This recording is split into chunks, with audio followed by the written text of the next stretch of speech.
any time been the holder of an office in any political organization that sponsors or otherwise supports, or has at any time sponsored or otherwise supported a candidate for election as a member of parliament or of a county assembly. In the case of the chairperson or vice chairperson, possesses a minimum qualification of a bachelor's degree from a recognized university and working experience of not less than 10 years, and in the case of any other members, one, possesses a minimum of a bachelor's degree from a recognized university and working experience of not less than 5 years, and part two is a professional, demonstrates absence of breach of relevant professional code of conduct, and part four, a member of the board shall A, hold office for non-renewable term of 6 years and may serve on a part-time basis.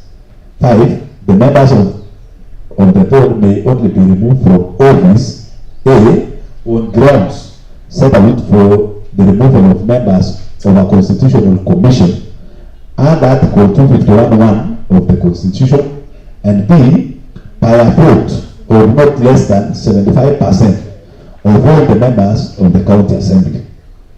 6, the board shall elect a vice chairperson from among its members.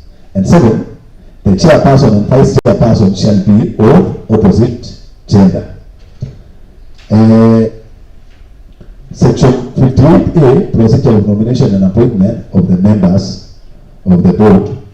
I know each and every member has got the details. Therefore, members, I can invite you to section 58A of the County Government Act. You can see for yourself procedure of nomination and appointment of members to the board. Honorable members, today's approval hearing is set pursuant to section 58 of the County Government Act as read together with section 7 of the Public Appointments County Assemblies Approval Act of 2017, and is the culmination of a process that began with the Kericho County Governor's nomination of one Dr. Joseph Kipkemoi Koskei for appointment as the chairperson of the County Public Service Board of Kericho, Chebet Eileen, Benjamin Kiprono, Leonard Kiprotich Kirui, Dr. Kibiegon Raymond Keboy as members of the County Public Service Board, and Joyce Chepkemoi Kinel as Secretary/CEO of the County Public Service Board. And pursuant to section 58A(8) of the County Governments Act of 2012, the County Assembly is mandated to consider the nomination of chairperson before being appointed by the Governor. The same nomination was committed to the Committee on Appointments by the communication from the Chair made on 5th May 2026. It is on the basis of the foregoing that we gather here today to consider the nomination of the said person and his suitability for the position nominated. This process will be guided by the provisions of the Constitution of 2010, the County Governments Act of 2012, the Public Appointments County Assemblies Approval Act of 2017, and the County Assembly Standing Orders. By the way of summary, the Office of the Speaker received a letter from His Excellency the Governor KEC/EOG CA 45 82 dated 13th April 2026, nominating Dr. Joseph Kipkemoi Koskei as the chairperson of the County Public Service Board, and Chebet Eileen, Benjamin Kiprono, Leonard Kiprotich Kirui, Dr. Kibiegon Raymond Kimbo as members of the County Public Service Board. I thereafter conveyed the message to the Assembly on 5th May 2026 and directed the Committee on Appointments to take up the vetting process. The Assembly subsequently placed the advertisement in the local dailies, specifically the Nation newspaper dated 9th May 2026, inviting the nominees for vetting before the Assembly Committee on Appointments on Monday 18th May 2026 at 9 a.m. at the Assembly presence. The Assembly sought the public to submit in writing and under oath the relevant information for or against the nominee to be used solely for the approval hearings. In the advertisement, the nominee was asked to carry original copies of the following documents with them for the vetting exercise, namely the CV, the academic certificates and testimonials, certificate of good conduct from the police, clearance from the Higher Education Loan Board, clearance from the Kenya Revenue Authority, clearance from the Ethics and Anti-Corruption Commission. Honorable members, this session shall proceed as follows.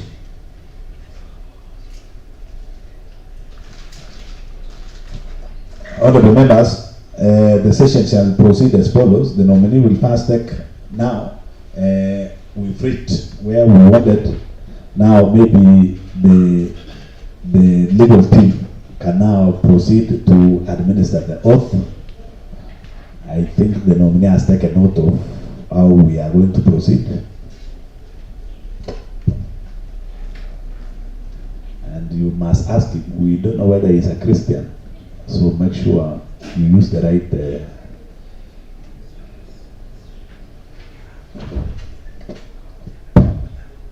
I, Dr. Joseph Kosgei, do swear that the evidence I shall give before this committee is the truth, the whole truth, and nothing but the truth.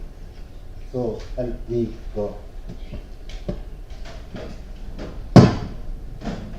Thank you. You can now have the seat. And maybe before we proceed, I'll give the bench maybe members to just introduce themselves. I'll be introducing the secretariat and the members who have just joined us personally because of the issues of time. So allow me to start from my far right. Thank you, Chairman.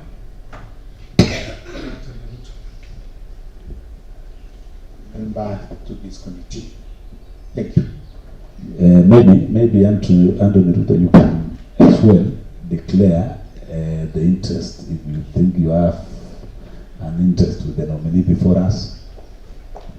Thank you, Chairman. Once more.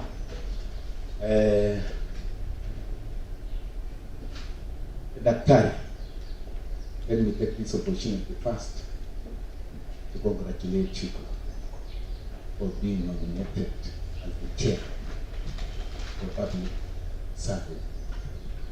Chairman, it happens that Daktari comes from my constituency, Gillian West. We happen to serve together as teachers, and it's also a friend. But I want to mention this before this honorable panelist, that our relationship, however, will not affect my mandate as the panelist. I will execute my duties as expected maximum. Thank you, Chair. Thank you. Next. I'm Siede from Iowa, Perkut County. Welcome, our guest. Thank you very much. My name is Vincent Korir. I represent the great people of Londiani, and I'm a member of this committee. And I want to declare that the candidate before us, first of all, congratulations. I know him for many years, even before I joined this county assembly, and he has been a friend. We have been interacting in several forums, but that does not affect this process as we are vetting him. Otherwise, I wish you the best. Thank you. Maybe from my far left. Thank you, Chairman. The nominee before us, welcome to this committee. My name is Honorable Protich Ragon. I'm a member of County Assembly representing Sigowit and a member of this committee. Thank you. Thank you. Thank you, Chairman. I am David Martin, MCA from Unlucky Sub-County, Sideline 1. A member of this committee. Thank you. That is Kipelian East. Thank you, Honorable David.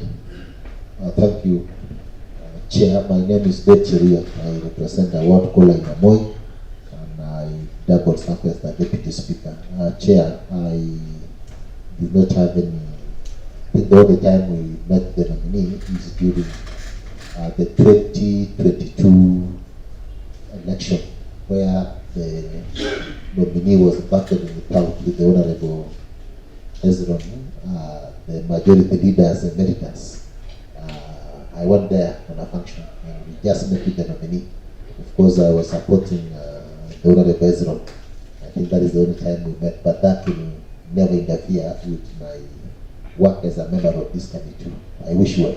Thank you, thank you. Thank you, Chair. Good morning, Dr. Joseph. Eric B is my name, MCA from Soin Singawet, Kaplela Ward. And Chair, I don't know the nominee. I'm just seeing for the first time. Thank you. Thank you. Maybe very quickly, allow me to give to the honorable members who have just joined us to make their brief introduction. The name? Thank you, Chair. My good name is Ezron Kipngeno, representing the great people of Chilchila. Thank you. The nominee is from my ward, and we are coming from same location. Thank you. Chairman, asante sana kwa majina, naitwa Recruitment, MCA First Recruit and the majority whip county assembly. Thank you. Karibu sana nominee. Huwa nasikia tu nominee ako mkali bro. I want to see him put show his skills before the committee. Thank you, Chairman. Thank you, thank you. Thank you, Chair. I'm Peter, MCA Kapsuzet Ward. Welcome, nominee. Thank you. My name is Beatrice Kepkemo, nominated MCA. What from nominee? Thank you. Thank you so much, Chairman. My name is Rotich Moses. I represent a ward called Pendanosoget. Welcome, our nominee. Thank you. My name is Vincent Kimati Koske from Chilchila, nominated MCA. Said with Joseph is we come from one ward, and we wish you the best. Thank you. Maybe it was just a matter of knowing, otherwise I don't think him coming from your ward, because we don't sit in the bench, there is no need of declaring, because I don't know, I don't think in any way you left with the finding of this committee. Now, allow me, maybe the secretariat very fast. You start from the bench. Good morning, I'm Sharon Mebe, Deputy Clerk in charge of Legislative, Legal and Procedural Services. My name is Billy Chulot, Clerk Minister. My name is Ben Peter, the legal officer.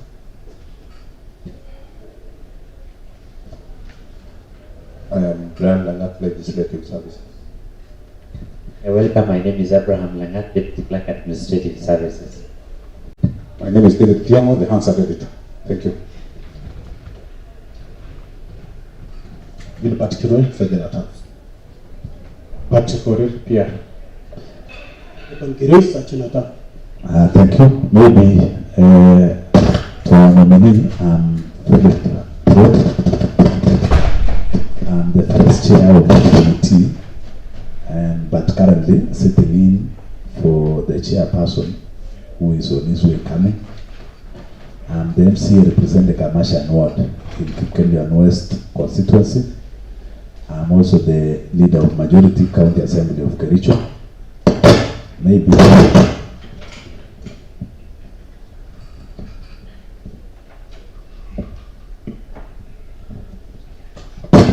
thank you.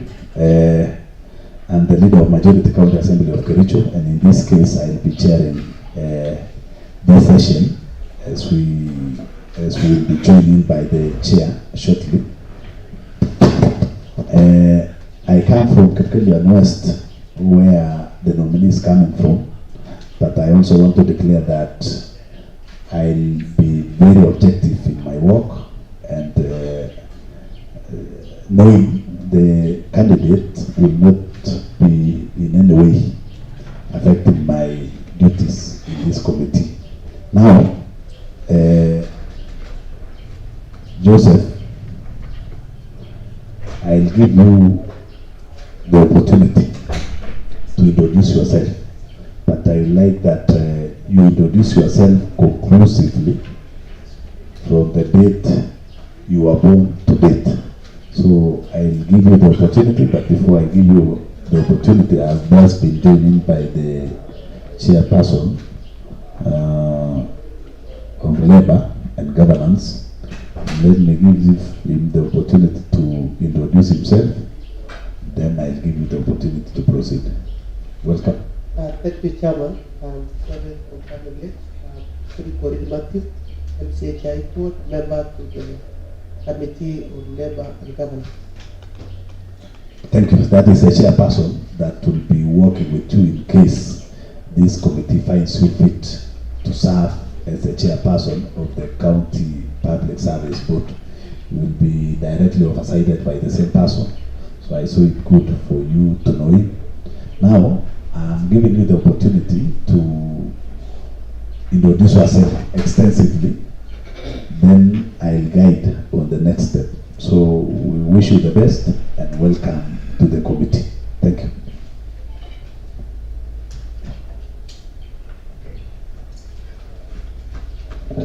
Chair, allow me to say to everyone here, good morning. Yes, my name is Dr. Joseph Kipkemai Kosgei,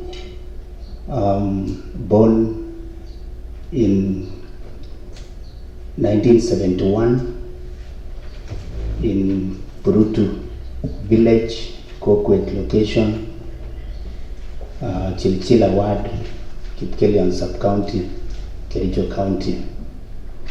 I started my schooling way back in 1978.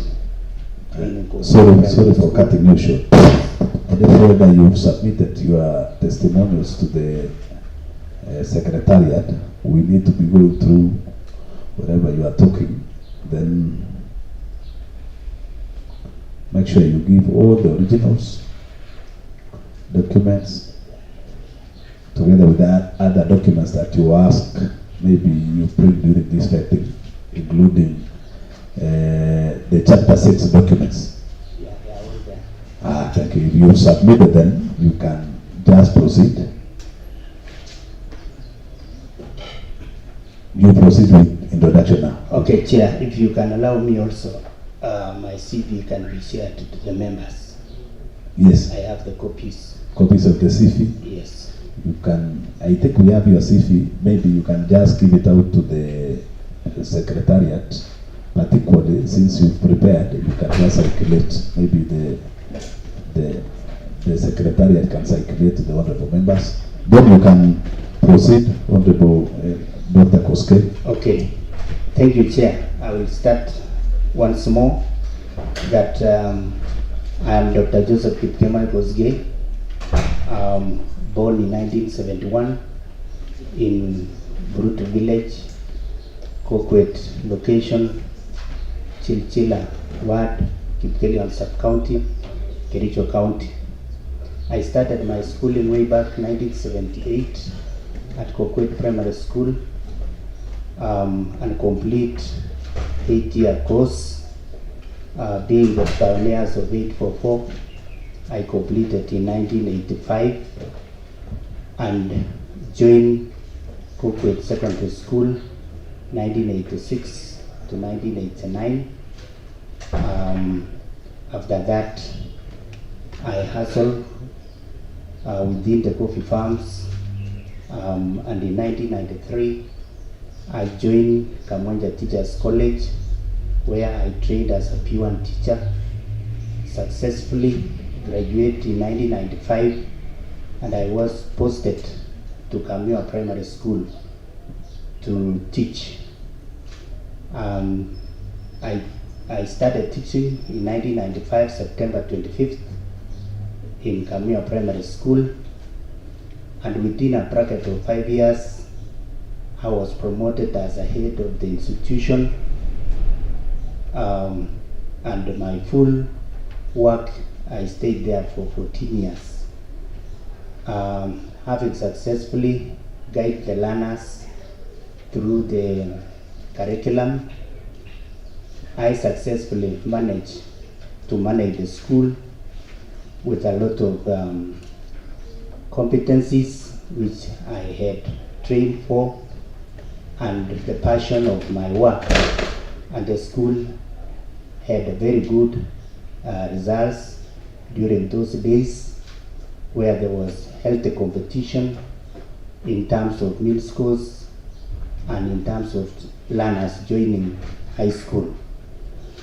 I was transferred in the year 2009 to Kipsinene Primary School as a head of institution, where I also stayed in that school for 11 years, and I did a lot in terms of managing the institution and also ensuring that the learners were taken care of well, they were taught well, and most of the learners joined the good national schools.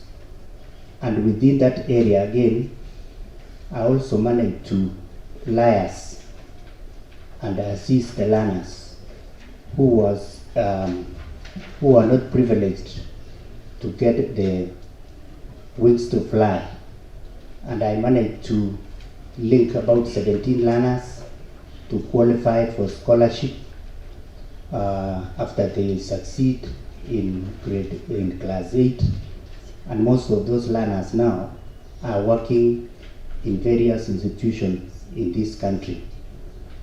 I was also transferred to Cherara Primary School, where I have served as the head of institution for the last 5 years. During that time, while I was teaching, I also advanced my education. When it was open for teachers to be attending the in-service courses, I managed to join in the year 2006 Egerton University for bachelor's degree in social studies, primary option, which also enhanced my skills and also gave me the confidence to continue teaching and enhancing learning in primary school. After that, also, I didn't stop learning. I think I've learned for the last almost 9 years. In 2006, I completed my bachelor's degree in 2010, and in 2011, I enrolled for master's degree in education administration at the University of Kabianga, which I successfully complete in the year 2015. I didn't stop there.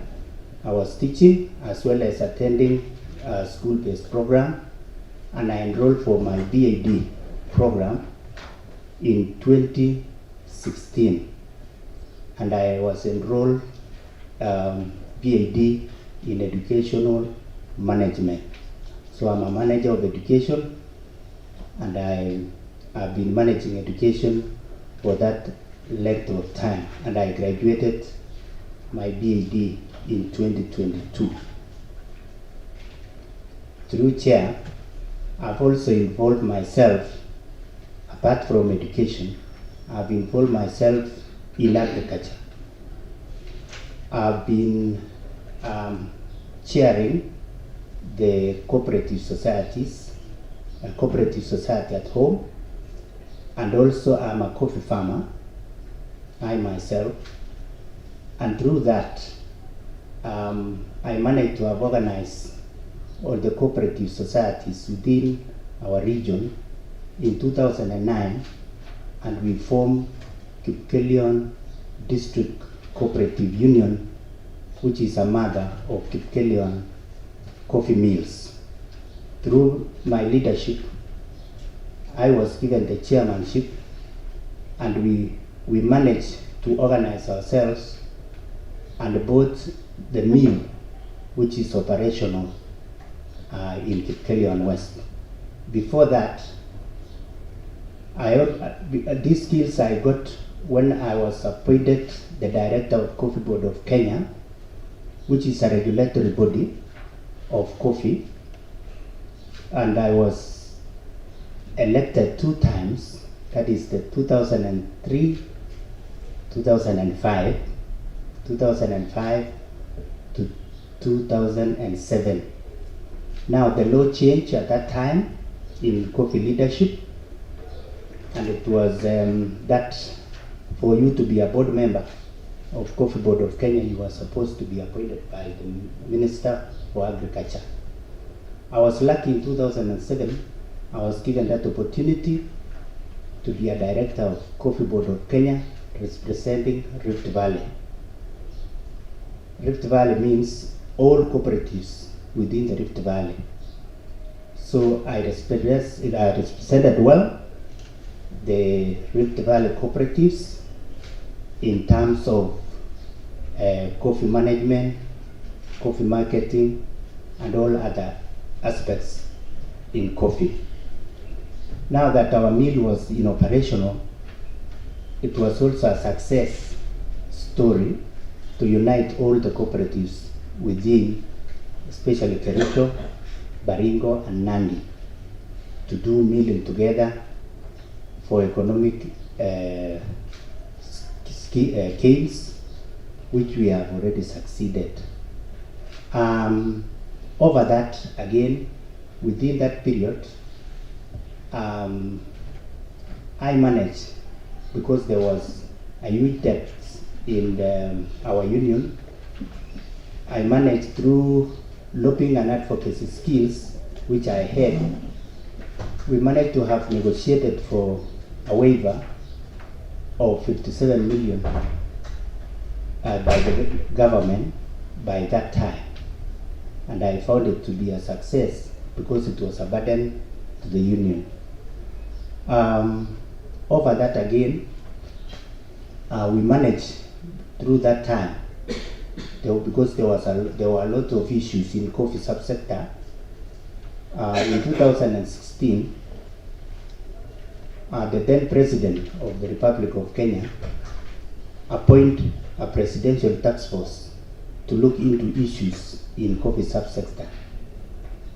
I was lucky to be appointed as a member of presidential task force to look into those issues which were affecting coffee in 2016. We wrote a report to His Excellency the President, and that report had 8 pillars.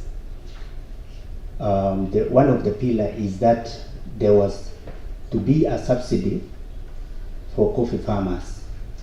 Number 2, there was to be expansion of coffee, especially in the niche areas. What niche areas are? Those areas which were not planted coffee historically.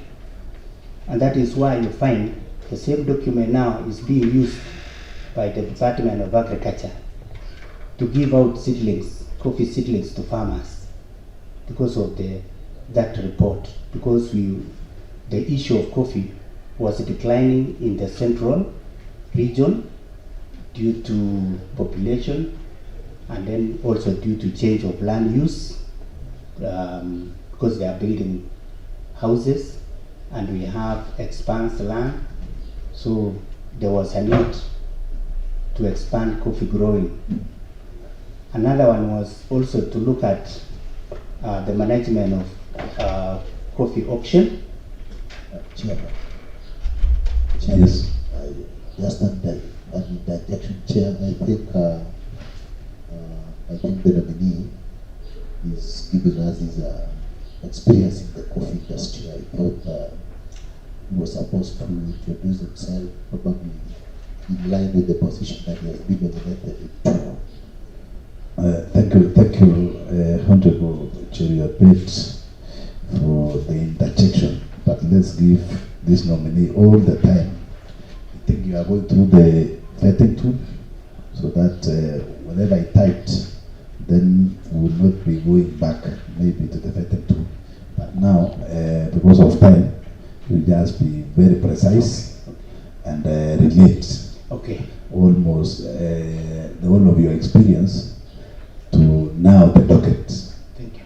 After gaining all this, what is it going to assist maybe this county government of Kericho, the docket you've been nominated to? How would these issues now of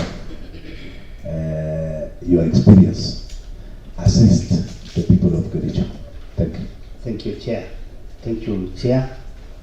I think I will just proceed because I wanted to mention that so that through that experience also is what I will translate to the county's public service board. So, Chair, I'll be very brief. After that task force report, I happen to have chaired Nairobi Coffee Exchange for the last 3 years, where there is the trading of coffee is done. And that is not enough. I've also done a course in lobbying and advocacy, and being in that token also lead me to lobby and advocacy for any case which can arise. And I am also a supervisor of master's student. I've already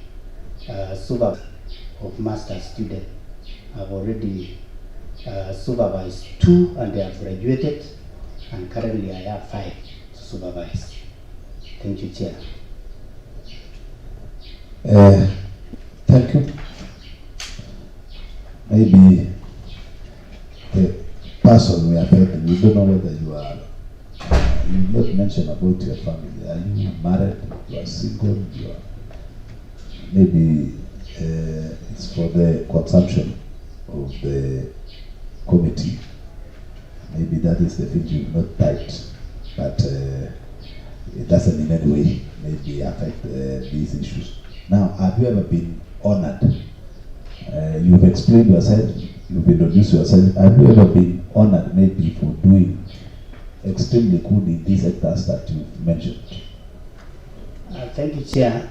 I've been honored by the Kenya Primary School State Association, being the head teacher of the year in 2017 and 2023. You can prove? Do you have anything to show that you are honored? Yeah, I had a letter, but I didn't carry, which shows that the honor can provide. Any document? Yes, there is a document within my file which shows that I was honored as the head teacher of the year. Thank you. Do you belong to any professional association? Yes, I belong to Kenya Primary School Heads Association as a member. Thank you. So I contribute. Maybe if you are a member, then can we have the proof of the membership? Yeah, the proof is within the file, where I could not have been awarded the letter if I was not a member. Thank you. Maybe chronologically, have you ever held any elective position, or maybe whether you are working for any political party? Do you belong to any political party? No. You don't belong. The other one is, have you ever been dismissed or otherwise removed from office for contraventions of provisions of Article 75 of the Constitution? No.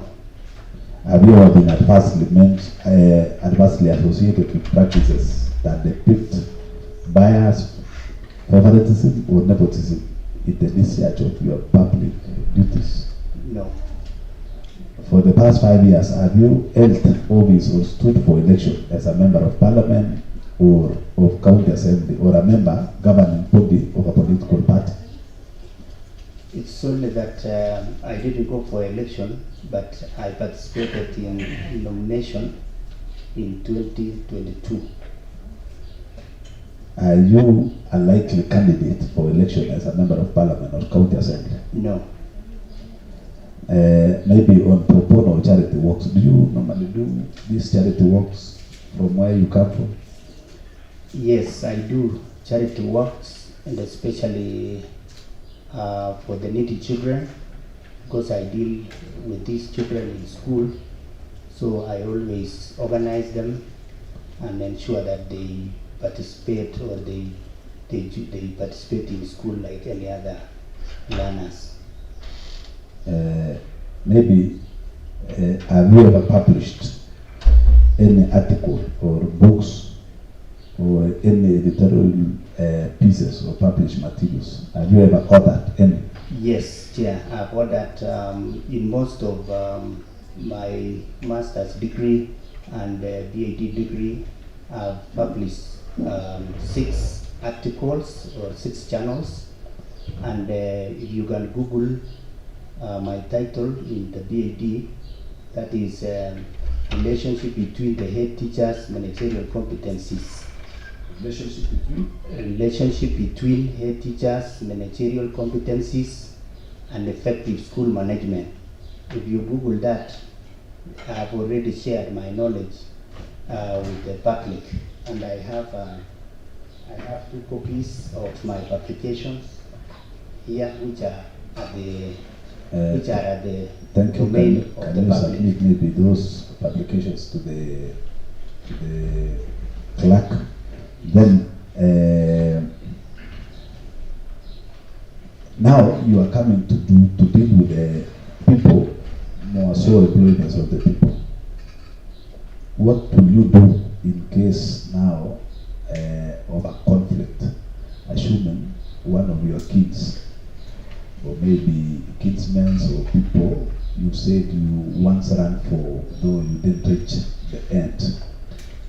How will you handle these issues of conflict if in case it will arise during the time that you will be delivering on your duties? Chair, I think having the skill of conflict resolutions,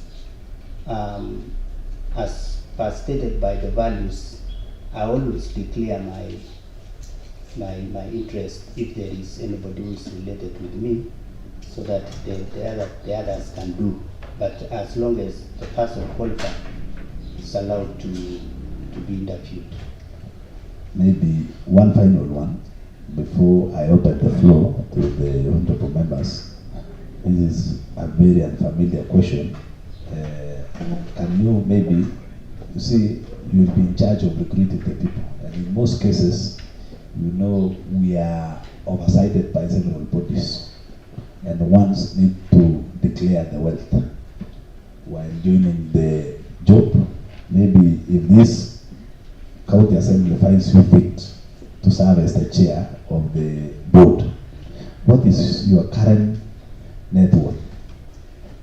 Thank you, Chair. My current net worth is 35 million, which is can be that is the I have land and a coffee, that is 15 acres and a coffee. I also have a house with a compound. I also have shares in circles, and I also have a car. Can we say this 35 million is purely assets or including These are liabilities? Yeah, not just purely assets. I Yeah, also assets. have liabilities, but it's less. It's 30 million. Liabilities can be between 5. Thank you. Have you ever been adversely mentioned in an investigatory report of Parliament or County Assembly or any other commission of inquiry in the last 3 years? No. Thank you. Maybe, honorable members, you've had the introductory part of Honorable Koske. I can now open the floor to the honorable members. I'll start with Honorable B. Thank you. Thank you, Chair, and Daktari, you're welcome once again. Congratulations of having been nominated to be the Chair Public Service Board, Kericho County. So my question, Chair, begin with you can elaborate or take us through this committee the process of recruitment under the sections of this county. You will take us from the word recruiting, for example, a staff with this county government of Kericho. Take us through the process of recruitment, and of course, as an human resource, what are the likely process of course of doing that until a person has been employed. Secondly, Chair, I'll ask one and two. Currently, the county government of Kericho has a balloon wage bill. Of course, when it comes to the staff ratio, we are beyond 35%. The ideal usually 35%, but currently we are at 65%. So kindly tell this committee what is that hidden thing you're going to do to ensure that the wage bill is at the standard level. So you, of course, you'll explain what are the things you're going to do if given an opportunity as a chair to ensure that we are below or we are in the standard of the current wage bill. So considering the fact that we have the budget constraints and of course development-wise, we consider the wage bill vis-a-vis the development. So maybe you'll tell this committee what is the likely thing you're going to do to ensure that you are at the standard level. Thank you, Chair. Thank you. Maybe before I give it to another honorable member, maybe you will be given the writing material. You will be writing down. Thank you. Then we will take a round of almost 5 questions. We will not be asking them you answer direct. So you'll be writing down the questions. This specific mechanism in place to address historic starving patterns within the county, considering that we have marginalized, densely populated, and large wards than others in Kericho County. That is the question that I've been asking myself as a member from Waldai, where the ward is densely populated and also wider when it comes to the area. Another question, what data-driven approaches does the board intend to use to track and report on regional and gender balance in county public service board? How will you ensure that public service appointment remain transparent, accountable, and citizen-centered? That is another question that we saw in the last office bearers who left 2 months ago. Thank you. Thank you. Honorable Geriot Pate. Thank you, Chair. Mine is more or less the same as the question that was posted by the Honorable Derek B. What is this animal called weight bill? How do we arrive at this weight bill? Number 2, what is the rate of weight bill in Kericho County? And now that you will be the man in charge of employing our youth and our people in Kericho, what is it? Because coming in, you must have some background knowledge of the kind of work that you are going to do in our county. So, what percentage is your weight bill in Kericho? Then number 3, what is the rate of unemployment in Kericho County? Otherwise, welcome and wish you well. I will have some other sensitive questions. Thank you. Honorable Fitzer.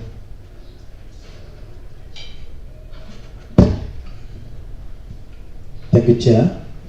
My question is, my colleagues have touched on wage bill, which is a very important thing because currently we are above 35%.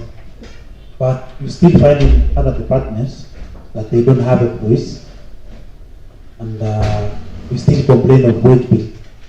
Meaning, if we are going to add more employees, then the wage bill will even be bigger.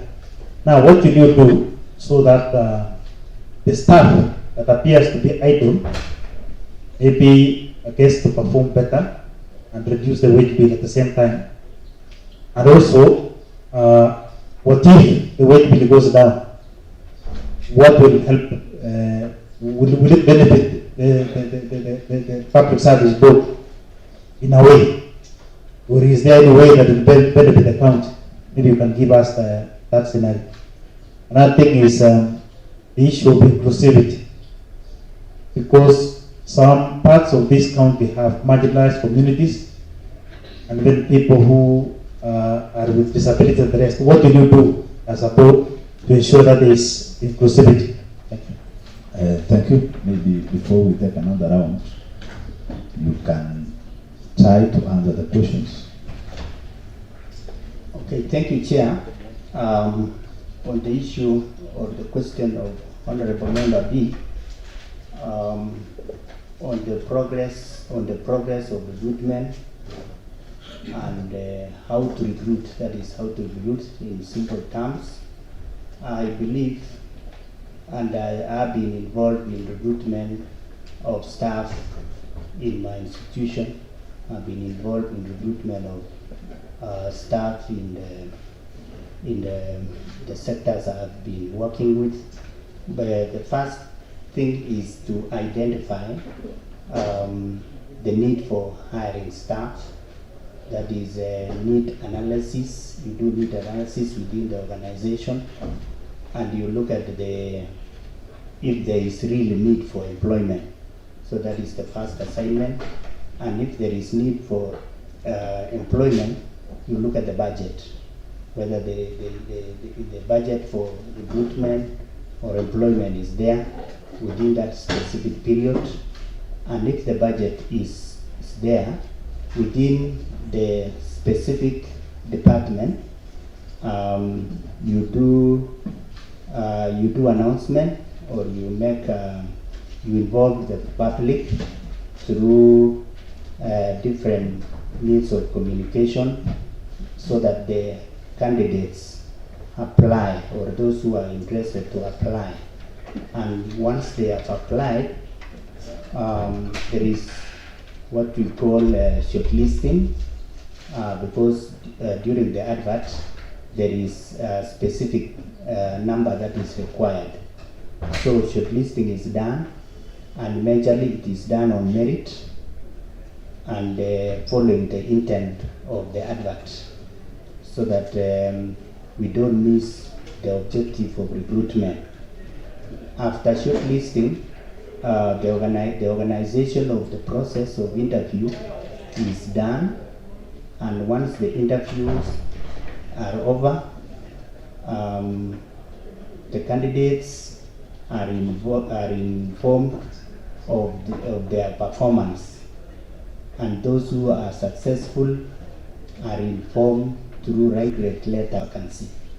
And I think that is the normal procedure of recruitment within any sector. Honorable B, and it's also coming for Honorable Cheriot. And I will answer this by saying, despite the wage bill, which is at 49% currently at the Kericho County, there is also needs to employ. So it's the wage bill cannot stop us from employing, but we could see a way of reducing this wage bill. Why wage bill? Is because of lack of funds. There's the slim budget. So the best way to do it is to expand revenue collection. And once we expand the revenue collection, we shall have enough funds.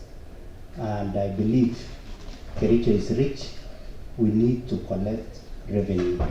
And how to do it is to bite the bullet and employ the revenue officers who are unemployed by now, and there is a lot of money which we are missing. I can cite a very good example.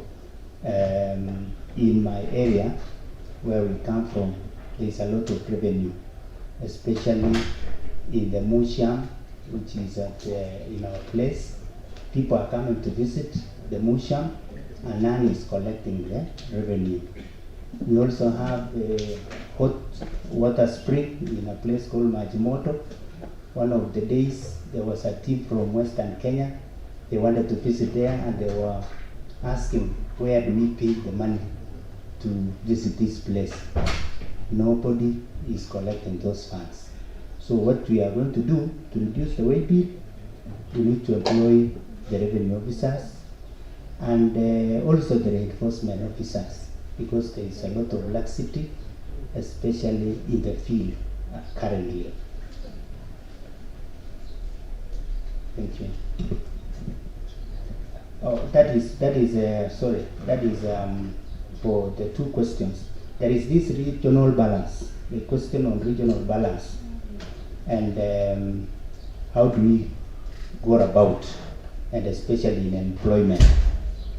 I think the departments should give out this information of data. I can cite an example of recruitment of ECD teachers. We are employing ECD teachers and we are posting them to teach, which is a very good way of doing it. We need to have the correct data from the field, so that even before we do recruitment, we should know the number of teachers who are employed, and also the vacancies or understaffing level at each ward, so that if we can allow the board to balance the teaching, I think through recruitment we shall be balancing teachers depending on, not depending on where they come from, but when they qualify to do the job.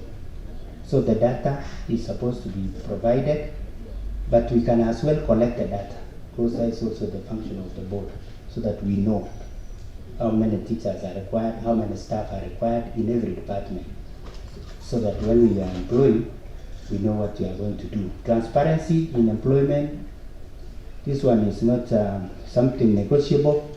It is in the Constitution. It is one of the values which are supposed to be followed. And I believe from there. Chairman. Yes. Just for clarity, Yes, there is a nominee should clarify. Remember, during the defunct local authorities, where we had maybe the chair coming from Kipkendia, remember there was one, Ngeno. Again, it came a time when we had the chairman coming from Kable Lartet Ward. Then, we also had one from Soliat. In these cases, these are the people who could hire people from their places, so that you can find most of the people working in the county are coming from Kipkendia West. And where we do not have a chair like Bureti, not many of them are coming from there. In a scenario where the workforce of the county is domiciled in very few sub-counties, how do you intend to correct this anomaly? Because if you go to the revenue clerks who served in the local authorities, most of them came from where the chairman of that particular council was coming from, because those are the people who had a lot of powers. Now, you talked about the ECD, and you meant places where we have fewer teachers and where we have more teachers, and that is the best way you say that we need data. How do you correct this regional balance, where, like, for example, your nomination to this board, there is a county without a nominee? That is what we call regional balance. How do you intend to correct this? That was just a rejoinder of the earlier question posted by Honorable Ciel. So you can answer all of them. Okay. As we proceed. Thank you, Chair. This issue of regional balance, I think Honorable Member mentioned that where Chairman come from is mostly being influenced by the position to employ. I believe the local government, and now we are in the new dispensation of new constitution, where we have a representative from every region, and the constitution also allow or does not merit injustices or where we don't have regional balance. To my case, I will be very specific in terms of collecting data. Where I come from, my employer, my former employer, if this board approve me, we have what we call a staffing officer who normally gives the data and also give the statistics of people working in a certain place. So having this in our table as a board, we are able to advise, using the advisory function that we are given, to advise, and even in writing, and even in reporting to the county assembly, the specific issues which are in the field, so that we work together and correct these mistakes, the past mistakes. Effectiveness of staff. There is a question on effectiveness of staff. Chairman, I need clarification, Chair. You on the issues of regional balance. Chair, as we sit and vet this board, already we have a sub-county that has none member that has been forwarded with the county assembly. And the sub-county that you come from, already, in the unlikely event that we approve the two of you, you will be 3 members of the Kericho County Public Service Board. Now, how are you going to make sure that the sub-county that has never been given a position gets their fair share of the county cake? A perfect example is a sub-county called Kipkelion East, where, as we speak, there is no nominee that is appearing before this honorable committee for vetting. As a chair of that board, what assurance are you going to give, especially the members coming from that sub-county, and of course the entire county? Because we've seen this before. We've seen this in the previous board, and that is what has always, been the problem in our public service. Thank you, Chair. Let me answer that question in this manner. That the word of regional balance, and it happened that I'm here as the chair. I might not be in a position to say why it happened, but I can assure the people of Kericho that being the chair does not mean I come from a certain region. You are not the appointing authority. Yes. So, kindly answer the questions that is related to you specifically. Because now alleging and you are not the appointing authority, then you'll be putting yourself into more problems. So kindly restrict yourself to the questions that you've been asked. That is, thank you, Chair. That is why I've said I will serve as a chairman, and a chairman has no region. Though I come from the region, but I will work for the county.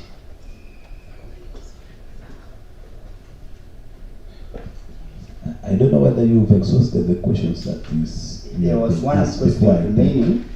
There was one question remaining of effectiveness of staff.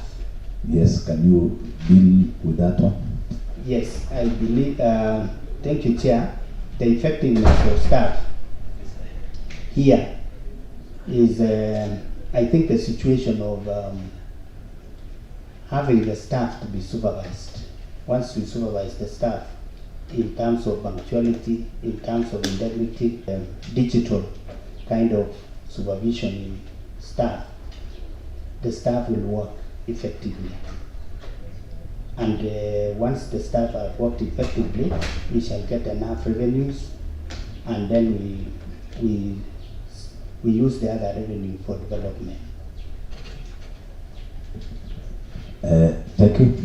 Maybe before you will allow me, members, I take a new round of questions. Then if there is a follow-up question, then you make sure you follow it up immediately a member asked. So for this case, I invite Honorable Mati Korir to ask the question, then Honorable Anthony Ruto, then a follow-up question by Honorable Vincent Koech. Thank you, Chair. I know Dr. Joseph, my presence in this committee will not alter any recommendation from the committee. Chairman, I'm here representing the 9 members of Labour and Governance Committee, but I have only 3 questions to ask you. One is that, what is your understanding in constitutional principles of fairness, equity, and regional balance in public appointment? And then number 2 is how will you ensure that the recruitment process comply with the Fair Administrative Action Act and of that Employment Act? Number 3 is that, can you explain to this committee the principles of public service provided under Article 232, and how will you implement them?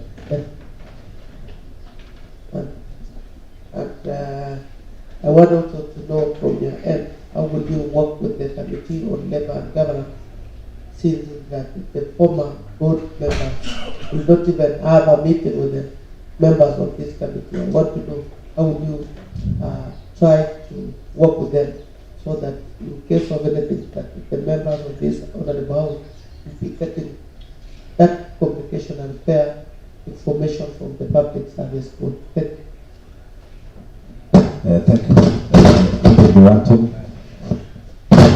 Thank you, Chairman. Daktari,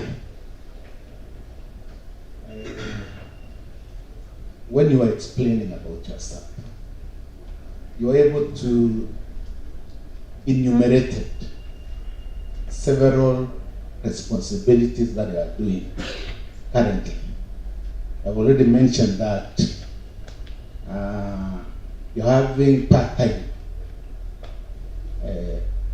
lectures in different universities and many other responsibilities. Here comes another responsibility: chair the Regional Public Service Board with enormous responsibilities. How will you be able to marry all these responsibilities? Number 2, Chairman,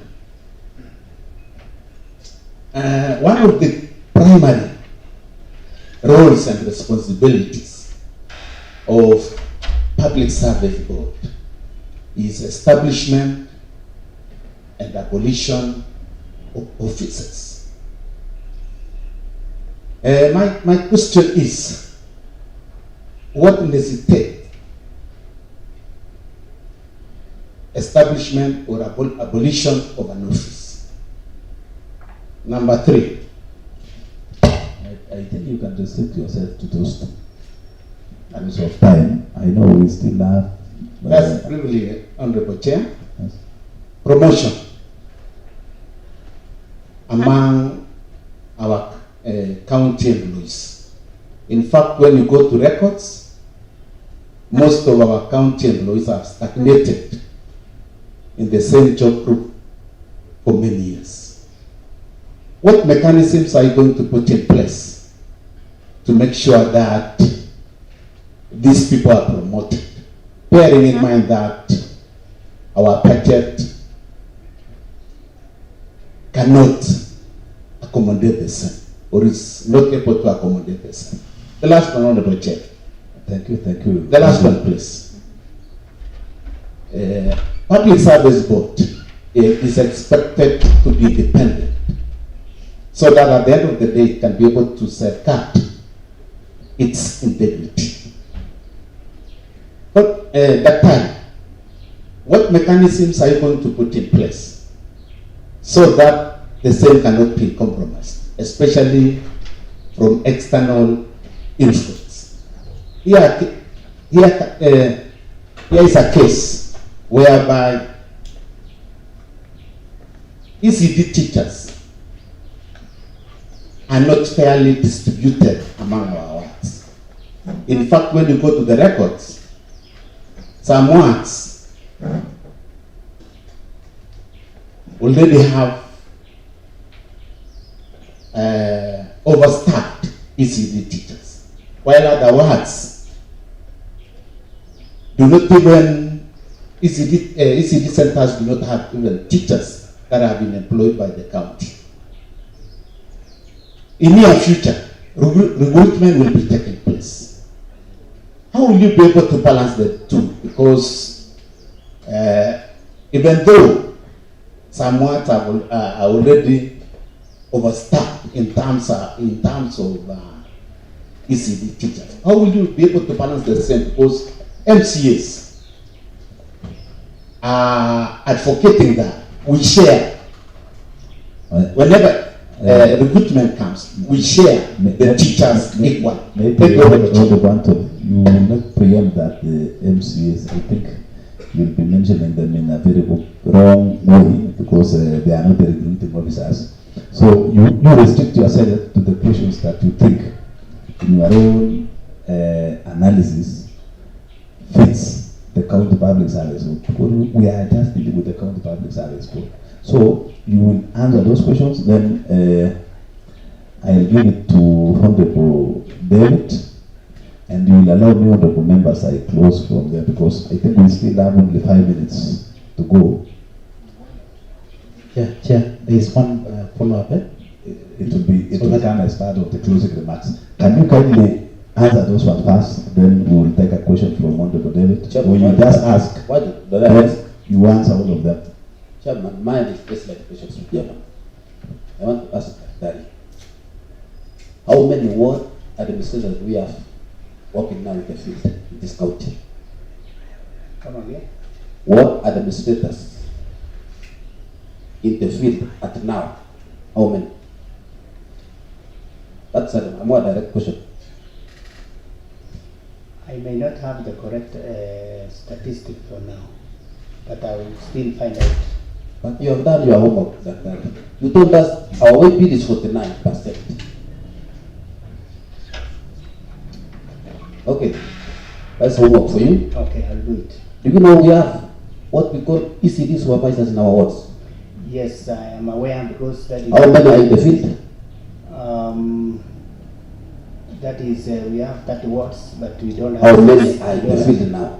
We have 24. 24. Yes. Which wards are missing? Kedawa Kumugul, Yes. from my findings. Kablela Artet, I've heard of, and Kapkatet. Thank you very much. And maybe I will I find think out at the least you have others. done. Yes.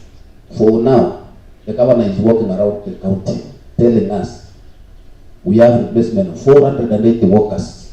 And here comes a case you are saying the weight bill is 49. At 49%. How will you deal with it? Thank you, Chairman. Thank you. Maybe before I give you honorable members to do follow-up questions, let's allow maybe, I think, Not about the follow-up, it is just questions and then he answers them all. Chair was the first one to ask for follow-up. maybe Honorable Rogon, Before then follow-up, Vincent. yeah, thank you. Thank you, Chairman.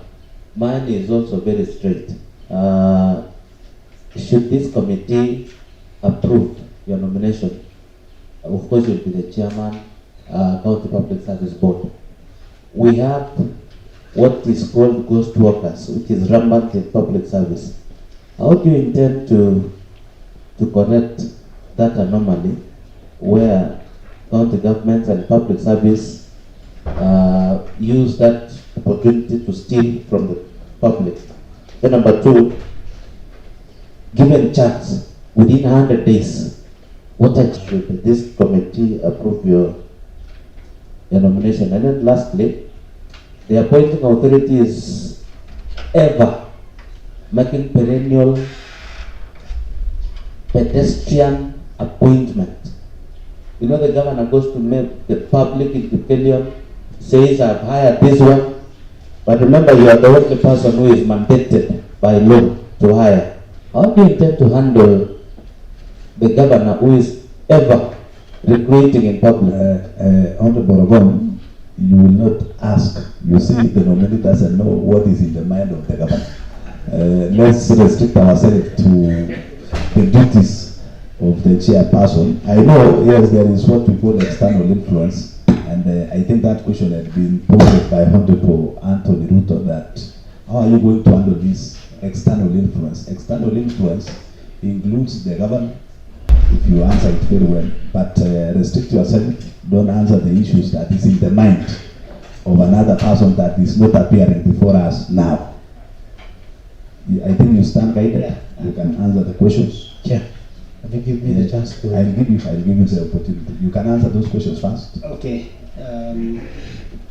Chair,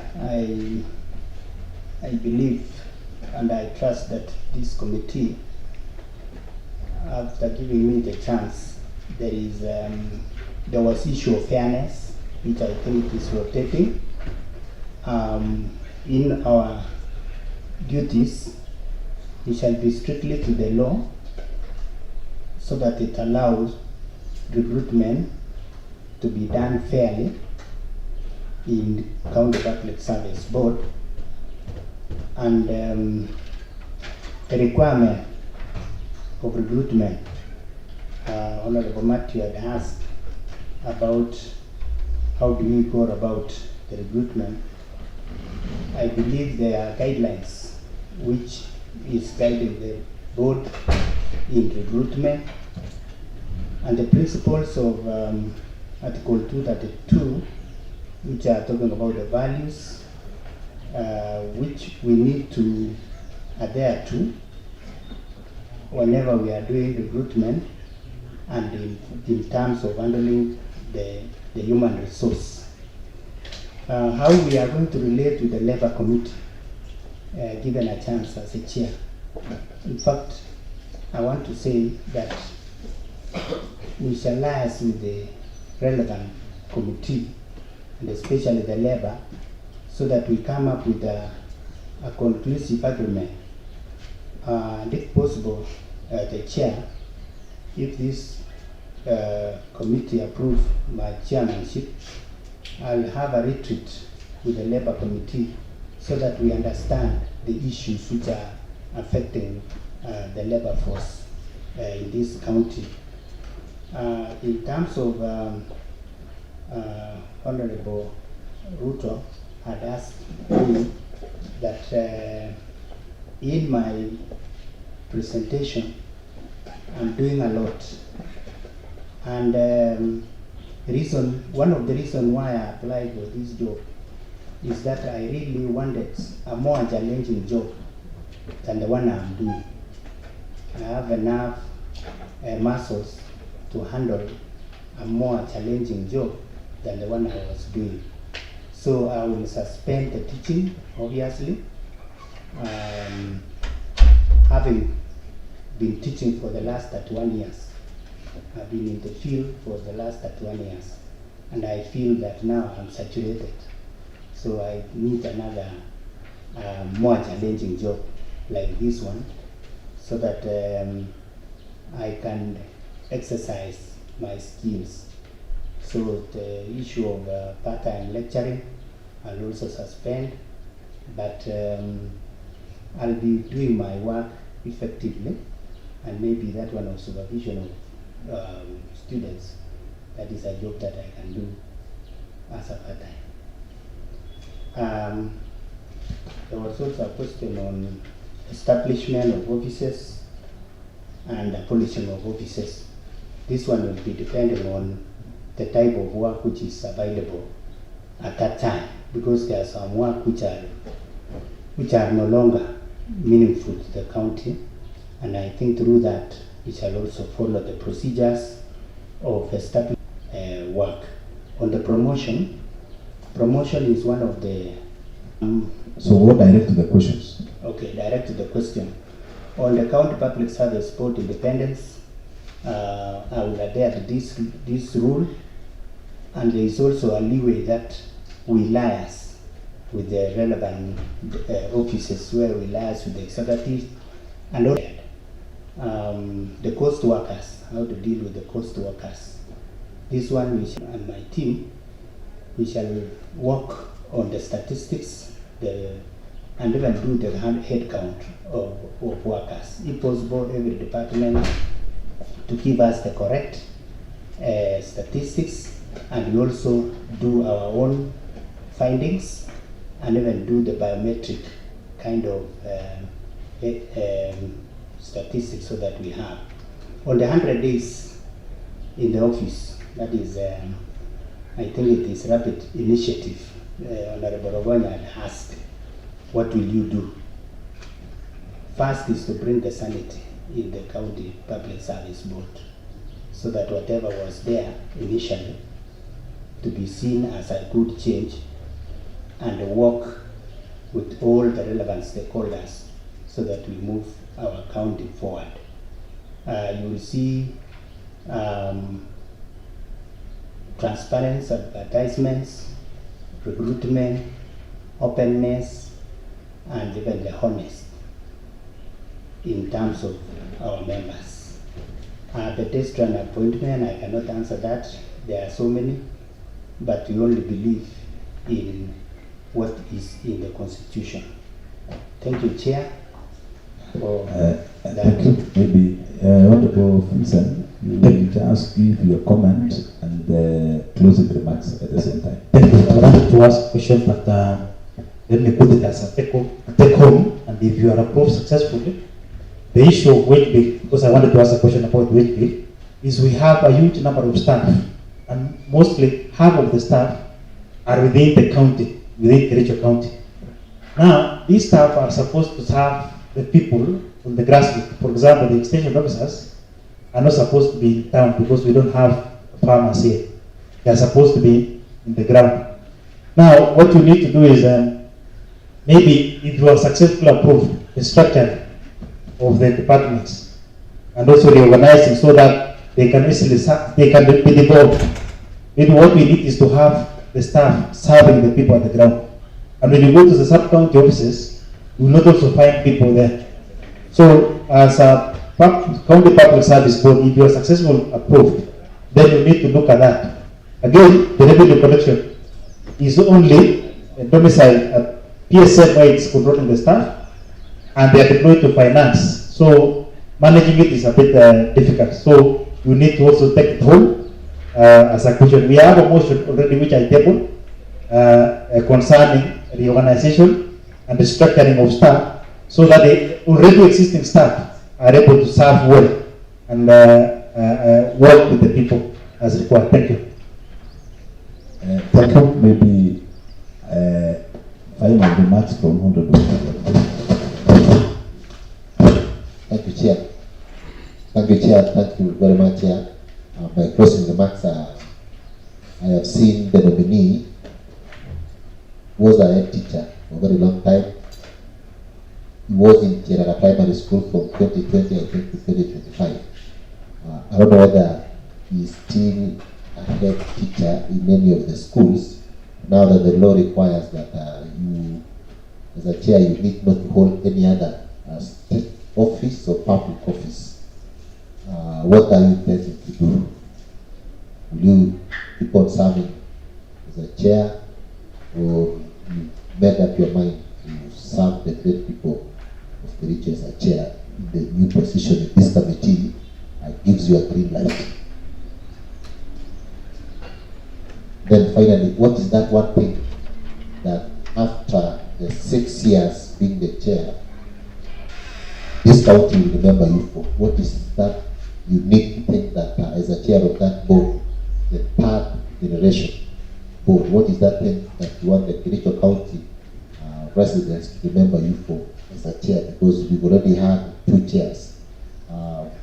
Fortunately, I have served under the 2 board chairs. What is that unique thing that when my tour of duty at the county government of Kericho comes to an end, I will remember that out of the 3 chairs, what is that unique thing that I'll take home when my tour of duty comes to an end?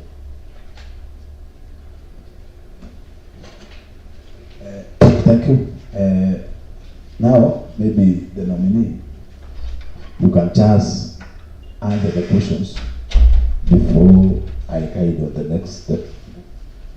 You still have any question pending? Thank you. I believe Honorable Vincent had given me a takeaway, and I will do it seriously, and you will see the results in my working.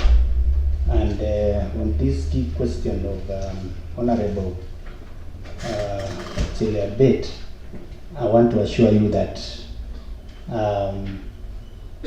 I'm currently at 55, and my employer, after working for more than 10 years, and now I've worked for 31 years, I'm as good as writing to my employer for early retirement, which I will do as soon as, if this committee will approve, and as soon as I am sworn in, I'll do that the same day. Thank you. Maybe Dr. Koske, on behalf of the panel, I would have wished to give the opportunity to your member of the County Assembly, who is also a friend to this committee, but because of time, I know his comments is just to wish you the very best. As a committee, we will be very objective as we retreat to do the report, but if given the opportunity by this panel, just know the county is in a serious mess that needs serious intervention, maybe from you, more specifically as a chairperson. You need to guide this county going forward, because the history, you'll see the question that you've been asked by the panel with regards to various historical injustices that has been pertinent to various regions. I kindly request that if this committee finds you fit to serve in that position, kindly restore order and sanity in the public service. Otherwise, I want to give you the opportunity to give us your closing remarks as we end. Welcome. Thank you, Chair. I want to thank the committee for giving me an opportunity, and I also want to thank everyone for this very extensive vetting, and I still hope that, and I pray that the committee to give me an opportunity to serve as the chair of Public Service Board, so that I can be remembered, as one of the members had said, that what will I leave as a legacy? I will leave a legacy of transparency, honest, and fairness. Thank you, Chair. Thank you. We want to wish you the best. I know we have our very small cafeteria. Just can take the lunch. I know with the guidance of the Secretary Terms. I don't know where is I attended the card. Make sure he has his originals back. We want to wish you all the best, and assure that we will be very objective while doing our work. Thank you very much. Thank you, Chair. You can escort him.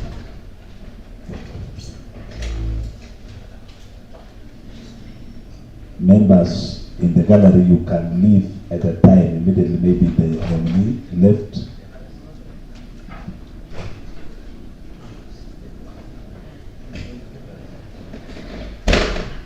And it's not that we are sending you out, we still have several nominees.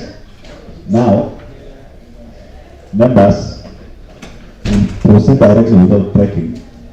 We want the second nominee.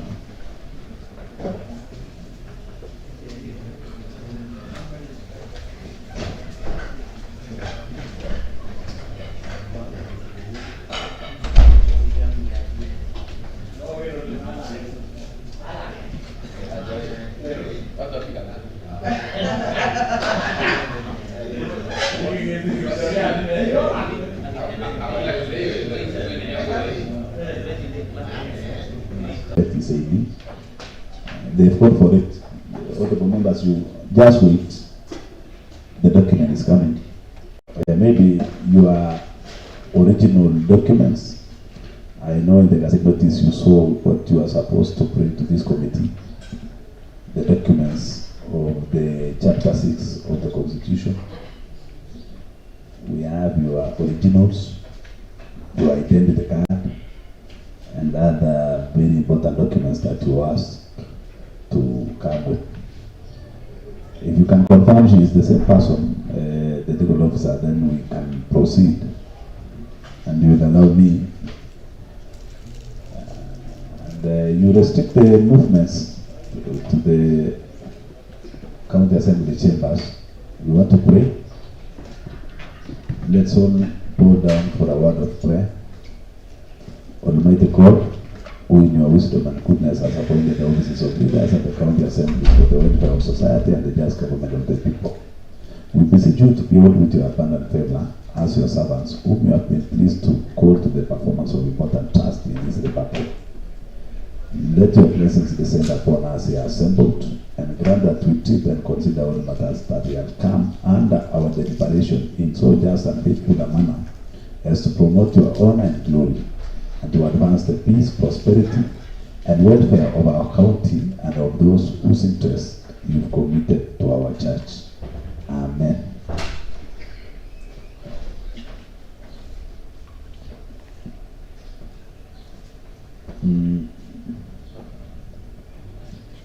Since we've confirmed Aideen Chebet, now our legal officer, you can proceed to administer the oath.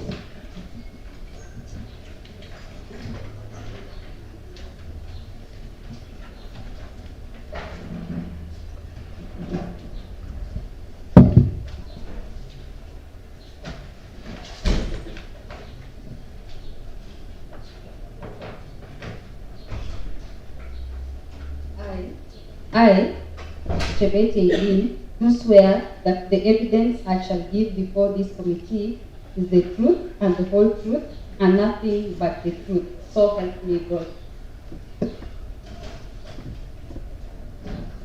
Thank you, Aideen. You are before the Appointments Committee of the County Assembly, and sitting in front of you are the members of this committee. We are 9 in number. Our chairman will be joining us shortly. I'm standing in for him. I'm the vice chair of this committee, but currently sitting as the chair. I'm Philip Rono, member of the County Assembly representing Kamasha Ward in Kipkelian West constituency. Members, I want to declare that I don't know Aideen. I'm seeing her for the first time, and therefore we want to carry on with the introduction, but I did not give mic to any one of you except the honorable members. So Aideen, sitting at the desk there, we have Sharon. Sharon is our deputy clerk, legislative services, and the other secretariat. And then from my far left, we have Honorable Kiprotich. Maybe I will just ask them if there is any issues to do with conflict of interest. Is when you raise up your hand and you declare. We have Honorable Kiprotich, MCA representing Sigawit Ward. We have Honorable David Maritim, MCA representing Chepseo. We have Honorable Cheriot Pate, MCA representing Ainamoi, and the Deputy Speaker of the County Assembly of Kericho. We have Honorable Eric B, MCA representing Kabilate, and from my far right, we have Honorable Anthony Ruto, MCA representing Kipkelian Ward. We have Honorable Julia Siele, MCA representing Wandai Ward. Then we have Honorable Vincent Korir, MCA representing Londiani Ward. Then sitting next to you, we have Honorable Esron Kimweno, MCA representing Chinchilla. Then we have Honorable Beatrice Chepkemoi, nominated MCA from Kipchimchim Ward. Now, Aideen, because of time. I was doing that way because of time. It's now 12:21. We expect to take the very shortest time possible to during this process. I know you are aware that you've been appointed to be the member of the County Public Service Board. I'll give you the opportunity at the right time to introduce yourself. But I kindly request that when you are given that opportunity, you introduce yourself extensively, touching on the life of Eileen Chebet from the time you were born to where you are now, where you worked, the people, including the people who knows you, those people you've met with, that you think they can be the very best referees if this committee decides to ask questions about you. So you make sure in your introduction you mention those people. So kindly take your time. This is a very friendly committee. Its purpose is maybe to check, or their main purpose is to cross-check your ability maybe to work in that board. So take your time, introduce yourself extensively. You are welcome. Thank you so much, Chair. Before you is Eileen Chebet. And Eileen Chebet is a resident of Chekurbet village, which is in Telanet location, Kapsoit ward, Ainamo sub-county, Kericho county. Eileen was born and grew at Chekurbet village. I was born in 1988, and I started my school life in 1994, where I attended primary school, that is Highlands Primary School in Kericho County, which is in Kipchebor Ward. And then after my KCPE exams, I proceeded to AIC Girls Retail, that is from the year 2002 to 2006. I did my KCSE exams and I managed to score a B-.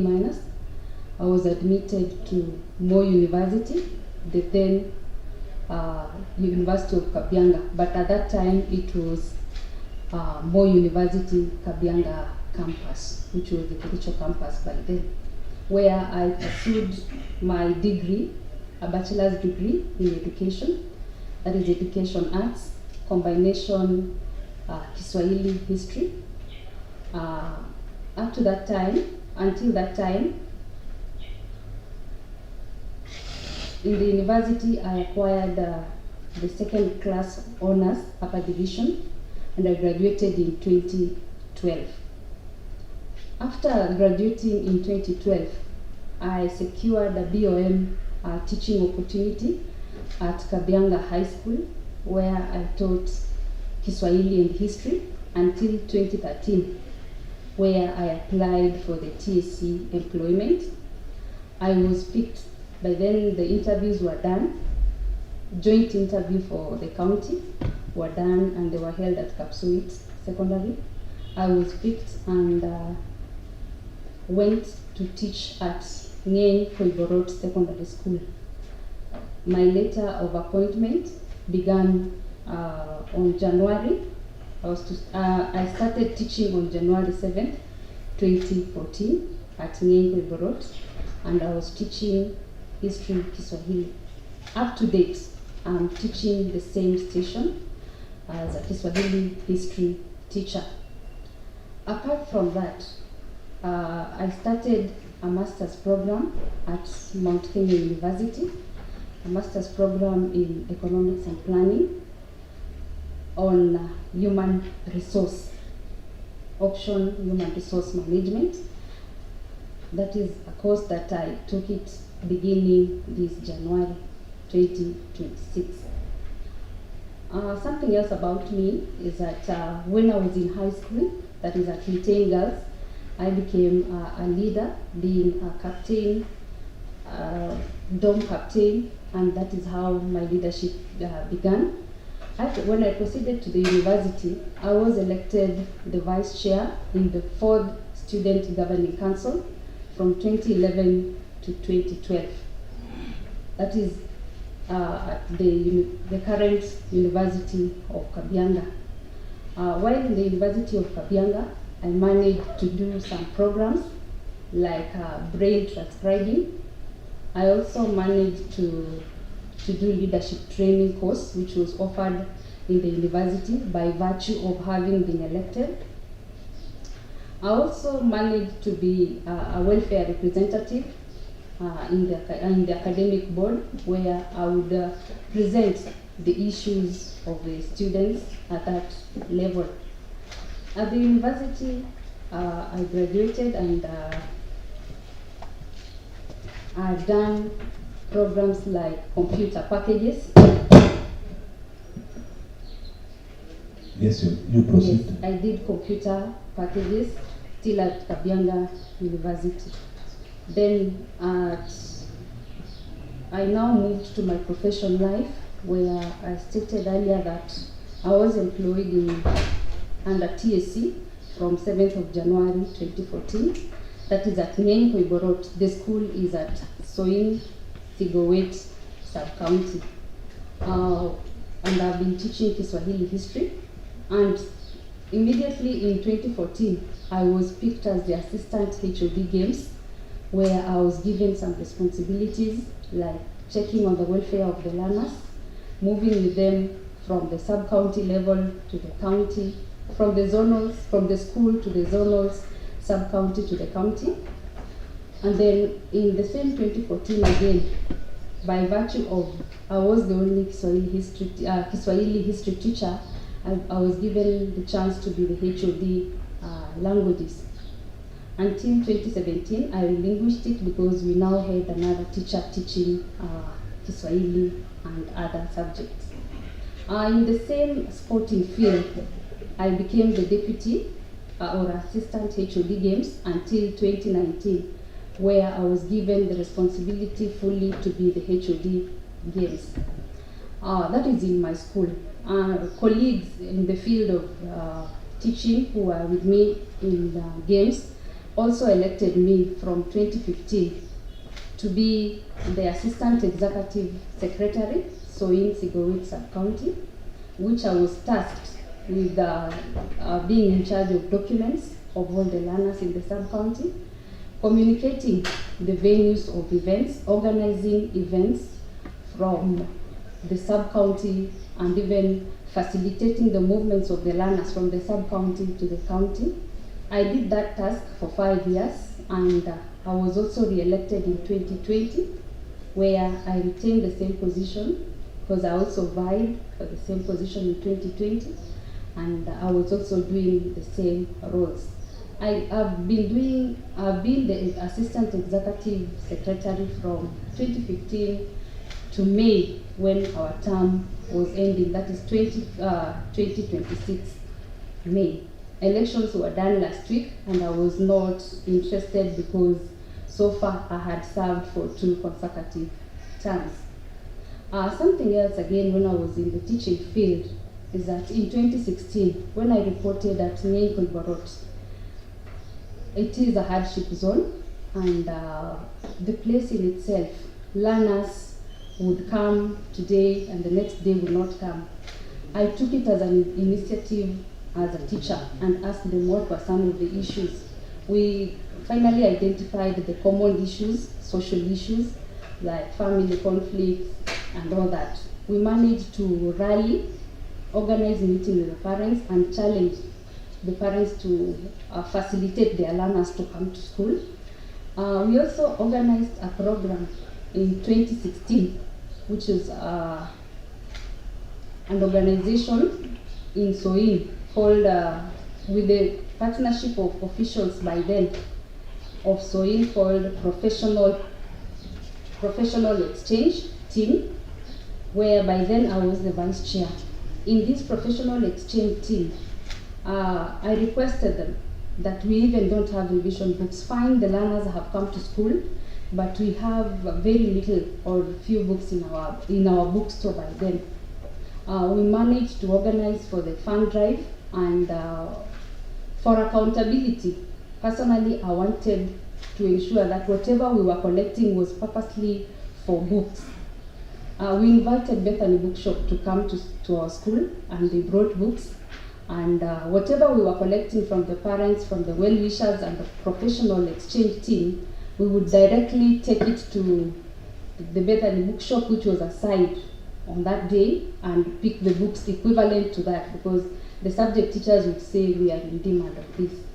And up to that point, we struggled, and our mean score improved in the school.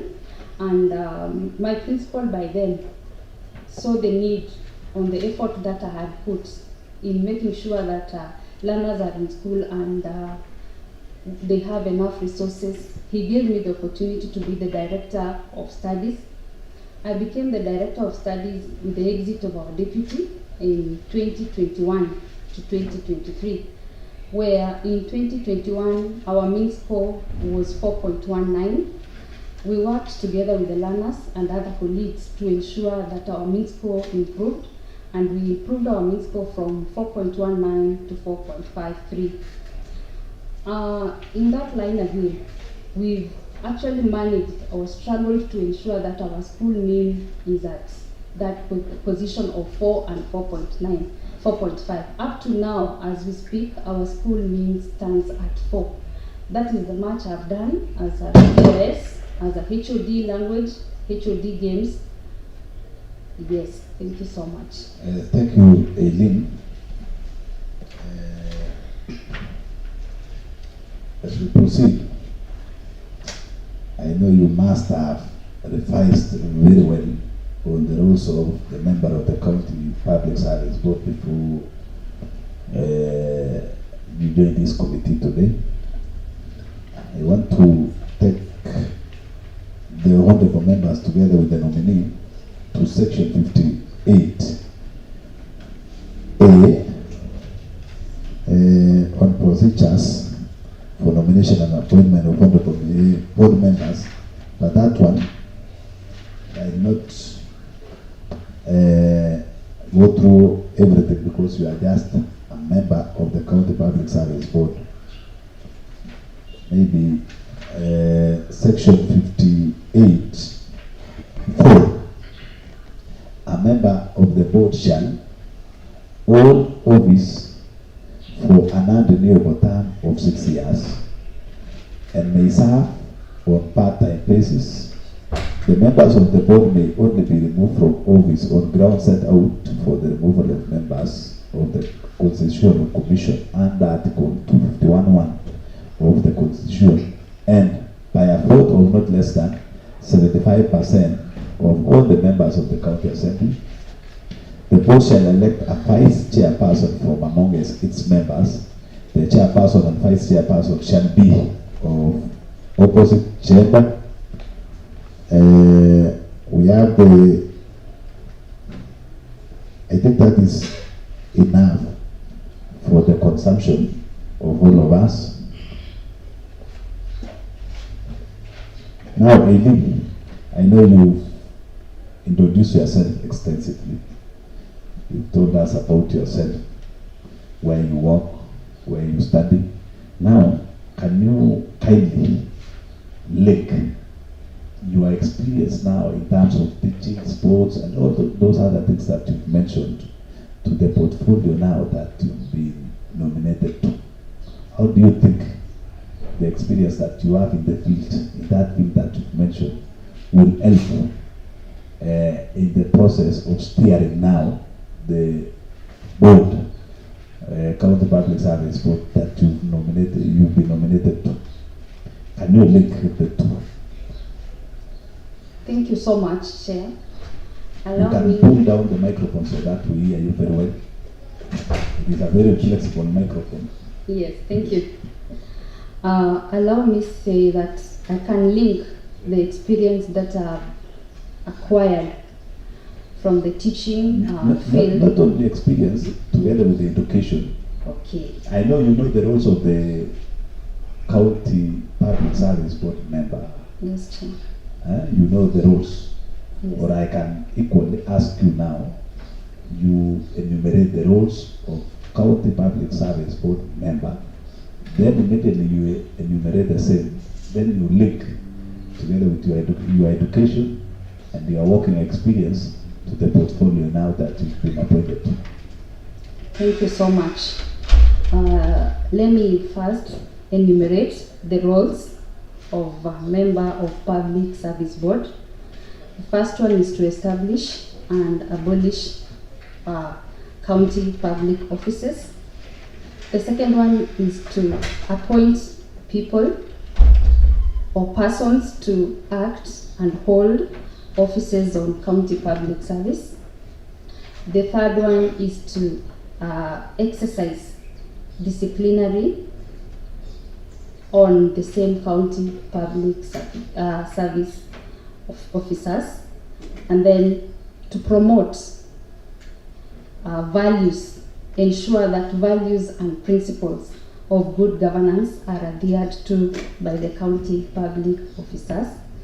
Then also to report to the county assembly, that is the legislative arm, on how these values and principles have been adhered to. Those are some of the roles of public service board That is what member. you call the basic roles Yes, sir. of the county public service board. Yes, Chair. Now, your experience now, I just want you to link your education background. You've said you are a Kiswahilist teacher. You've taught along those feet. Now, you've also been a sports person in various categories. Now, can you link this education and your work experience backgrounds to this portfolio that you've been appointed, now that you know the roles of the member of the county public service board? Thank you so much, Chair. I can say as a teacher, in my teaching experience, and my work has been to train learners, impart or inculcate some values on them. And I see the same thing applying to the role as one of the roles of a member of public service board, that we have got a role of ensuring that our county officers, public officers, adhere to the values and principles. This is where, as a teacher, I can even introduce something like reminding them through talking walls, where in the various departments you can be having those values and principles put there, so that once in a while our county officers or the public officers can be referring to.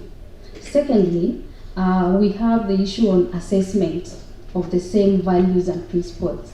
As a teacher, I have always been assessing learners, where you can analyze and see from the way you plan a lesson, how do things work? Are we achieving or we are not achieving the lesson objectives? So the same case, I can also assess and check whether these values and principles are met, and even the objectives of the entire public service board, are they met or not met? As a teacher, again, in my own capacity, I can be able, or I'll try to ensure that I embrace teamwork. As a teacher, definitely when we mention about being a DOS, where I was in charge of all the subject teachers, working with them with the timelines to ensure that they submit the exams on time, we analyze together and we give the reports, feedback to the learners. The same case, I'll embrace teamwork, work with my fellow public service board members to ensure that we get the every necessary objective, basing on the maybe plan that is there for a certain year. For example, as a teacher for now, we have got what we call performance appraisal, the TPAD, that is from the school. We can also bring it, a performance appraisal in such a case that we also try to work on the same time limits. We've been having issues to do with targets that are set at the beginning of the year. We can also set targets with the county public officers to ensure that these targets are met. And if they are not met, what are some of the challenges and how are we going to come about and ensure that these targets are met? Thank you. I think honorable members, you are noting. Now, you've explained places you've worked for, and now my question is whether you've ever been honored for doing exemplary good, maybe in the field. You've talked of sports, you've talked of being history, because you're a teacher. Have you ever been honored or awarded for doing good, maybe in those fields? Yes, I've been awarded for being doing good in those fields. For example, in the sporting field in 2024, I was the chaperone of Kericho County at the Rift Valley Games in Nakuru, not Nakuru but Eldoret. While there, I did my exemplary work until I was nominated to be the chaperone Rift Valley at the Nationals in Mombasa, not Mombasa but Machakos in 2024. In school again, I've been awarded, I've been given a card, you'll find it in my documents, of being the best teacher in 2021, having struggled in my history until we had a mean score of 9. Thank you. Maybe, are you a member of any professional body? Teacher Service Commission. TSC and? Kenya Secondary School Sports Association. So you are a member? I was a teacher. By virtue of being a HOD, you become a member. Thank you. You belong to which political party? I don't subscribe. Currently, I don't subscribe to any political party because my professional ethics does not allow me to do politics. But you vote? I voted that time. Are you a voter? Yes, I'm a voter, sir. You are a voter in which ward?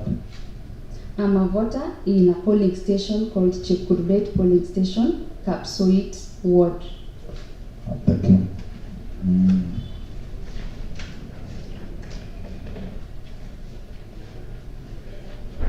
Maybe a very unfamiliar question is on the projection. See, as a state officer, you are always required, maybe before you are even appointed, maybe you declare your wealth so that we will be gauging, going by the time that the wealth you will be accumulating over time. We need to know first at the beginning, if this committee finds you fit, we wish to know your current financial net worth. When you project both maybe assets and liabilities, can you give us the approximate figure? I know you've been declaring as public officers, we always declare wealth. Yes. The last one that you declared your financial net worth. Yes, Chair. Approximately assets is 15 million and liabilities is 5 million. So you can say you are worth around 10 million. 10 million. Yes. Now you will be serving, if this committee finds you fit, you will be serving at the County Public Service Board. Whenever there is these issues that is normally disturbing maybe the state officers, the issues to do with conflict of interest, what are you going to do? Because from the look of things, you are still very young. If these issues arise, what are you going to do? Thank you so much for the question.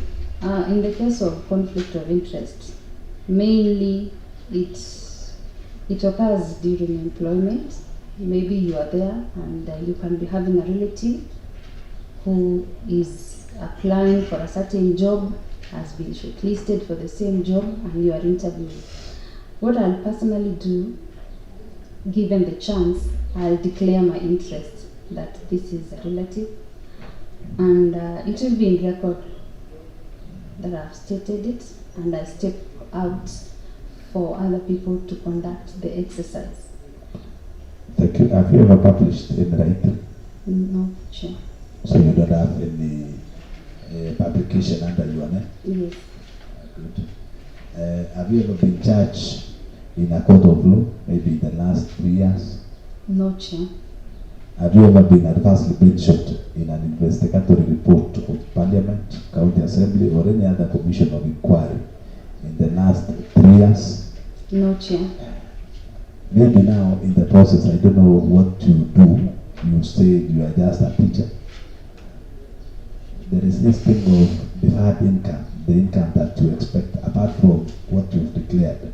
Do you have any income that you expect maybe from various businesses, if I told you are running businesses and other things? Yes, I have a deferred income of nearly 400,000 from farming, that is sugarcane farming. Sugarcane farming alone? Thank you. When introducing yourself, you just mentioned about the need. Do you have dependents? Do you have a family? That is what you didn't mention. Is Eileen married, single? Are you a family person? Thank you, Chair. I am a family person. I'm a mother of 2. Thank you. To that point, honorable members, maybe I'll open the floor and give the opportunity to honorable members to pose questions. I'll advise you, Eileen, that because we are running out of time, we'll be writing down the questions. So first, I'll take a round of 3 questions before you answer. So you'll be very attentive as I give this opportunity to Honorable Eric B. to pose his question. Thank you. Thank you, Chair, and welcome, Eileen. First, Chair, I need to declare that Eileen happens to be one of the members whom we in a group called Professional Exchange, so it's Singapore. So I know her, and I want to declare that in any decision made by this honorable house will not interfere with the outcome. So Eileen, congratulations. I've gotten this opportunity to become a County Public Service Board member, the Rituals nominee. So my question begins, Chair. Eileen, you've taken us through your experience, and I will ask you, this process of recruitment as a public service board member, there's a issue called recruitment.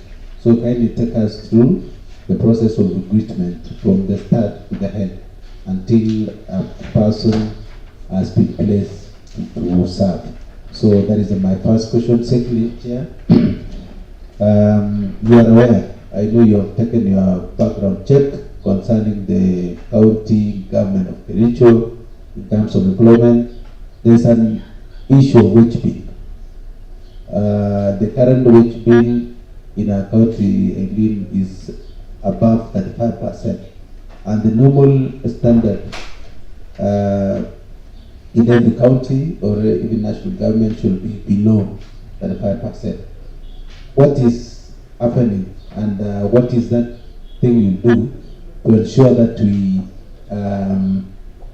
cascade or we lower down the issue of wage bill, which will tell us what percentage currently is our county level, because you've done your background check. So tell us what is that thing you're going to do, you're going to instill if given an opportunity to become a public service board member. to ensure that people get services, because the priority in the county government is the development, not really employment. So we find that if we want to employ people currently, we are not able to employ because of the wage bill, facility development. So maybe answer that. Thank you, Chair. Thank you very much. This one you don't even need to write down. You have to write down the questions posted by. There is something that I forgot. There is this person in your CV called Ari Langat. How do you know him? Thank you so much, Chair. Harry Langat was my first principal when I was employed as a teacher at Kabianga High School. What of this other one? CPA Kipkemo Cheriot? CPA Kipkemo Cheriot, we worked together in the university as a colleague, and then after some time, it's somebody whom we have been interacting. So you are comfortable if this committee wish to find more inquiries from these people? Yes, Chair. Thank you. Thank you very much. Maybe another round of questions. And during this process, before I give you the opportunity, now that the chairman of this panel has just arrived, allow me to give him the opportunity first, maybe to introduce himself, then we proceed. All right. All right. Thank you so much, the leader of majority. This thing is not working.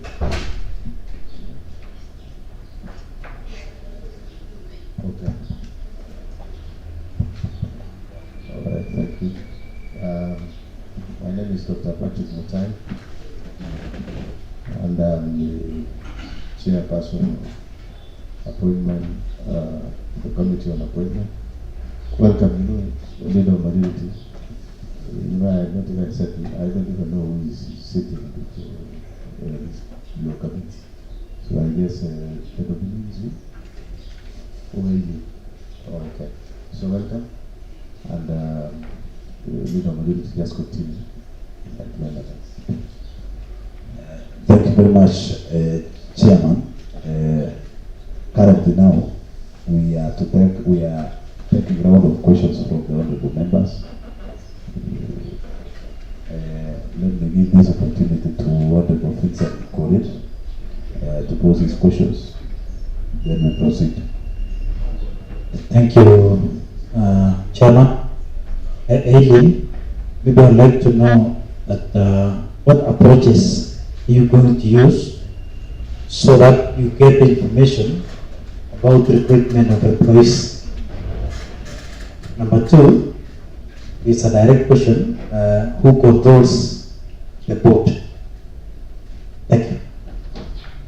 Pardon, I beg your pardon, on approaches to get? Yes, I would like to know which approaches are you going to use to get information on the need to employ or for the county to employ. Do you have any mechanism to know that there is a need for to be employed? And maybe another one is, who controls the board? Is there anyone who controls the board? Thank you. Another round of questions from Honorable Chiriat. Thank you very much, Chair. Thank you, Aileen.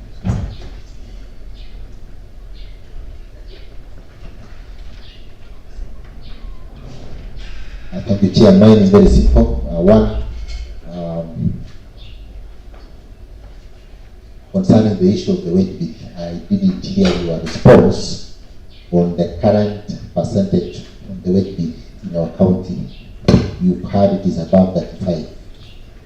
That is recommended by law. Coming into the County Public Service Board, we do have a lot of areas that needs human resource. A perfect example is the early childhood sector. We still have schools that do not have the ECD teachers. On the other side, we have a ballooning wage bill at the county.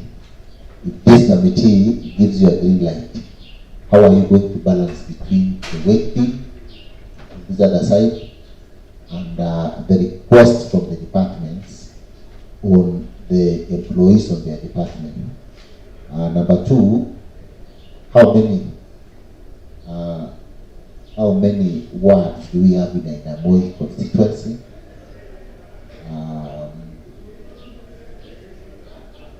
Who is the sub-county administrator over in Namoi sub-county?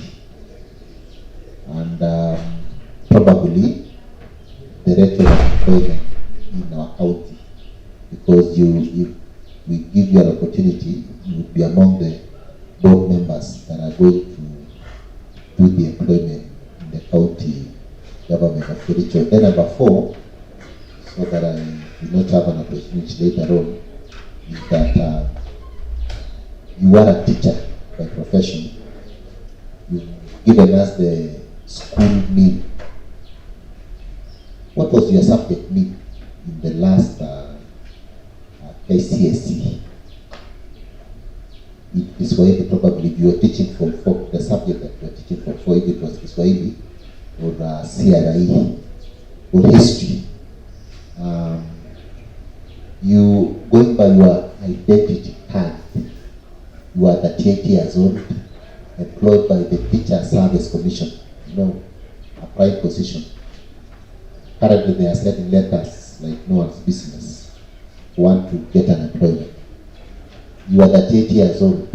Coming into this position, you will be a state officer.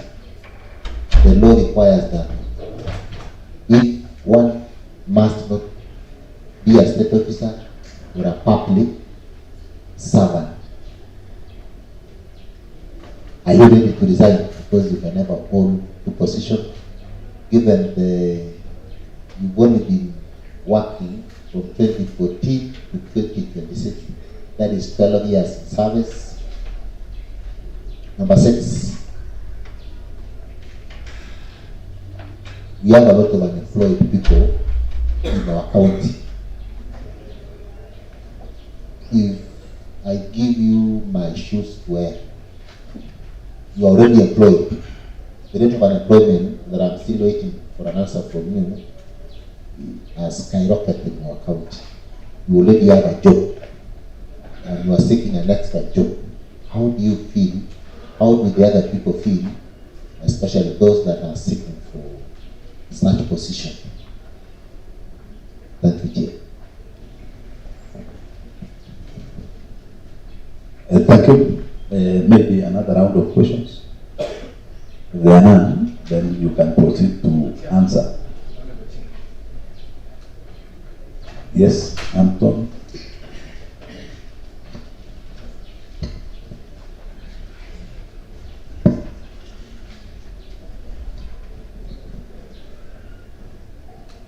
Thank you.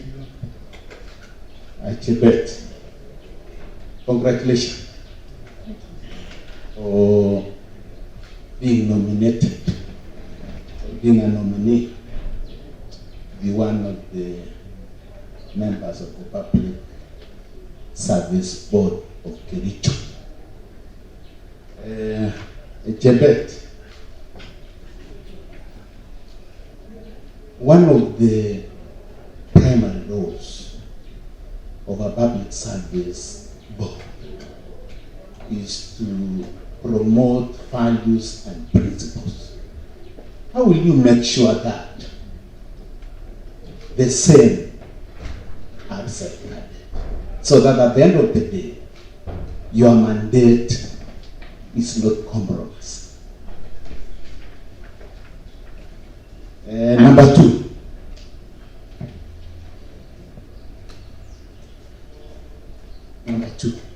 promotions among our county employees. When you peruse through the records, you will find that most of the employees are stagnated for a long time in the same job groups. What mechanisms are you going to put in place if in any case you are given the chance to be a member of the Public Service Board to make sure that these people are promoted? Bearing in mind that we have a very serious financial constraints as a county. The last one, Honorable Chair.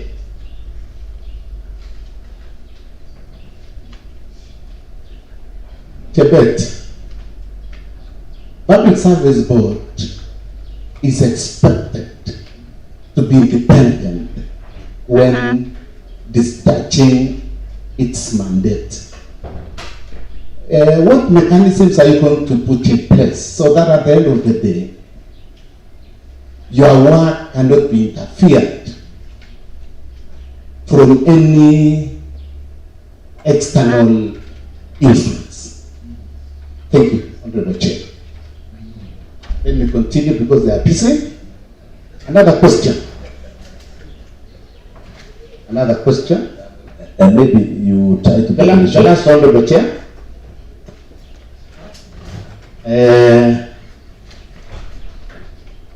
Interpret.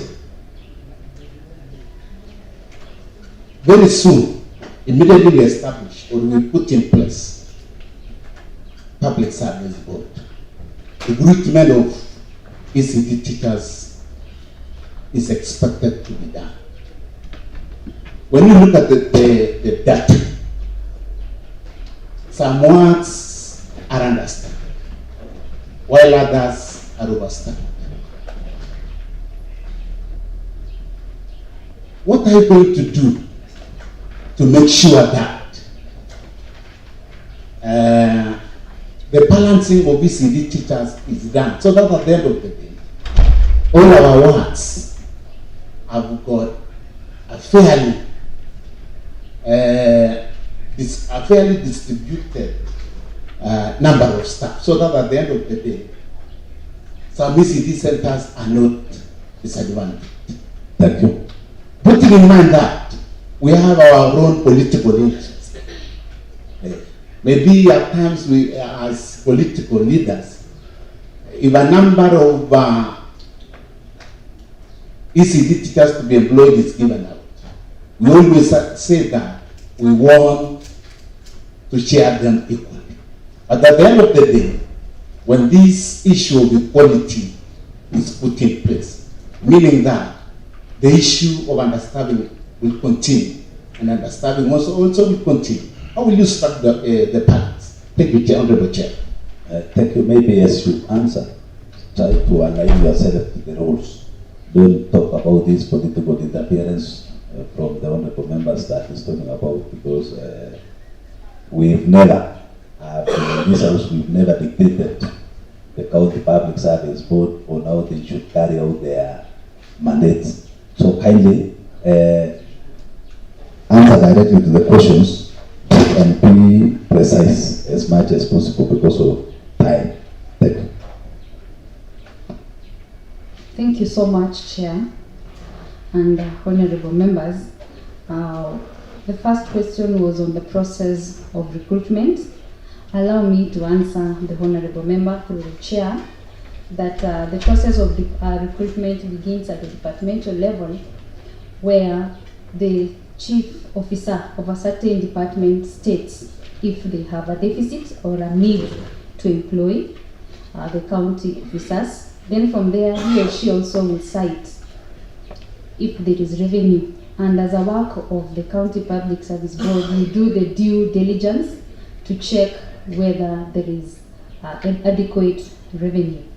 After that, the county officer forwards the same report to the county officer of the public service, PSM, Public Service Management, where in this public service management, they are going to address it in a meeting where all the CEOs will be there, because everybody will be airing their issue on recruitment.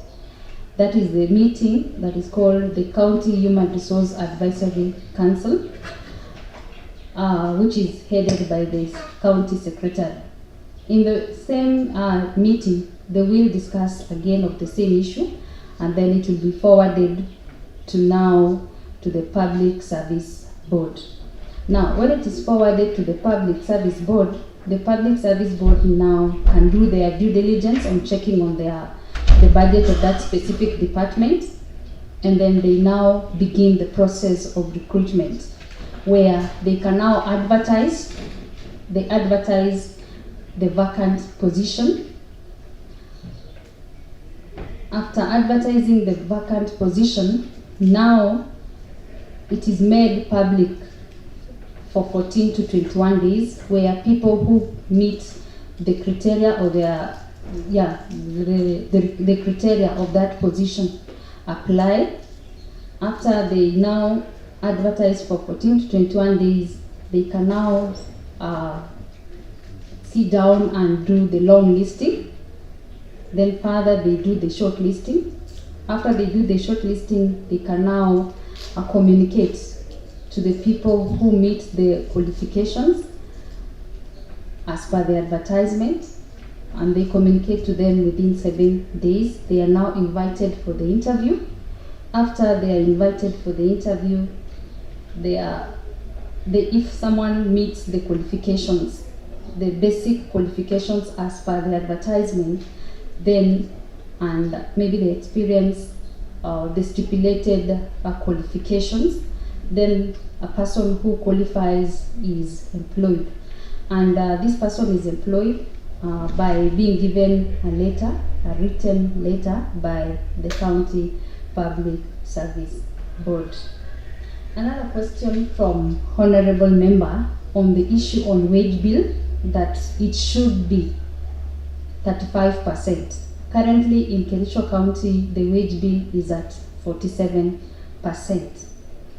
And how do we work, or how will I personally, as a member of Public Service Board, work to ensure that the wage bill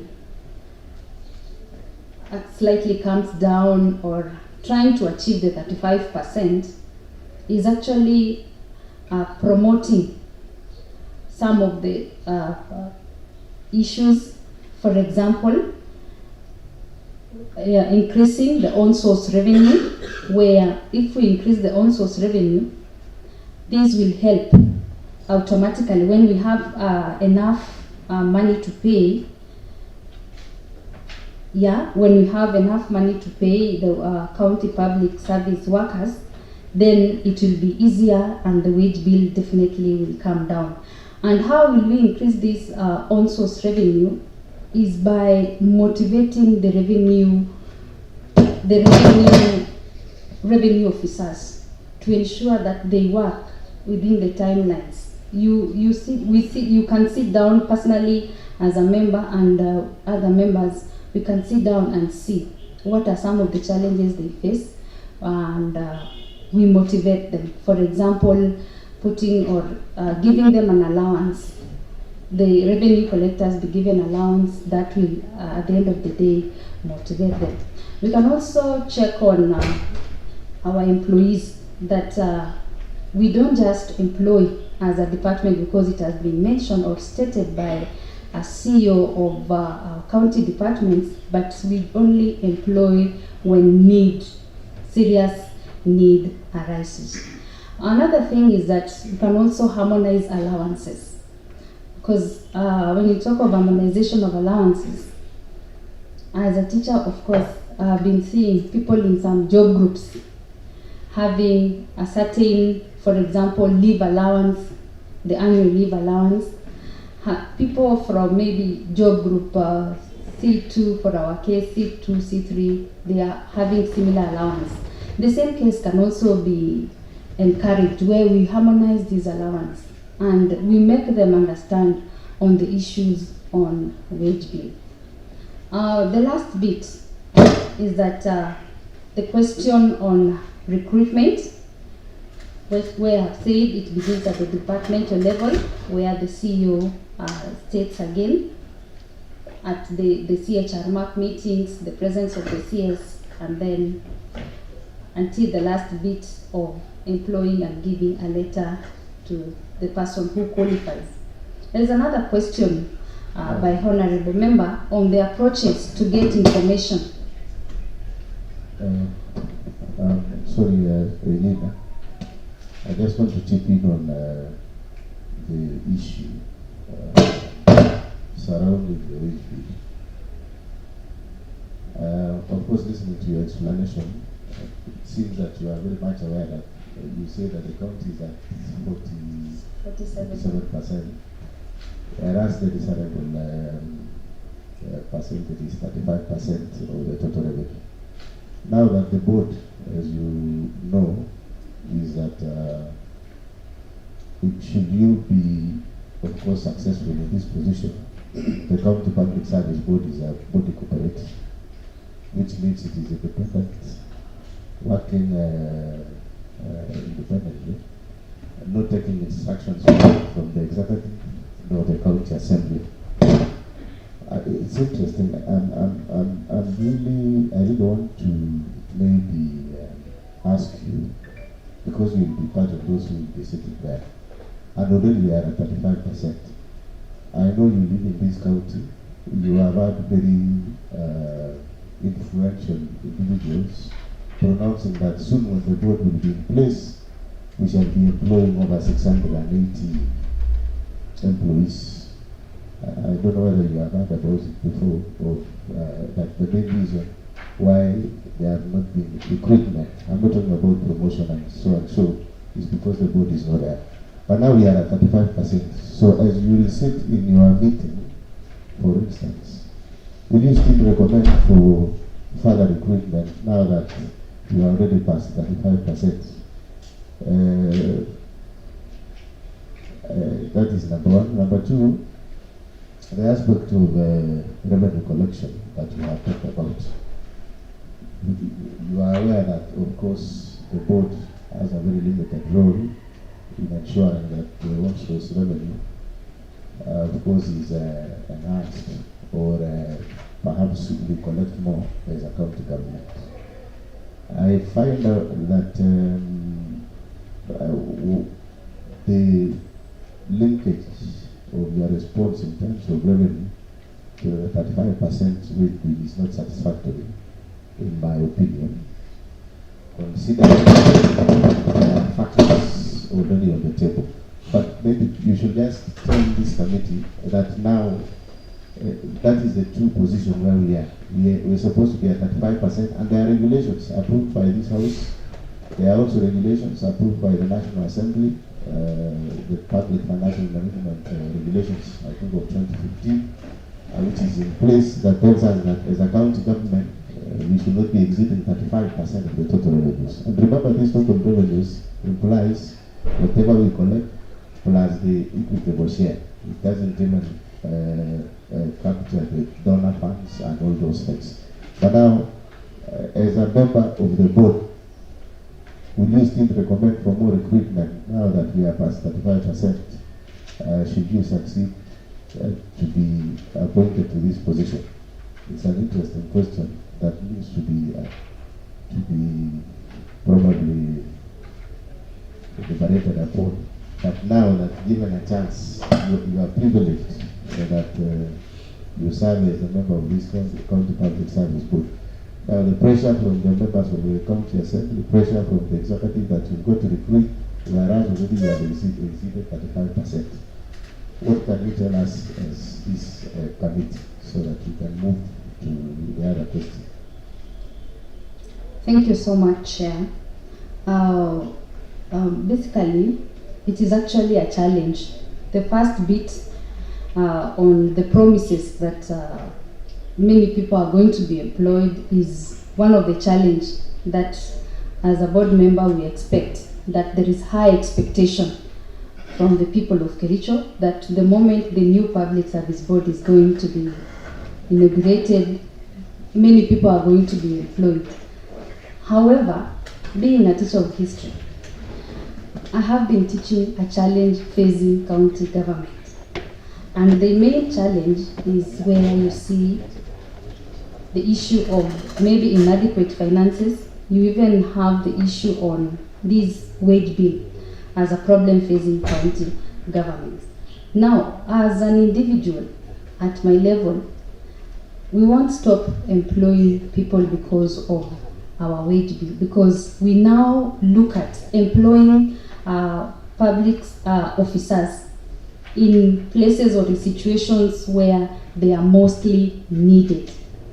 Another thing that will also help us work on this issue of wage bill is do audits, because at some point in time we might find that we have ghost workers in some departments. The moment audit is done in every department, it is identified, then might be it will reduce the issue on wage bill.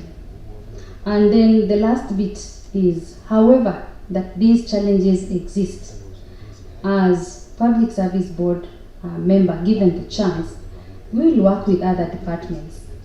When we mention about our roles being limited, not tied so much on issues to do with revenue, we will work with other departments to ensure that you give advice where necessary. Thank you. All right, thank you. So maybe final remarks is that should we continue violating, or in your opinion, what is your advice that you tell us, other than all those issues that you have seen? In just one statement, should the county should continue employing or not, given the current situation that we are in? Because I'm aware of even circulars that have been issued freezing employment until some aspects have been realized. So I don't know what you will do, but what we expect is that probably you should freeze employing. That is my own opinion, because already if you continue employing, you violated the regulations that are in place of 35%. Probably it's a difficult question. Maybe you can move to the other one. We just finalize on the others. Thank you so much. Chairman, there was another one on harmonization of allowances.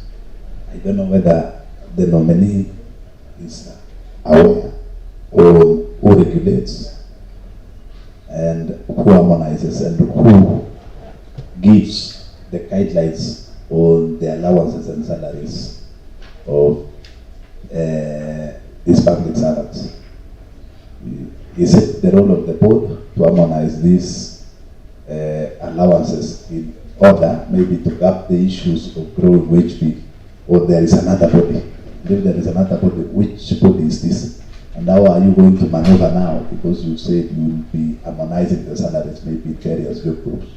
How are you going to maneuver to a level you can now harmonize the allowances and the salaries of those people that you've talked about, issues to do with people to do with revenue collections and other things?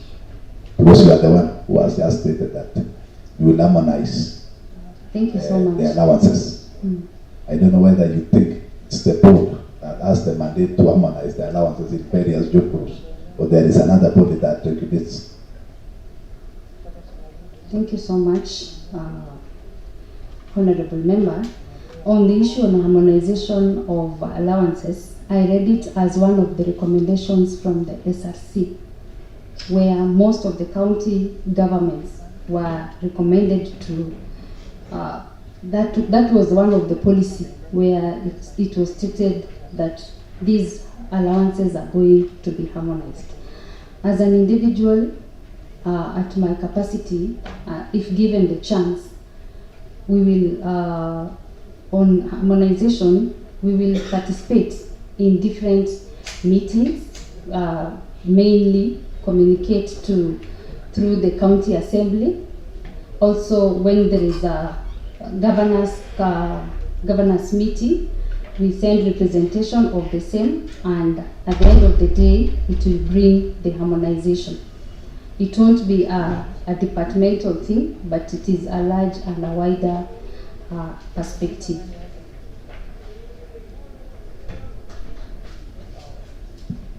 Right. Then the next one, should I proceed? Thank you. On the approaches to get information on the need to employ.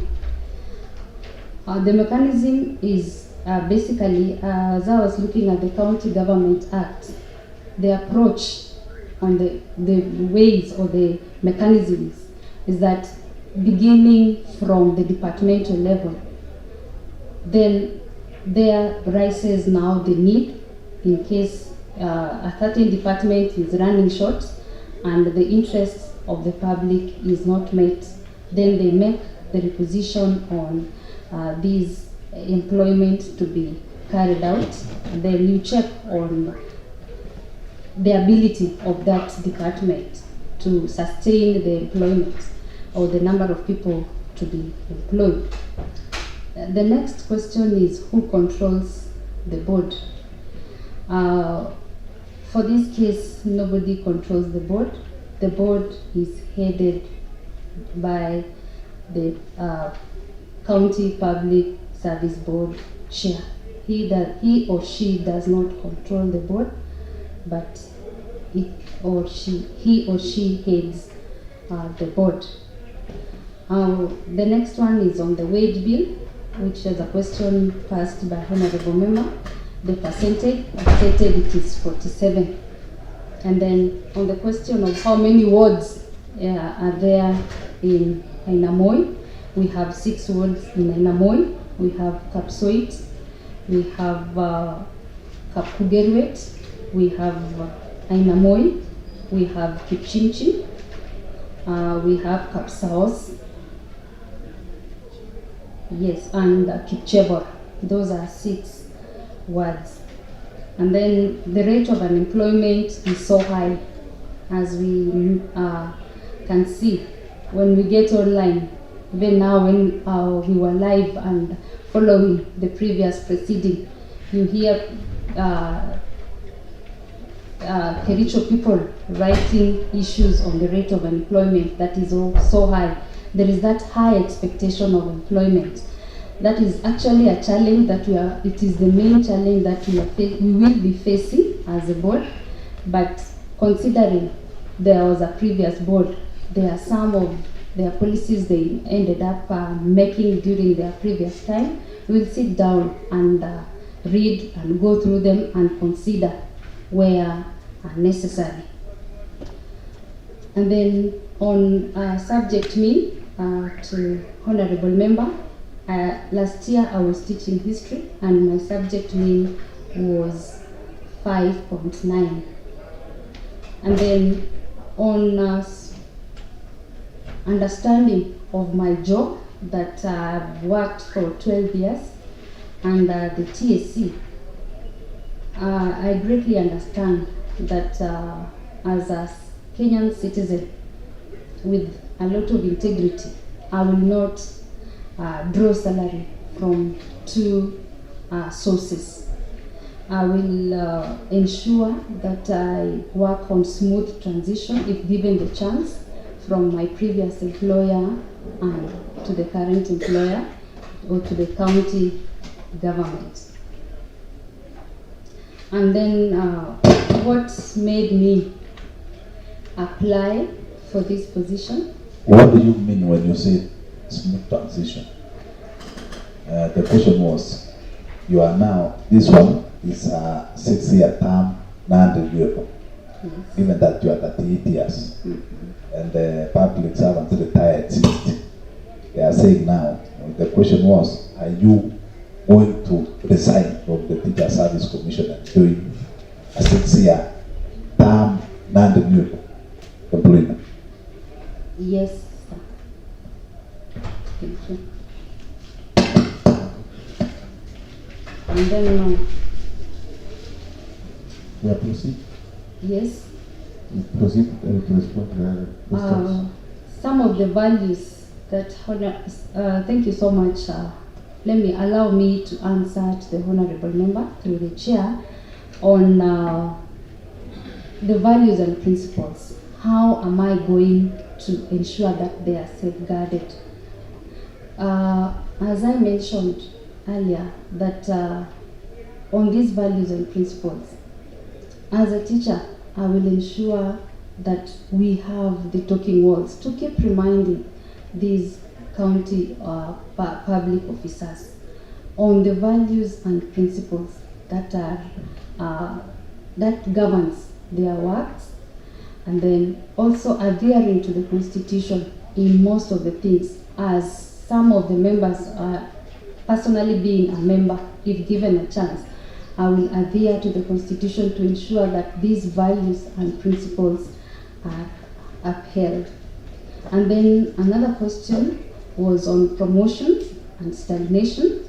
How do I, as a member, if given a chance, will promote and eliminate the stagnation and ensure that there is promotion? First of all, it is to encourage our county public officers. As at my personal level, I will check on individual performance, basically on how somebody is doing his or her work. You'll find that in a system, somebody or a public officer, there are people who wake up with that heart of working, and you'll find that we've been there in the field of teaching, and you'll find that we have different people with different hearts, where you will find somebody who is willing to work even though the remuneration is little. You encourage that person, and then at the end of the day you reward that person with these promotions. You can even give commendation certificates of the work they are doing. You also encourage, or I will also encourage the county public officers to add their academic qualifications for them to be promoted from one job group to another. The second last question is on the independence of public service, where there was interference, political interference. It is a challenge that in the systems there is a political interference. But I'll ensure as a member, I'll stick to the policies that have been set, and also to the constitution on ways or procedures to follow when employing someone, and also to stick to the County Government Act on the policies, the roles, the powers of the county public service. The last bit is on the understaffed and the balancing of ECD teachers. I now thank you so much, Honorable Member, for raising this issue on understaffed and balancing of ECD teachers. Personally, when I have been a teacher at the high school level, and sometimes we get learners who are not able to read. Beginning from, you look at those basic things, it was happening at the ECD level. What I'm going to do is to ensure that we encourage the teachers who are already in the system to keep promoting the policies and the core values and core competencies of education at the ECD level. And also on this understaffed issue, we talk on the role. You can check on the role or do an audit, check on the number of schools in a certain sub-county, in a certain ward, and then we can do the balancing by calculating, because mathematics never lie. When you check that a certain ward has this number of schools and the number of teachers are few, yet there are learners there who need attention, the issue of understaffed will have been sorted. And the issue on political interests, it is a challenge, but we will adhere to the policies and stick to the Constitution. Thank you so much. Okay, thank you so much, Eli. So we shall proceed with the question you are going, and then Mheshimiwa Sien, this is the last statement or the conversation. Okay. Thank you, Chairman. Chairman, I only have two questions. Number one, at least please answer the question of ghost workers, which is rampant in all the public service sector, especially the workforce.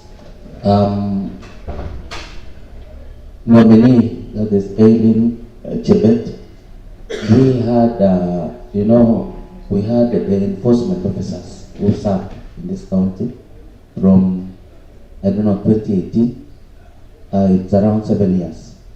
When their contract came to an end, the governor promised that immediately the Public Service Board comes in, their contract will be renewed. Because at the moment we don't have those people in the county. Suppose the executive led by the governor, because now should this committee successfully approves your nomination and it is approved by the House, of course you'll be the member of the Public Service Board. Now, Public Service Board is domiciled in executive, where we have no control as an assembly. Suppose the governor brings in a new list of enforcement officers. What will you do? And the governor is captured in public, claiming that when the new Public Service Board comes in, their contract will be renewed. Some of them have loans. And the number two, and this one is a speaker, Chairman, I must be honest with the nominee. In Meru, in Embo, under Governor Wambora, the governor worked with the assembly to maliciously remove the chair of the Public Service Board and installed his own chair through again the assembly. The former chair petitioned through the court and successfully was reinstated. The people who were hired by the new chairman and the board were also, their contract was terminated because it was unprocedural. In Nyamira, when the late John Nyagarama was unwell and in US for quite some time, the deputy governor worked with the board to remove a number of employees. You know, I'm referring to the board because you'll be sitting in that board. When the late Nyagarama returned, he again petitioned the board to ensure the staff were reinstated. In Bomet, where I worked, of course, the same Public Service Board with the new governor had our contracts removed. The point I'm making is, will the governor, work with you to ensure some of these illegal appointments, illegal terminations, or unprocedural hirings, will you be among the board members who will side with the governor to do all the illegalities? Can we get that opinion from you so that we know the kind of person we are, reviewing, possibly to be the member of the board? Thank you, Chairman. Chairman, before Mr. Shele chips in, allow me to have an concurrent with the Honorable Rodwell. Regards to the Department of Health, Nominee Edin, we have an issue in the shortage of staffs within the health department. There's a structures, or there's an act which is called LEVI.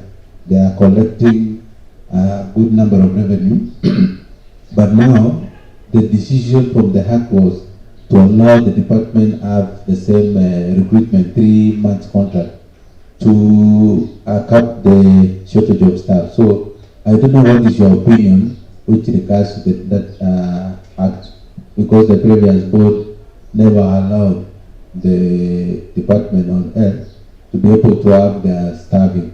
What will you do when you come in, if you are approved to be in that public service board? Will you allow the Department of Health to be able to work on their collections independently, because the act has been approved in this honorable house, which allows the state department to undertake their program without even being denied by the public service board. So I'll chip in regards to the same enforcement officers. Can you say something which will be able to make the department run effectively without interference from the public service board? Because for them, they have been saying they are the one who should do the roles. And of course, if you give contract of 3 months, you will be continuously doing the same work, of which it doesn't, it is not cost effective. So if you give the department oil to work for their money, it will enable the department to run smoothly. Thank you, Chair. Okay, sorry, just to clarification, the order will be so that when the nominee will respond, in regards to what you are saying, that the board, the County Public Service Board interferes with the Department of Health, in terms of what? In terms of recruitment, or in terms of, so that we don't mix the two, given the various roles. Let it be a bit clear. Chair, they were supposed to grant them for them to run their affairs well, because if you you normally look at them, they want to advertise the contract, 3 months contract. Of course, there is an issue called locum basis. Locum basis, Chair, is ineffective, and it is being run by even the national hospitals. Like Kenyatta, they are doing the same. Even Nakuru PGH, they are doing locums for their staff. So that this will reduce the staff shortage, and it is not a recurrent exercise. It is the hospitals to run their affairs well, Chair, so that you don't find an hospital, like a dispensary. They don't operate over the weekends. They say we don't have staff. So if we allow the locums and locum basis program, it will never interfere on those such issues. Thank you, Chair. All right, thank you, maybe just to, I know that is on the matter of delegation by County Public Service Board. Maybe you should just note that. I know you have gone through it so that you can respond accordingly. Mheshimiwa Sile. Thank you, Chair. I think the question I had has been asked by but nevertheless, our nominee, have you done by way of pro bono or charity work, listing specific instances, the amount contributed and the amount of time devoted to each? Thank you. Okay, so that we wind up. The last one is from myself here. And this is in regards to, of course, the County Government Act 265, in regards to qualifications to be appointed as a member. Just a clarification from your end, the Act states as follows. A person shall be qualified to be appointed as a member if that person has not at any time within the preceding 5 years held office or stood for election as number 1, member of parliament or of a county assembly, or number 2, or a member of a governing body of a political party.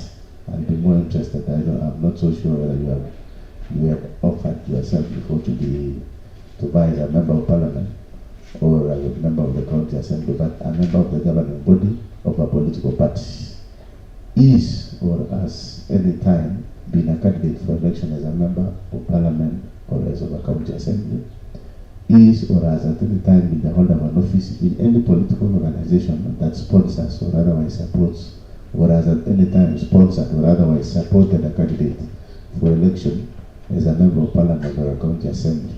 Just maybe in a snapshot is whether you have participated in any political organization. For instance, since you come from Ainamoi, you may need to clarify whether you were part of any organization in supporting the various candidates that applied for the positions. So you can proceed to respond to that, and I give you a maximum of 10 minutes, so you summarize straight to the point. You may proceed. Thank you so much, Chair. On the issue on enforcers, I'll not side with the executive. What is to be considered is what is there in their scheme. For example, the county human resource document. What does it state? I will stick to the policy that has been set, and we'll give reports and even research and recommend on our view or my view as a person when it gets to the health department, because it is also an issue on employing, removing workers sometimes, maybe because their contract is over. We'll assess the policy and give a concrete answer on the same. On the County Government Act, the Section 265, I can confidently say in the House that I'm not a member of any political organization, neither was I participating in any political party or vying in any political capacity or any position. Thank you. Have you tackled the issue by Honorable LD? All right. So, Honorable members, we shall take there is an observation by the Honorable Chair so that we can finalize. Yes, Honorable. Thank you, Chair. Indeed, I come from a sub-county that has been, I come from a ward in a Moi sub-county that has been continuously sidelined in terms of recruitment. If this committee gives you a green light to serve as a member of the Kericho County Public Service Board, please remember we have 6 wards. I was aware when you answered that question, but I heard that you did even name the members of the county assembly. Those wards, if you get an opportunity, let it not be, names and members of the county assembly. There is a ward called Moi ward that has always been subjected to sidelining by the previous board. I want to say this, Chair, because I have always been on the receiving end most of the time when recruitment takes place. Remember, we have 6 wards in Moi County, but there are those that have benefited more than the rest. So if you get this opportunity, because you are here, if you get the opportunity, apart from being the member of the Kericho County Public Service Board, you basically be representing the interest of the sub-county that you come from. So remember to give priority with the wards that has always been marginalized from the previous 2 boards. And that is it, Chair. Okay. Thank you, Dr. Bocherian. I think we need what the Deputy Speaker is referring to here is the promotion of equity by the County Public Service, including, of course, the aspect of unfair discrimination in the form of probably, we expect, should you succeed together with your team, to probably implement affirmative action measures consistent with the purpose of the County Public Services Board in terms of both recruitment and even the aspect of promotion. I think I've been served in this county government for the last 14 years now, and I can dare say that no human being in this county, not even in Kenya or the whole world, has experience to deal with matters devolution or Kericho County. We have a number of issues that must be dealt with. If we had time, we could discuss and exchange ideas, but there is one that probably you should note also, the aspect of staff having been in acting capacity for over a long period of time. We got a number of challenges. What we are only saying is that should you succeed to be nominated, some of the aspects that you are going to deal with require probably strict adherence to the law, and perhaps the one raised here by the Honorable Chair on the issues of unfair or skewed employment, where you are only employed because the governor comes from your place, or even the members of the board. We have had previous accusations where members of the board have been accused that they have employed their own brothers, their own sisters, their own wives, concubines, and all those. So those are the things that we have been faced with over time. we hope that should you succeed, those are the things that we want to see differently done. Otherwise, I'll give you an opportunity to say one final submission to this committee so that we can continue with the other nominee for this afternoon. So, Eileen, a minute for your final submission. Thank you so much, Chair. Thank you so much, Honorable Bates, for that observation. I'll personally adhere to the law and promote fairness in any aspect. Also to consider the policy on affirmative action and work to ensuring that Kericho County is great. Again, given the opportunity, honorable committee members and the chair, I will work towards ensuring that we have a public service board, or as a member have people employed on merit basis, on fairness, and considering people who have always been sidelined, as he has said. I'll ensure that all people are treated equally in Kericho County.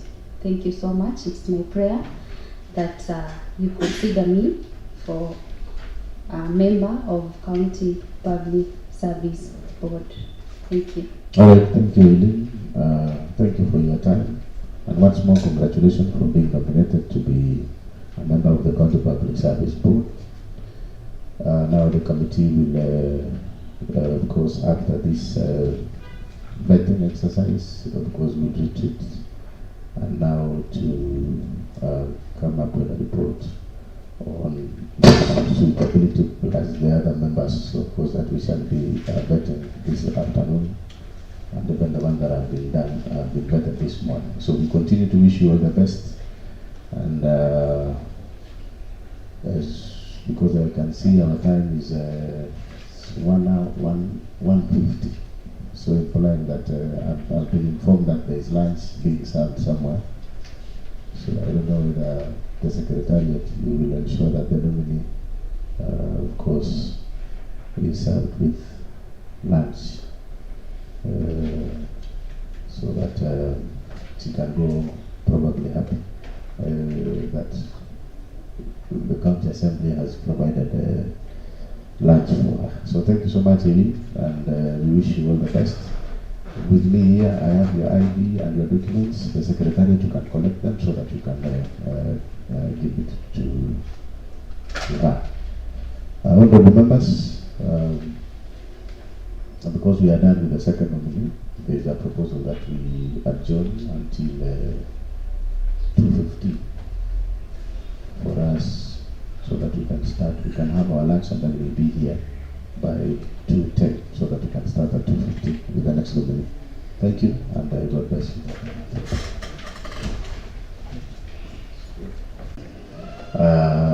Looking at our timetable, we still have 4 more nominees. That is Benjamin Kiprono, Leonard Kiprotich Kirui, there's Dr. Kipiagon Kemboy, and then there is Joyce Kemoy Kelel. And looking at our time, it's 2:43 p.m. So I'll request that going forward,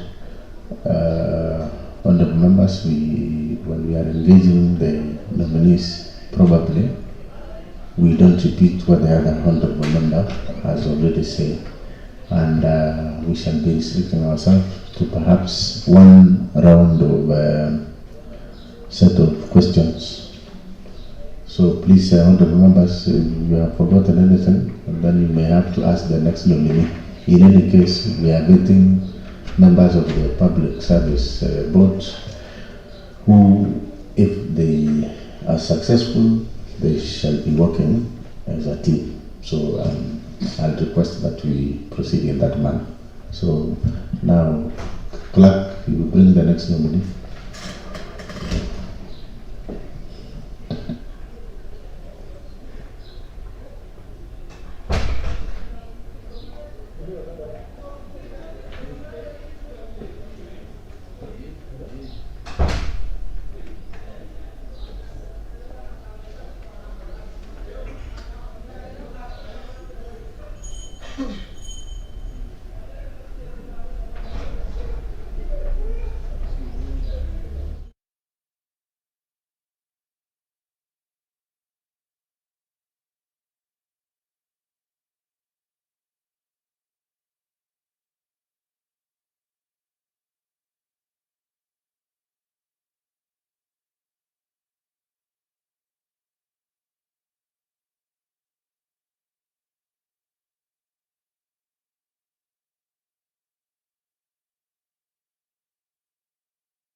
Welcome.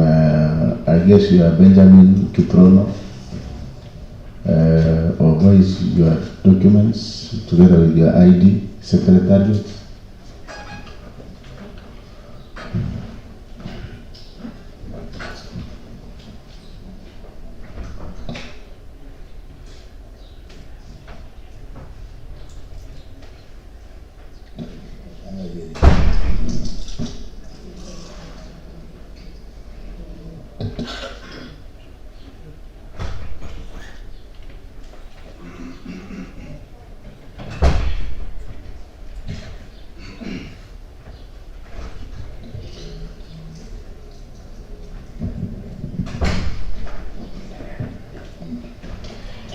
Okay.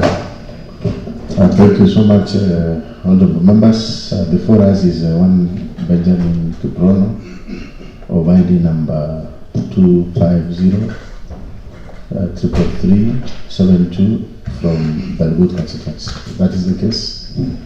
Yes, honorable Benjamin, you are most welcome. Before we administer the oath, before you use the appointment committee, and we'll introduce them because of time. From our left, we have far left, that is the Honorable Maritim from Chepseon Ward.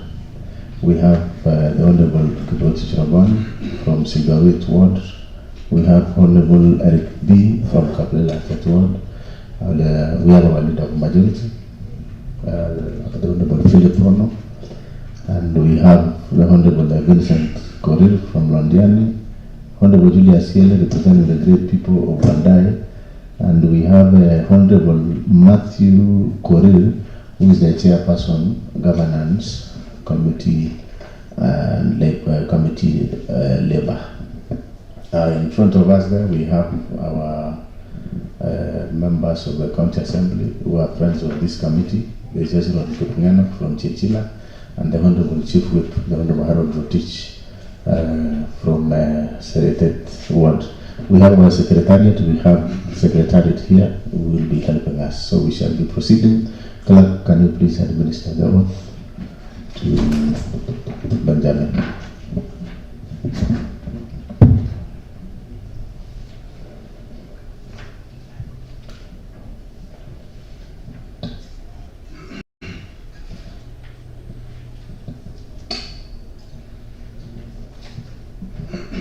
I, Benjamin Kiprono, do swear that the evidence I shall give before this committee is the truth, the whole truth, and nothing but the truth. So help me God.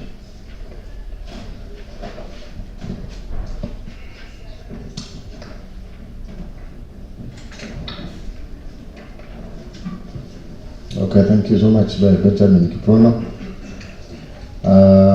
I forgot to introduce myself. I'm Dr. Patrick Mutai, the chairperson, appointment committee. As you are aware, you are here because the governor did submit your name to be among the members of the County Public Service Board who were successful for the appointment to the position as advertised by the recruitment panel. So let me take this opportunity to congratulate you, of course, for making for being here today as a result of the interviews that was done by the selection panel for the recruitment of chairperson members of the County Public Service Boards.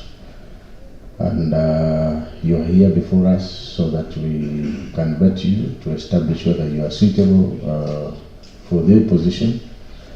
And we shall be guided, of course, by the existing legislations and even engaging with you, having a conversation to establish whether, should you be successful, whether you are up to the task. So I'll encourage you that we shall be taking questions, but before then, I'll request you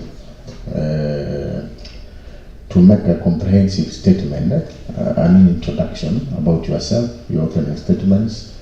In this regard, I expect you to introduce yourself fully, starting from your names, where you come from. Of course, the basic introduction that you know.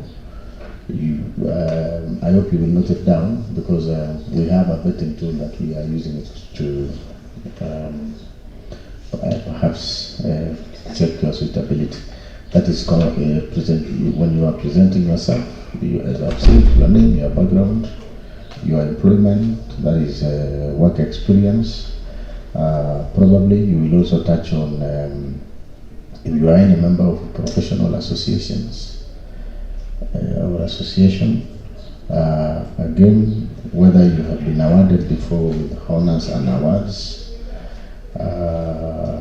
And as you introduce yourself on the matter of work experience, you will relate it to this position that you have been nominated to, that is the member of the County Public Service Board.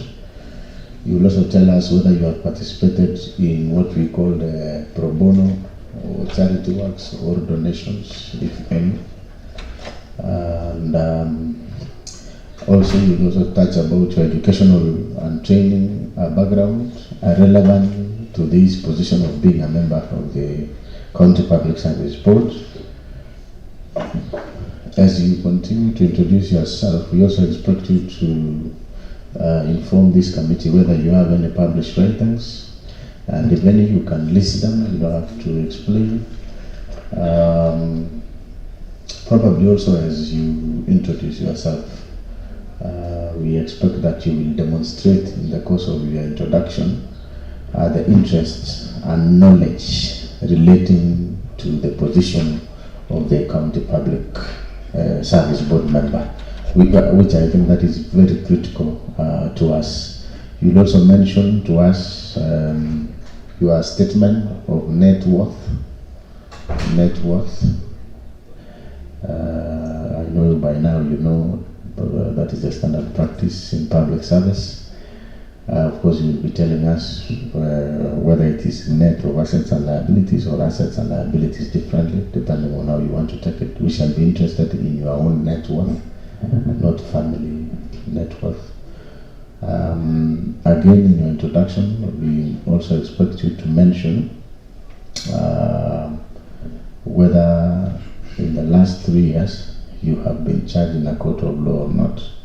And also, if you have ever been mentioned adversely in Parliament or County Assembly or any other commission relating to any investigatory reports, if any, whether you have been mentioned adversely. Having said that, I expect you now to introduce yourself. You take your time, because this is where we will pick a number of indicators on whether you are suitable or not. Don't forget also to mention whether you hold any public office or you are politically affiliated to any party.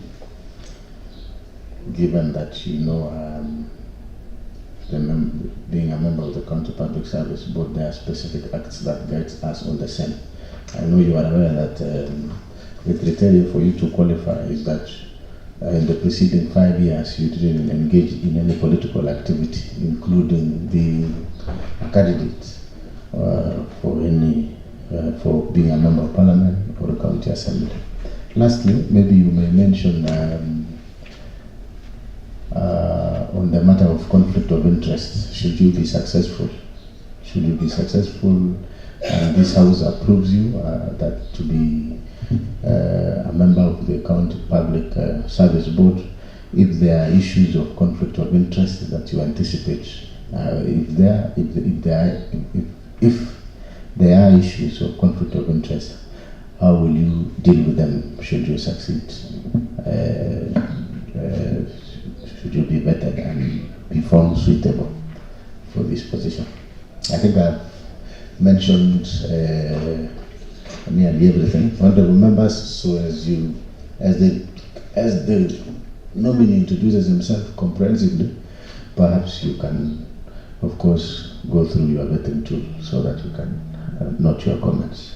proceed in that manner when you are ready. Benjamin Kipron.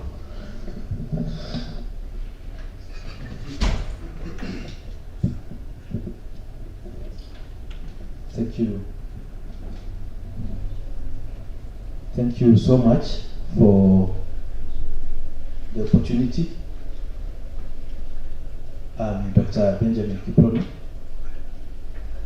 I'm a resident of Kotale village in Waldai, Benwood. From the onset, I want to state that currently I'm a lecturer at the University of Kabianga. I teach computer science. I'm also an ICT consultant and a researcher. To introduce myself on the background, I want to start with my academic qualifications as I move forward. I was born and raised in Kotalen village. Maybe Benjamin, you make sure that maybe the microphone is closer to you. Okay. For you to be audible enough. Thank you, Chair. Thank you. So I was born in Kotalen village. I attended Kotalen Primary School. Thereafter, I proceeded to Kabiaka High School.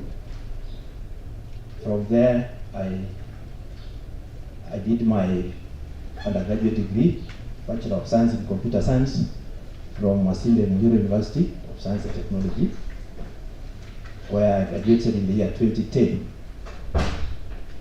Thereafter, I did my Master of Science in Computer Systems from Jomo Kenyatta University of Science and Technology, where I graduated in the year 2015 with a bias on AI, quasi algorithms to be precise. From there, I did my PhD in IT from Masinde Muliro University of Science and Technology, where I graduated in the year 2025 with a bias on disruptive ICT. My research areas are around artificial intelligence, systems development, and machine learning. Those are my key research areas. In my work experience, I started off as an intern with Kenya Broadcasting Corporation in the year 2009. Then from there, in the year 2010, I worked with the African Institute of Research and Development Studies here in Kericho as a tutor. From the year 2012, I was a lecturer, stroke graduate assistant with Zitech University in Nairobi. 2014 to 2017, I was an adjunct lecturer at St. Paul's University in Limuru. From 2017 to July 2023, I was a lecturer at Kaimosi Friends University.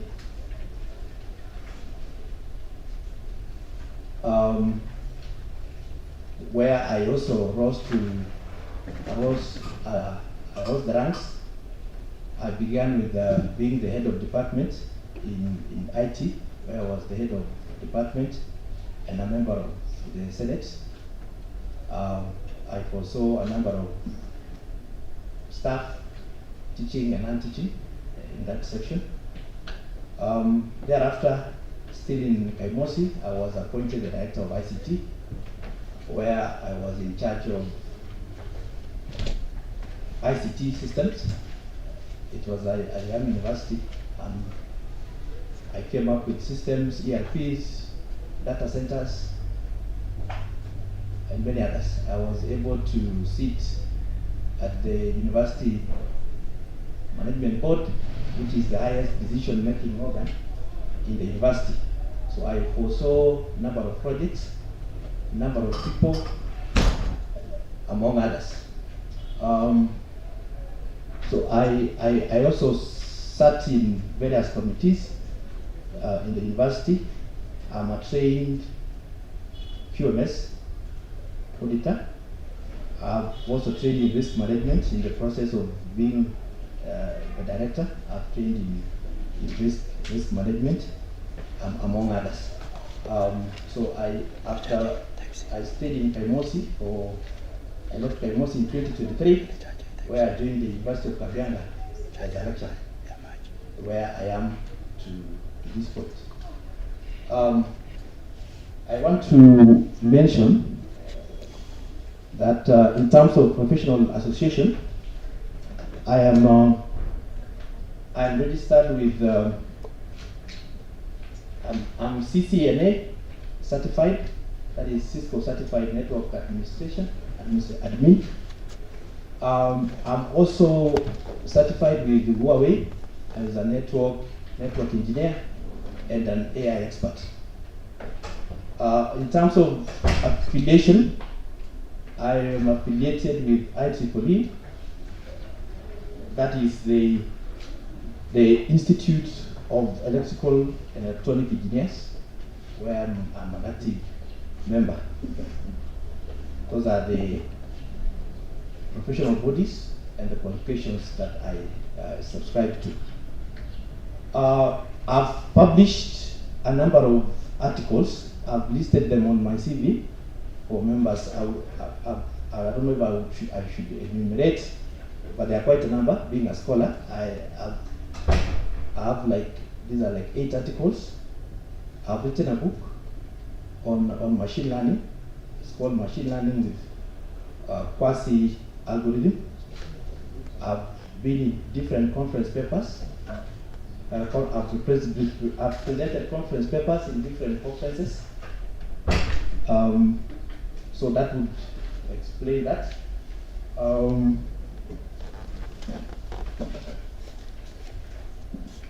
Chair, of important to note also is that I have done consultations. I'm an ICT consultant, and I've done a number of consultations. Major one being with international bodies, including the International Livestock Research Institute, where I've developed systems for them, mostly for Rift Valley fever detection and what we call the index-based livestock insurance, which is an insurance for livestock based on AI and AI systems. I want to relate that to this position, Chair, as you said. In the course of my position, being head of department and being head of ICT, I've interacted and I've overseen staff. I've done a lot of in-service training on HR training, QMS. I've gone through the process of PC for staff in my section. I've sat in the highest level university, which is the UMB, which makes decisions for virtually everything in the university. And I believe that I bring in a lot of experience and a lot of knowledge that the great county of Kericho can actually tap in. I want to believe that my interest, especially in the field of computing, would help me to have a board that is more of data-driven. We want to have systems in place so that most of our decisions should actually be driven by data. And from my publications, you will realize that I'm a great believer in data.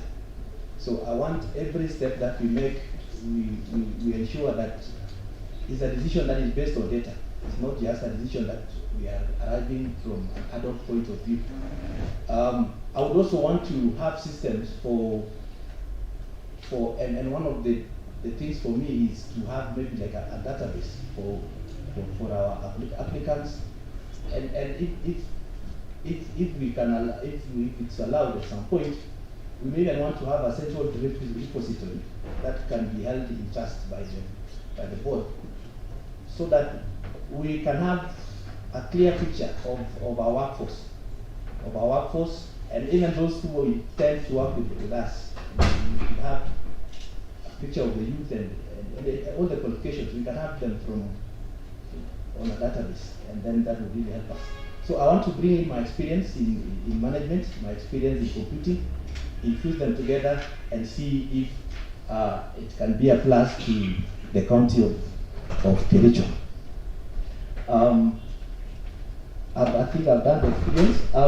In terms of pro bono, I'm actively involved in the community. I do fundraisers. I'm a patron of football clubs. I'm also a chair of some secondary schools and a member in some board of schools, which is important for me because I get an opportunity to give back to the community. I've given my publications.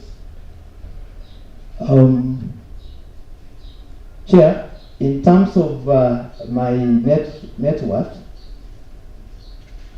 when I do a computation of my assets and I remove my liabilities, I have a figure of around 35 million. 35 billion? Million. 1 billion. Million. If it was billion, I would not be here. So it's 35 million. Yeah. I've not been charged. I've not been charged in any court of law. I've not been mentioned adversely in the National Assembly or the County Assembly. I don't have any political office. In the last 5 years, I've not sought any political position. And the last one, Chair, on the issue of conflict, I don't have none. I have none, sorry. I have no conflict, but in case there is a conflict, Chair, in my duties of the board, I will recuse myself, of course, procedurally, and allow the board to execute its mandate. I think those are the main issues, Chair. I'm a family person. I'm married to one wife and 4 children. Thank you. All right, thank you. I hope you mentioned something about political affiliation. Yes, I'm not affiliated to. Okay. Yes. All right. All right, thank you so much, Benjamin, Dr. Benjamin Kiprono. And it's interesting because you say that you are an AI expert. Now that you know that should you be successful being this committee establishes that you are suitable for this position, and the County Public Service Board, of course, by now you know the functions. I was just asking myself, now, how can this AI help us sort out the main issues that we have in our human resource structure? As you know that we always operate in a political environment. I know AI utilizes computer technologies. Maybe let me just, at the moment, we have a very serious issue of the wage bill exceeding the 35% of our total revenues. We are being told it is at 47%. Now, I don't know, and even other issues, so many issues that we have. I don't know, just in brief, because you are an expert and you know, I think AI is something, it's a game changer. Someone told me in the morning that one of the nominee was using AI to respond to the questions that was being posted this morning.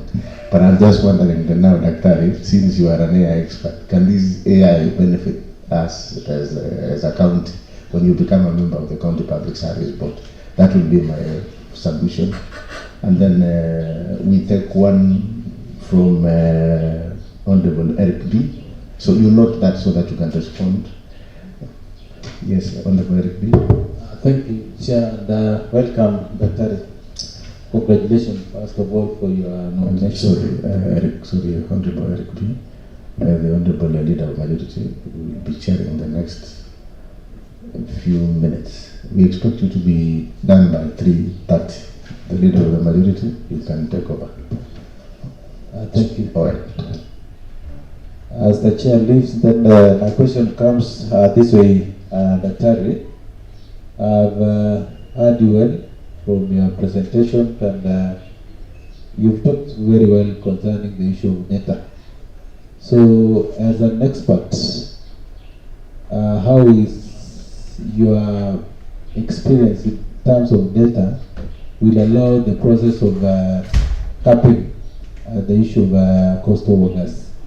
And if I may ask you, how many staffs, if you've done your research, and I know you are very intelligent enough through AI, how many staffs, employees belong to Kericho County government? How many departments, departments? Because I've heard you are very an expert person in terms of data, and you have really put in the issues of data. So maybe tell this committee the number of employees and what is that knowledge you are going to instill to ensure that you don't have a post workers within Kericho County, and of course with the issues of revenue collection. And will you be able to be generous enough to assist in coming up with these issues of gadgets? So I'm putting in place because we normally find employees failing to appear to duties, and some of them masquerade that they are working in a various sector in revenue collection. So maybe with your rich knowledge, can you tell us what is that thing you're going to instill to ensure that our people get services? Last, the Chair, is the issue of recruitment and advertisement. What is that knowledge you are going to instill so that you normally find when it comes to adverts, most of the people get late when they post that they apply for a job within the county. They don't normally receive feedback in terms of their files have been received from the public service board, and most of them come complaining that I applied for a job and I was never shortlisted. So maybe you will give us quickly how you are going to instill the same knowledge to the department. Thank you. Thank you. Maybe allow me, maybe I give to Honorable Vincent, then you can respond to all the questions. Thank you very much, Chairman. My question to the candidate is, you have talked about AI, which I know might come in both ways, to help the employee or to reduce the number of employees, because I think AI can help. Now, how can you help, maybe advise the county government using AI to cut wage bill and also to monitor the performance of the employees?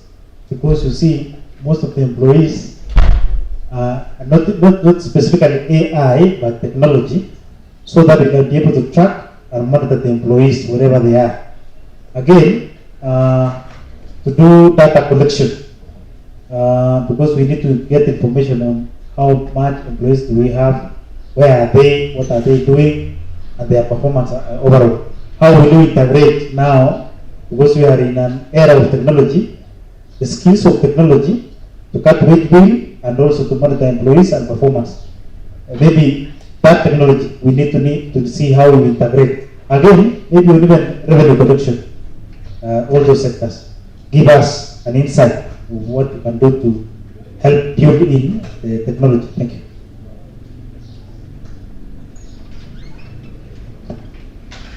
Maybe what I request from the honorable members, you do not repeat the questions that has already been posted to the nominee.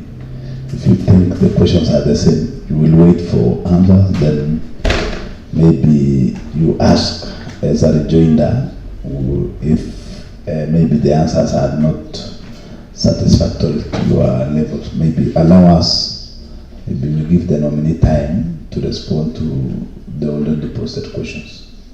You can proceed. Thank you. Thank you so much, Chair.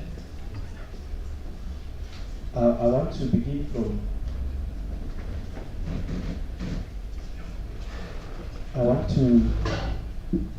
look at him.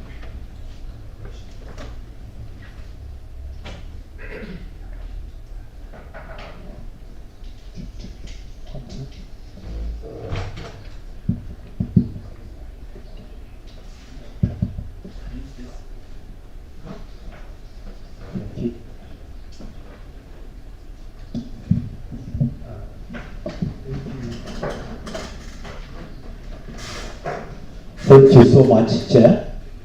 I want to respond to the questions that have been raised. The first one is on the issue of AI and the wage bill. Of course, as we stand, our wage bill is high. So the chair, who is left speaker, has asked how we can use AI to reduce the wage bill. And my taking here, Chair, is not necessarily AI. We will have to, one of the key areas that technology can help us in terms of the wage bill is to make reductions. And how do we reduce? Automating systems. If we are able to automate systems, we can save in terms of the cost. We have seen places that have gone paperless, for example. We can reduce costs that would then be used again to help. So we look at that, and then we, of course, the other issue, of course, AI can be used in a good way, can be used in a bad way. And the honorable member has asked on the issue of ghost workers. And the chair, I think is a very serious thing that we would want to look at. If given the opportunity, one of the things that I would begin or we will look at is the issue of payroll audit. And I know this one is not a very popular one. In the university where I was before, we at some point introduced biometric attendance, where every day a worker clocks in, whether they are in Kunyak or whatever, they have to clock in electronically. And that can be monitored even from a central point of view. We know who was able to report to work, who was not able to report to work. And based on the daily clocking, after a period of time, you are able to see which employee is working, which employee is not working. So one of the key issues of dealing with ghost workers is biometrics. Biodata. Capture biodata. Let us allow our staff to clock in, clock out, biometrically again. But I said this one is something that is not very popular for most people. In terms of our staff, I think Kericho is around 4,000. The exact number, of course, we want to go to the system and be able to do an audit of the same. Chair, in terms of recruitment and advertising, we've looked at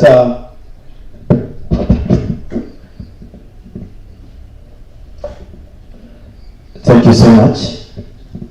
So in terms of recruitment and advertising, you've asked the question of feedback, which is a very serious thing. We've known people apply for jobs, and employers, they don't even give you a recruit letter, which is very disheartening actually, even to the youth. And my thinking here, Chair, is if you are given the opportunity, I want to work on an HR system, a recruitment system that is based on technology. You apply, you keep track. By the time we do the long list and the short list, which should also be published, we should be able to publish the short list, we will be able to publish the long list. The system should even be able to generate automatic email. Once you don't qualify to the short list, you should be able to be given an automatic email that you have moved to the next step of shortlisting, and we are sorry that we are not able to proceed, of course citing reasons. And of course, that can be done. That can be done. They have worked elsewhere. I don't think that Kericho County will be an exception. Honorable Vincent talked of maybe Benjamin, a rejoinder of the same, because I've just got interested with that system, because yes, for sure many people apply for job. You ended up seeing people having been employed. Maybe you have been taken through all the interview process, but later you will not know your fate.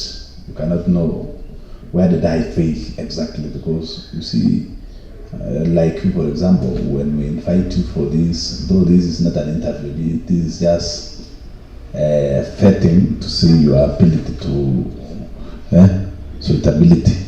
This one is not an interview, but many a times, in many cases, people attend interviews at the county government of Kericho, for example.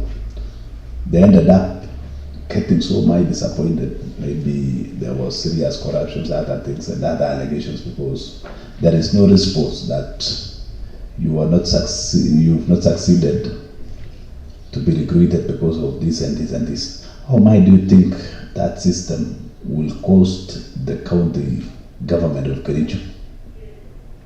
Thank you. Can it be fabricated internally, or it is something that you also need to import? Now you being the, because I've gone through your CV and I've seen you are so rich in terms of technology. Can you be a very good person and maybe fabricate this system for you to be remembered in this county of Kericho, that there comes a time, there came a person by the name Dr. Benjamin, who assisted the county government of Kericho in establishing a system that will be giving feedback to whether they succeeded or those who fails to succeed in terms of recruitment. What could be the cost?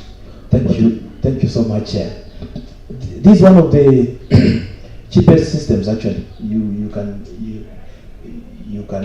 think of. If I sample even 5 of my students from the university, they should be able to pull this with less than $1 million. Yeah, so it should not, and you see, one of the misconceptions people have around is that systems are very, very expensive and very complicated. We've seen counties like Murang'a, they have just hired 5 or 10 interns, and they have given them an allowance for almost a year, and they have done nice systems. Those are things that is possible. So you promise this panel that maybe we have, that could be the last question that I was supposed to ask, but now it has come earlier. In your first 100 days in the county public service board, if this committee finds you fit, will you promise us that we will have a very serious system that will make the people of Kericho maybe happier? Because applying for jobs, going home, no feedback, no anything. But in other counties, you can track the process, even payments. You see, in the county government of Kericho, even the contractors can track the payments. I know that one is outside the mandate of the county public service board. But in other places, like Safaricom, for example, a contractor could just apply immediately after the inspection. Certificate is raised, and the engineer give green bill of health. Maybe this contractor A has done a very good job. The contractor can even track the process until the last day of payment. But here in Kericho, you know nothing.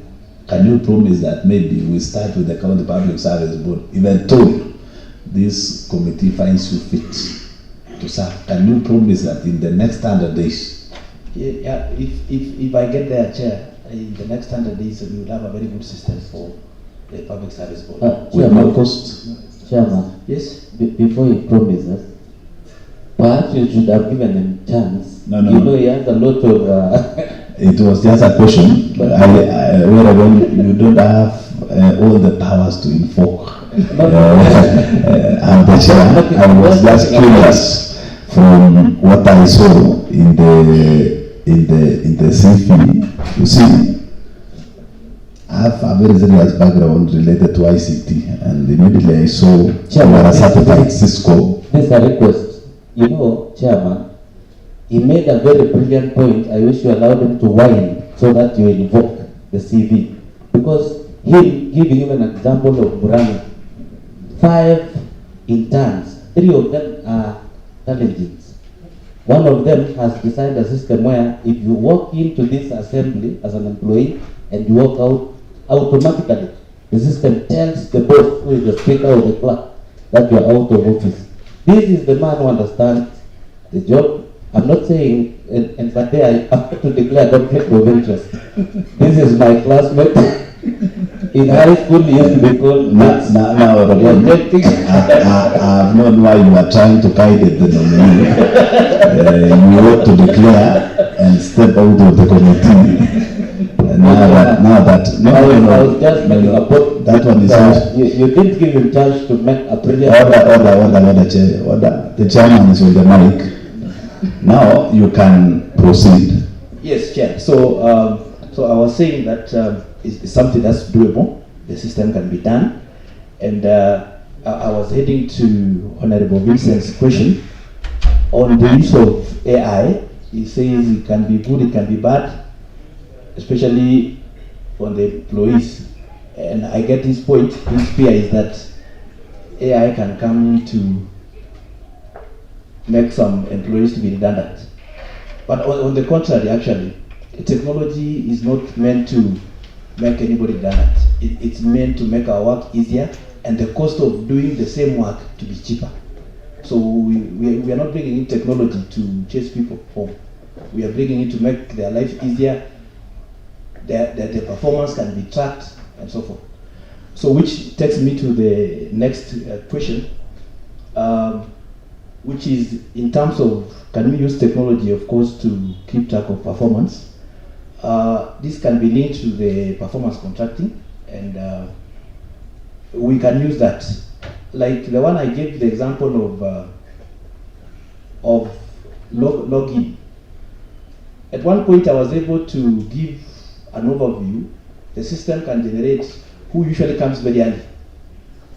Yeah, you can just query the system and it tells you employee X, for example, consistently arrives at work before 6. So it's something that management can use that decision, and of course reward those who deserve, and those who are not responding. It's a feedback. You can use and see why is this employee not on time, or things like that. So we can use technology to track performance. And of course the other one, you've talked of data collection and how we can integrate the data that is out there. I was able to build a data center at Kaimosi. At some point we were bidding for the LREC, Lake Region Economic Block. We were bidding to host the data for LREC. Of course it didn't take a lot of money, but I'm also thinking that maybe in future we should be able to have a good data center, which we could be a collaboration of many people now, the assembly, the executive, the board. We get data not just for applicants, but we get data for all the constituents in Kericho. So that if at any point you want to say how many electrical engineers, for example, do we have in Kericho, we can be able to query the system and we know in Kericho we have 50 electrical engineers from this work and so forth. So I think it's something that we can look at it so that we are informed. We don't want to guess. We don't want to make decisions based on guesswork. Thank you, Chair.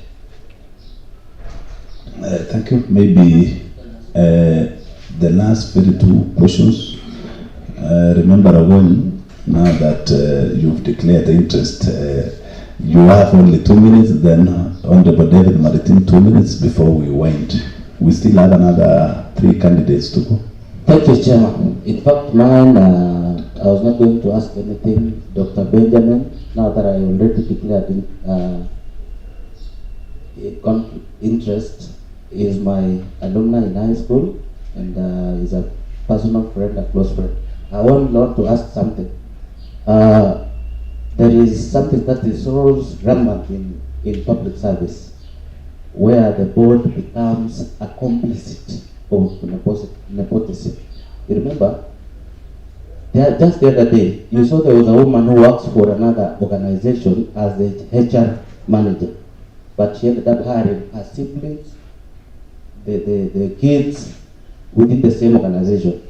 I don't know, Dr. what you intend to do now that we have, that thing is so common in so many counties, where by virtue of you being a member of the board, it is expected that in the next recruitments, I know our kids are still young, but it may end up you have a lineage all entrenched in the county. Can you assure this committee, Dr. that I think that alone doesn't happen? He had answered when we were talking about potential conflict of interest, and he had said, I think you had answered that one. Yes. You can proceed to David. Okay, Chairman, mine is also a repeater from Rakon. In our county, there is a lot of nepotism. The nominees forwarded by the governor right now, period is blind. Do you know that? If that trend is left, it will also hit other sub-counties. So what is your take in this? Thank you. Is the governor doing fairness or unfairness?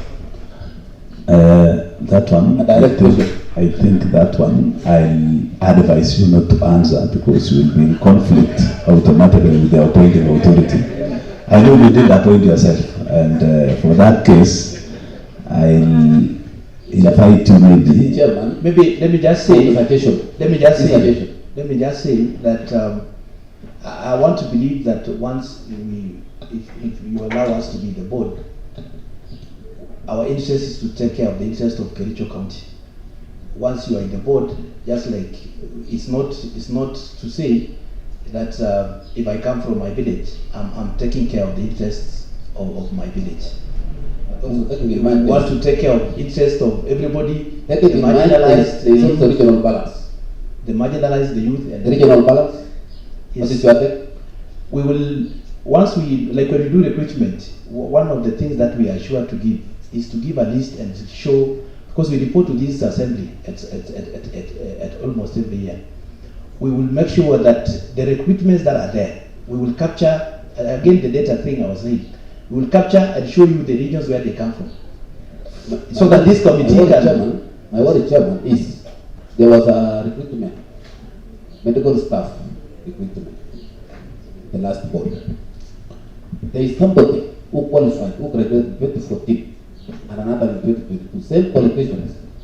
But the one for 2022 was taken, the other one was left because we had bad representation in the region. Maybe Honorable David, because he was not there, he was not part of the interference. Maybe that's why I want to assure me. Maybe it's just a matter of assurance. Justice to the children of this county. I think he has made assurance that he'll work. You will not be representing the people of Belkut in the board. You will represent the people of Kericho, and that is what we want. Yes. And now that because we will be oversighting you and you will be oversighted by the Committee on Governance and Labor, I kindly request the honorable members that we are past time, 3 minutes past our expected time to conclude this. Maybe your closing remarks. Your closing remarks, Nominee. All right. It's your time. It's your time. Yes. Yes. Okay, Chair. Yes. Proceed. I'm seeing my. Yes. Maybe give it as a closing remarks. Yes. You can proceed. Yes.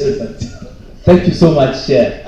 Mine is just to say that I'm very grateful for giving me this opportunity to appear before this committee, and I pray that even as you retreat back, I pray that you consider me as so that we forge ahead and look at the interest of the people of this great county of Kericho. Thank you so much. Thank you. Honorable Anthony Ruta, your closing remarks. Thank you. Daktari, congratulations for being nominated as one of the members of Kericho Public Service. Congratulations for coming this far. My last remark, let me wish you the best. If in any case you are given a chance. Thank you so much. Thank you. Thank you. Honorable Siena. Thank you. Chair, you are almost forgetting me, and yet the nominees from my ward, and I want to wish him well as we proceed. Mine is only to request you, in case you be considered, please, we have capacity centers that are live. Make use of it. Our youths are idle in the village. Please, use your knowledge and your experience from different fields to save our youths. Thank you. I think that is the proposal service. I know you will be limited by the way. Being in the board, these ICT services will still lie because I don't think you will have the power, but maybe advisory. You'll be close to the department of ICT in the county. You just guide them whenever they will seek maybe your advices on the issues to do with ICT and other things. On behalf of this committee, we want to wish you very well. We will be very objective on behalf of the chairman of this panel, who has just stepped out. He has asked me to wish you the very best. Wait for the results. I believe this committee will be objective enough. And based on what you've said, if at all one of you will fail maybe to succeed, we will not miss to give out regrets. But for this case, we want to wish you the very best. Maybe I ask the Sergeant at Arms to make sure Daktari has got this all copies and originals. He had another file for, I think he had 2 files. So the Sergeant at Arms will escort you. Make sure you take them before you proceed. Thank you.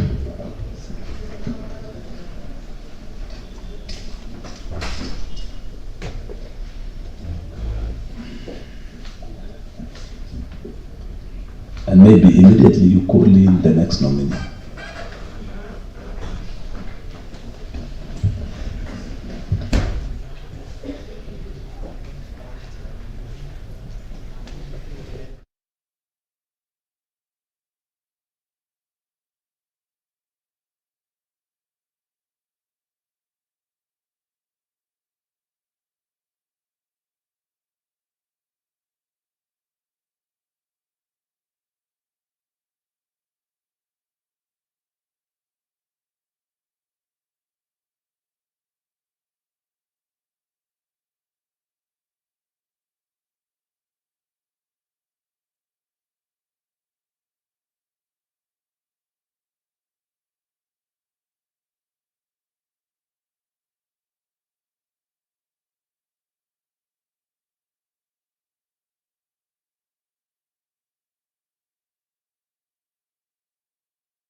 Thank you very much. Maybe the certain times we don't expect a lot of movements within the chambers.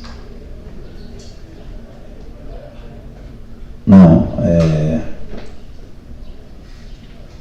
I suppose the candidate before us is Kiprotich, and if he's the one, maybe you can first administer the oath before we proceed. We had prayed.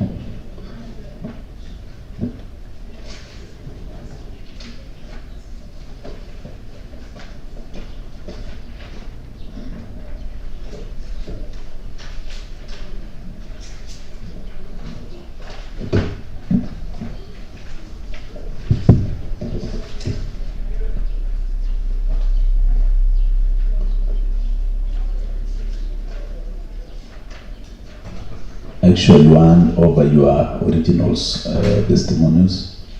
Ms. Leonard Kiprotich Kirui.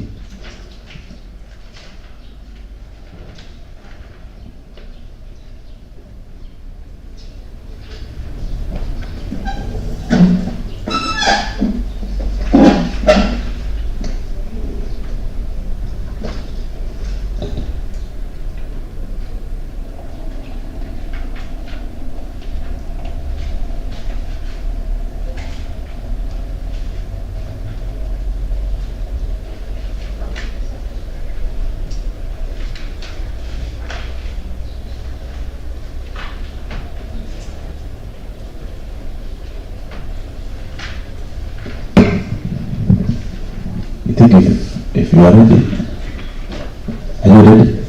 Then you can proceed to administer the oath.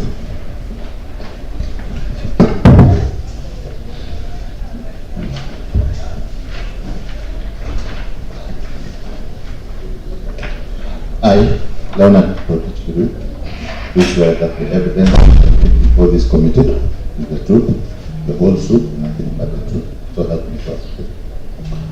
Thank you. You are welcome to this committee. Maybe for the purposes of records, I'll take the opportunity to introduce the honorable members or the panelists. And from my far left, we have Honorable David Maritim, a member of this committee and a member representing Jepsi Ward in Kenya constituency. We have second one is Honorable Kiprotich Chiroko, MC representing Sigawet Ward and a member of this committee. Then we have Honorable Eric B, MC representing Kable Larted Ward in Sigawet constituency and a member of this committee. We have from my far right Honorable Julius Sile, MCA representing Waldai Ward in Belgood sub-county, and then we have Honorable Vincent Korir, MCA representing Londiani Ward in Kenyan East constituency. I'm Philip Rono, the vice chair of this committee, but in this case I'll be chairing this session. The member of the county assembly representing Kamashan Ward in Kenyan West constituency. We have our secretariat here, led by the Deputy Clerk, Legislative Services, and our legal officers. I give you the opportunity because we are running out of time. We expect that we use the next maybe 45 minutes to interact with you. So you're welcome. It is a very interactive session to see your ability to serve in the board that you've been nominated to as a member. I'll give you the opportunity to introduce yourself extensively, and I'll call upon the honorable members that we will be following what we use, the vetting tool, as he touches wherever possible. I'll be cutting you short maybe wherever you jump, but I expect that you introduce yourself from the time you were born to this level. I have seen you were born in 1989. Now from 1989 to the person you are before this panel today. So go through everything, take your time, because that one will assist us. You are welcome.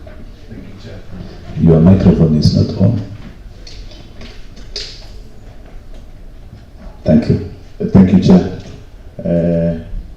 First of all, I would love to thank you for giving me this opportunity to appear before you as you endeavor to establish my suitability to be a member of the Public Service Board. Before you is Leonard Kiprotich Kiru. I was born in 1989 in Kakibwe village, Victoria location, Sigawit ward, Sigawit, so in sub-county. After I began my education at Kapkebur Primary School, where I did my KCP, and then proceeded to Kabianga Boys for my secondary school education. Later transferred to Master Seed Schools, where I did my KCSE, where I got a B-. After Master Seed Schools, I did not pass my mathematics, so I had to go and preach my mathematics, so I get to qualify for my undergraduate. I went to pursue my preaching at JFOD University, and then later I proceeded to Kabarak University for my undergraduate degree in environmental science. I later graduated from Kabarak University, and now I went to work. I have thereabouts 8 years of experience in the private. I have not been lucky to be in the public sector. Right now I'm working at the private sector. I have, in my own journey as an employee at the private sector, I have always worked hard. I have always rose from a junior officer to now an operations manager at TNT. For one to qualify to be a member, for one to be suitable to be a member of the Public Service Commission, one, you need to satisfy that you are compliant to Chapter 6 of the Constitution, which has in it the principles of good governance. Chair, I want to confirm to you that in everything I have endeavored to do, I have always done with integrity, which I endeavor to bring on board the same to the Public Service Commission. As you know, in the private sector, it is all about service delivery. It's always competition. And because you have to make it, unless you get kicked out. So, I want to confirm to you that I have been very hardworking and I have always delivered where I have been needed. Chair, given the opportunity, I will not let down this committee. Thank you. Thank you. I've heard you talking of Public Service Commission. Are you sure you are joining the Public Service Commission? The County Public Service Board. Sorry. Thank you. Kiprotich, maybe the very first question, maybe during your introduction, I have not heard you about the issues of whether you are a family man or you are just a very... Sorry, no, I was a bit tense, but I'm getting to relax. I have never been before you, so please pardon me that. I am married, blessed with 4 children. Thank you. Maybe you relax. Yeah, we've said this relax. I'm getting to relax. This is a very interactive session to check on your suitability, so you don't have to tense. Thank you, Chair. Number 2, now, you see, you've been very brief in your introduction, but I believe we will proceed in that manner. Then you will have to consume a lot of questions because of you being brief. You just, that direction. You said you've been working in TNT, so we don't know. We've tried to go through your CV, it is just TNT Limited, so we don't know. What is this TNT? TNT is a company that's special, it's a private company. Dealing with what? What is TNT? It's say it is mining. No, behind these factories you see, there are raw materials behind the curtains. So TNT specializes in mining. For example, we work or supply raw materials to RAI so that we come up with the cement. There are a lot of materials there. We also do freight. Where do you work? Where are you stationed? We're stationed in Kisumu. You're stationed in Kisumu. Yes. So that is your workplace currently. Yes. You've been there for how many years? Almost 6 years. 2019. 7 years. What is your work specifically? What are your roles in that company? You know, in that company, we have a lean staffing. So I work, I'm designated to perform various duties as an operation manager. I manage the staff, the drivers, the miners, the excavators, the freight, the billings from the company like RAI to make sure that payments are done. And also, I got in there as an environmental specialist so that the company is also compliant with the existing environmental laws. You know, when you, for example, you go and mine stones, you leave a place degraded. So as required by law, you're supposed to rehabilitate it. So I was first there. I played various roles so that we also cut the money going out to employees. Now you being the environmentalist, for example, that makes you actually to be in the positions. You see, the entry for you to that company is being an environmentalist. Can you marry that work experience in that TNT company to the portfolio now that you've been appointed to? For example, you're coming to work here as a commissioner of the County Public Service Board. There, you've been handling the issues to do with the environment and other things and the other related fields. Can you marry the two? Do you think in your own perspective you fit to serve in the County Public Service Board, given now that the jobs or the descriptions of the jobs are too distinct? Can you marry the two? Yes. Your experience, your education, and to the portfolio now that you've been appointed to? Chair, I have, as earlier indicated, my job description at TNT is not only limited to environment. I have just told you I play various roles so that there's cut off cost so that the company can optimize on costings and profit making. So in my work as a manager, because my title is an operations manager, I deal a lot I interact with people from all walks of life. Like now, when I'm going for billing, or maybe a product that is applied to rice event is not compliant to their requirement, I go and interact with those rich men there.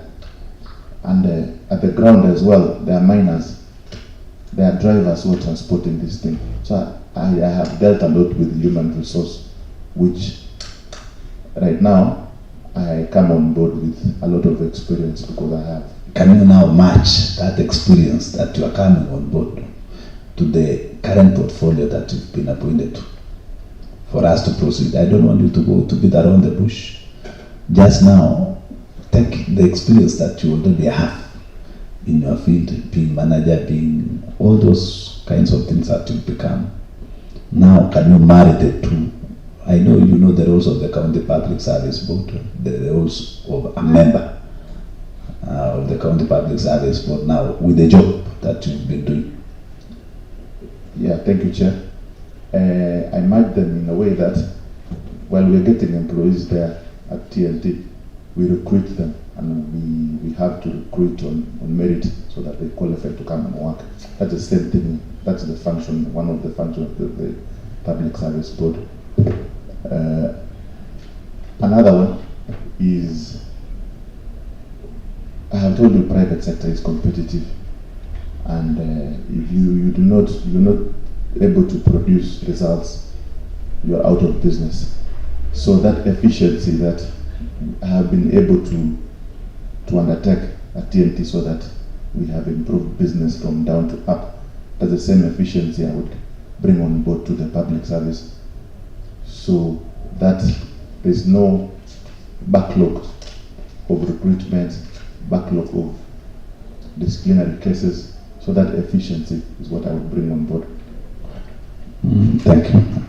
In the 6 years that you've been working with TNT, have you ever been honored for doing exemplary work, maybe in different fields, in the field that you've been working on? Have you ever been honored, maybe by the company, saying maybe now Kiprotich has done exemplary good, we need to honor him in this and this? Do you have an honor or award? Not basically not formal. Thank you. FAPOL, we don't deal with FAPOL. Now, are you a member of any professional body or association?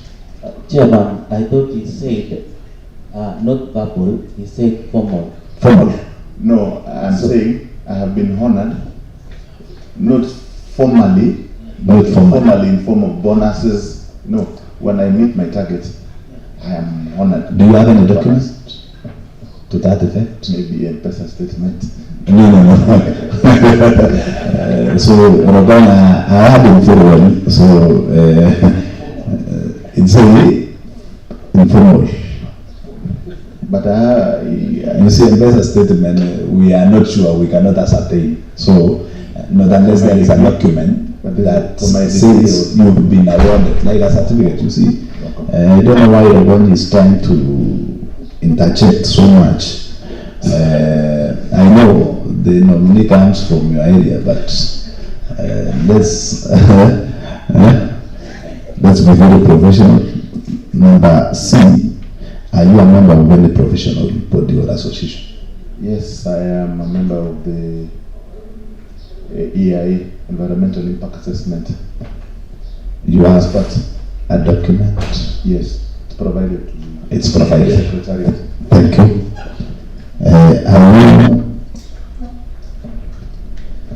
Maybe the issues to do with membership. If you are a member of any organization outside the professional. Pardon, Chair? I'm saying, are you a member maybe of any other association outside the professional associations? Maybe of a sports club? Something like that. Huh? Oh, yes. I'm a member of Kisumu Sports Club. Kisumu Sports Club? Yeah. Do you hold any position in that club?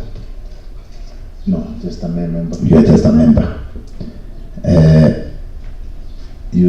Are you a member of any political party? I think I am a member of UDA. You're a member of UDA? I do not know of the current status, but as at 2022, I was one. So you participate in political activities? No, I do not. You are just a member and a father? Just a member. Because I subscribe to the UDA manifesto. Thank you. Yes. You are a very sincere man. Have you ever been dismissed or otherwise removed from office for contravention of provisions of Article 75 of the Constitution? No, none. No. Have you ever been adversely associated with practices that depict biasness, favoritism, or nepotism? No, none. None. For the past 5 years, have you held office or stood for election as a member of parliament or the member of the county assembly? No, 2017. 2017. That is long ago. But you stood. Which position? I was vying for a member of parliament. Member of parliament. Which constituency? Soin-Sigawet. Thank you. Another one. Are you a likely candidate for election as a member of parliament or county assembly now or in future? I do not have any political aspiration. You no longer have political aspirations. I lost it. You lost the aspirations of the way. Thank you. Another one is whether you've done any or you've ever published writings. Or do you have a book, something under your name? In the near future. In the near future? Yeah. So currently you don't have? Yes. Maybe this is one of the very unfamiliar question, but as a state officer, you said you've been in the private sector all through your life. Now that we are checking on your suitability to join public sector, here we normally declare wealth almost every year. In your own projection as a person, don't touch on family issues and other things. In your own projection, what's your net worth? 30 million. In terms of assets and liabilities? Yeah, movable assets. Good. 30 million. Maybe another one is whether you have some assets or money that you expect, deferred income? Rental income, some business income. Business income? Yes. Can you project? On a monthly basis, probably say 200,000. 200,000 on monthly basis. Yes. Now, Kiprotich, maybe since you are joining public and you are coming from the private, in most cases, this public has got so many issues to do with nepotism and other things, and issues to do with conflict of interest. Either from you directly or indirectly. How are you planning to handle whenever there is issue that brings about the conflict of interest in your day-to-day running of the county public service board, if at all this panel finds you fit? How are you going to handle such a matter? In the unlikely event that there is conflict of interest in my discharge of duties, I will first declare my conflict of interest, and where I deem that it will affect the end result, I will step down for other people to determine. Thank you. Have you ever been judged in a court of law in the last 3 years? And you don't have to cheat because this committee will still move around to find. No, I am to a police station, yes. To a police station? Yes, but not court of law. What was the issue? Police station is just minor traffic offences, like your tire, but it is never escalated. So we've always agreed. So you finished at the police level? Even the Bible tells us that we finish before it goes up. Thank you. And we have been adversely mentioned in any way in an investigatory report, either by the county assembly, the parliament, in the last 3 years? None. Even when handling these issues to do with the environment. You see, in most cases, the honorable members here are mad at these private sectors, more so when they are doing their own things, more so those quarries and other things. You've never been investigated in any way, or the company you are working for? Maybe just police station. police station. Yeah, it ends there. So you finish your things at the police station. Yes. Thank you. Maybe one last question before I open the floor, because I'm keen on time. What is this new thing that you think you will bring on board? I know you've been interacting with these honorable members. They've told you about the performance of last County Public Service Board. What is this new thing that you think you can implement if given opportunity in the next 100 days? First, you know, when we get, you said 100 days. First, when we get to the office, of course, we will be inducted to the activities, and then it is in public domain that there are staff that are hanging in there, not confirmed. We'll make sure we clear those backlogs that are pending, that were left by the previous public service board members. And when we try to even get strategies, those 100 days, it's not enough to move that much. Probably we'll just... I'm not saying you need to do everything in 100 days. I know your term will last in 6 years. I'm saying the first things first that you will handle in the next 100 days. Yeah, clear backlog. There are recruitments coming, so play that role to recruit, and if there are promotions, make sure there are promotions, and also on engaging the public. You know, there are various complaints about the public service, to make sure that you interact with the public so that the processes are centered to the people who are our clients for this case.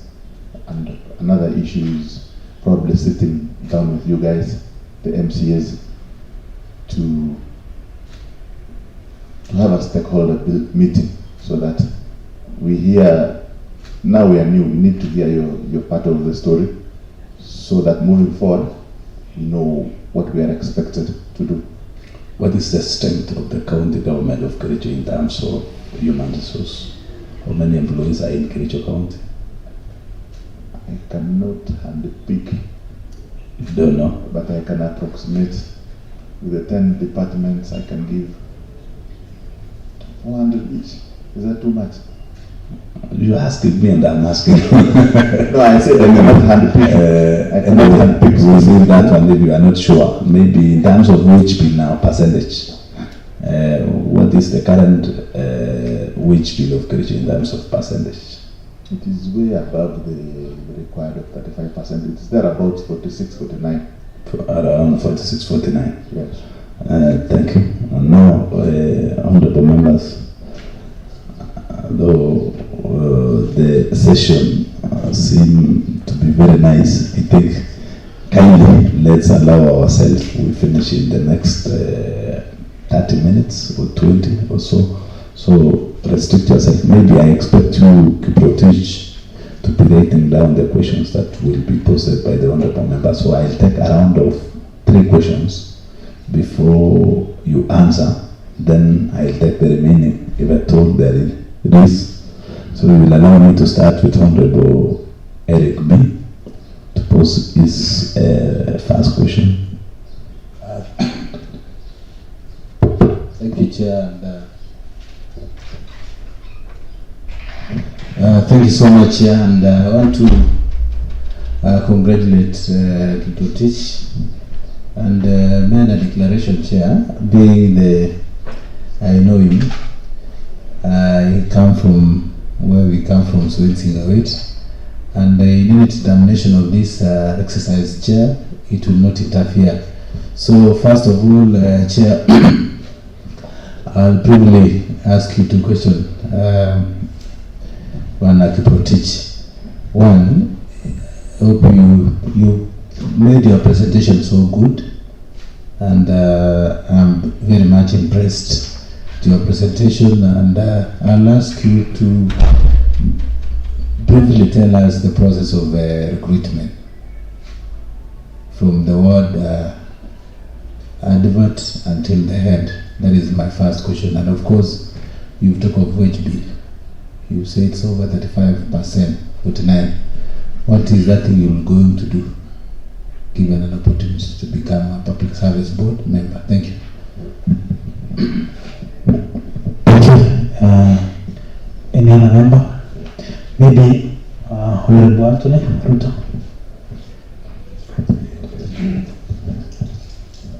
Thank you, Chairman.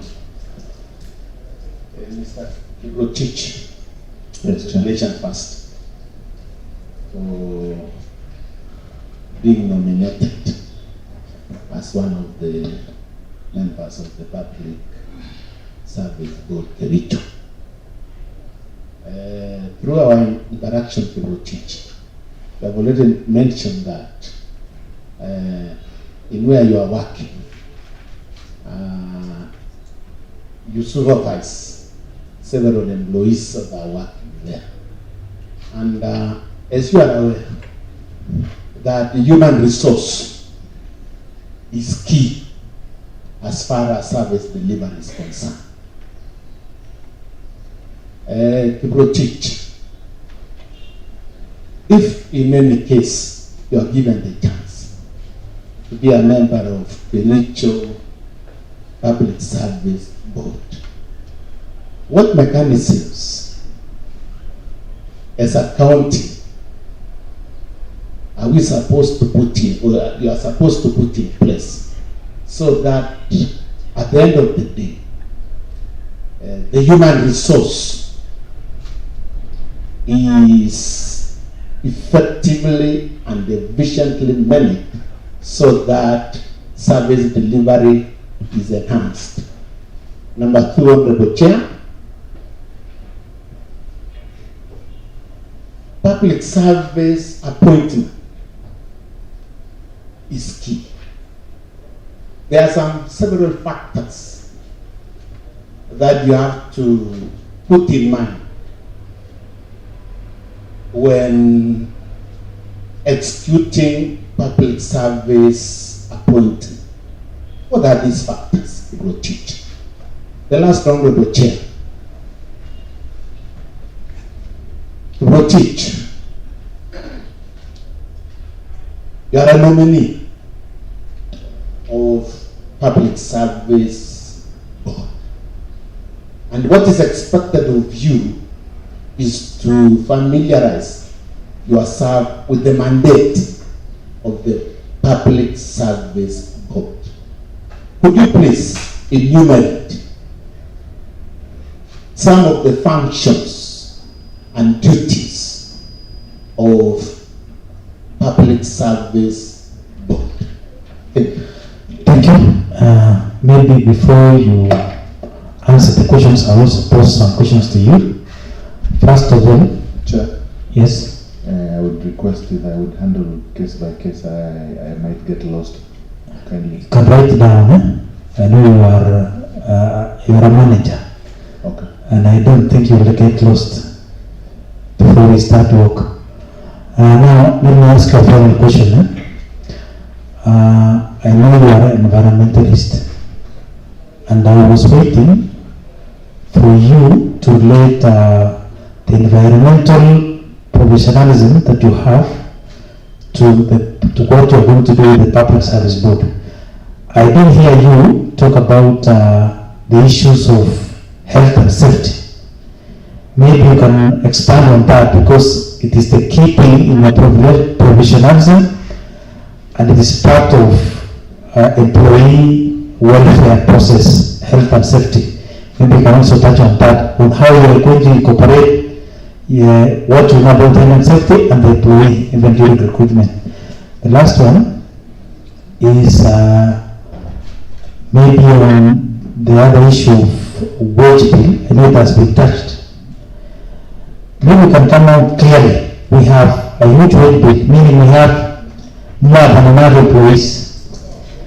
What will you recommend so that the same employees can bring down the wage bill to recommended percentage.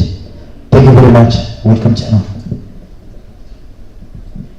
You can proceed to us. I will start with your last question about the way bill. Currently, as in Kericho, the way bill is way above the recommended 35% that is recommended by the PFM Act. And the solutions I would implement so that the way bill might come down is first, I think, technology, deploying technology, tech. As you're all aware that tech has come into, even AI has done wonders. A computer can do work that is being done by almost 1,000 people. So if you deploy, you will not be required to employ more staff so that duty is done. Another way on how to reduce the way bill. So in short, you are saying you will come and you are taken in as a member of the board. You want to put the No, I'm not changing people. Yes, yes. Of course. So that you say that the computer, one computer can do what 1,000 people could do. Is it that we are preparing you to do the computer part? No. No, I'm not, sorry. I have said it in another way that is not friendly to a politician. Not the issues of politicians, these are panel. Okay. I mean that there are instances where say, for example, a department requires that employees, they may bring a need where they think they need more people to do some duty. If you can evaluate with that department and see an option where you can, if tech is possible, deploy it. But you see, another one. You see, your responsibility is limited to the board. Now, the department. What is your relationship with the department? We will work together. You see, the department is just to give you the need of people to be employed. If there is need, then you proceed with. But you see, now the technology can only be applied by those chief officers for them not to give you the workload of employing people. But you see now, here is a scenario. Your work is limited to the roles of a member of the County Public Service Board, and that is all. Of the rest, thank you for pointing out that. I stand corrected. So the issue of wage bill, can you handle this animal called wage bill? Well, wage bill, I have told you, is way above the required 35%, and the other way is probably using the existing staff by probably redesignating, having people for the right jobs. Maybe for me now, as a manager, and I'm an environmentalist as well, you might not get the proper service delivery because I'm not probably delegated for that duty. So for service delivery, you get people for the right job. The other issue is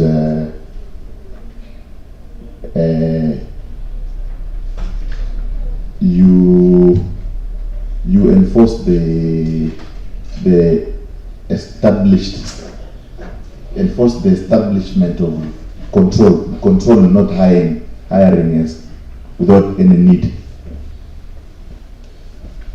Yes, Chair. Do you know the process of the work of the county? Where does your work start from? Recruitment. Yes. Yes. It starts from where? Advertising. Who identifies the need of a person to be employed? Is it you? Probably department.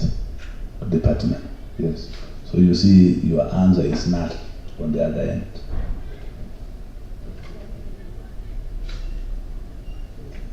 Anyway, we don't want to take much of your time. I don't know.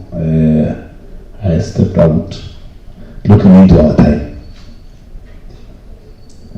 now we end the session there. But before we end, I know the honorable members here must be having some closing remarks. Allow me to give Honorable Kiproti Dogon is on the line.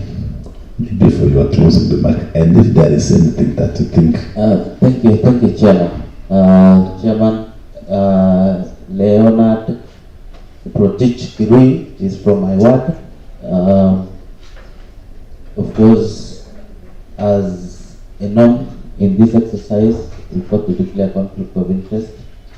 He's from my ward, he's a friend to Mesoma Water. What I'm simply saying, Chairman, welcome to this committee.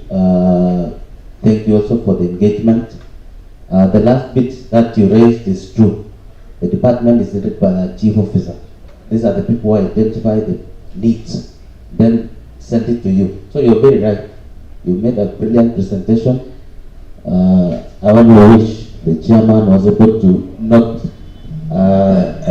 point. Maybe this others have done very well. Leonard. Thank you for your comment. Kiprotich Leonard, don't go home celebrating that you've done very well before the panel gives out the outcome of your performance. But let me, on behalf of this panel, that informs you that we will be very objective as a committee. We want to wish you the very best, even in your private sector. If this committee finds you fit to serve in the County Public Service Board, several members here declined the previous board because of issues to do with nepotism, favoritism, issues to do with regional balances and other things. So we expect that if given the Green Bill of Health to join the members of this County Public Service Board, you will do the right thing. You see, you've taken the oath, and we believe that by you taking the oath, you will always do the right things if given the opportunity. Otherwise, allow me to give you the opportunity for your closing remarks. First, I would love to thank you for giving me this opportunity. It's been breathtaking and a bit tense, but thank you for being gentle with me. And given the chance, I will serve my people. I will serve with integrity. Thank you. Thank you. Maybe our sergeant at arms, together with the clerk or our legal counsel, to make sure that you have all the original copies of the nominee back, and make sure a nominee will not exit the county assembly before even taking tea. Make sure you serve him with tea. I know he had tensed, therefore he needs a lot of sugars and other things. We want to wish you well. Thank you. Asante.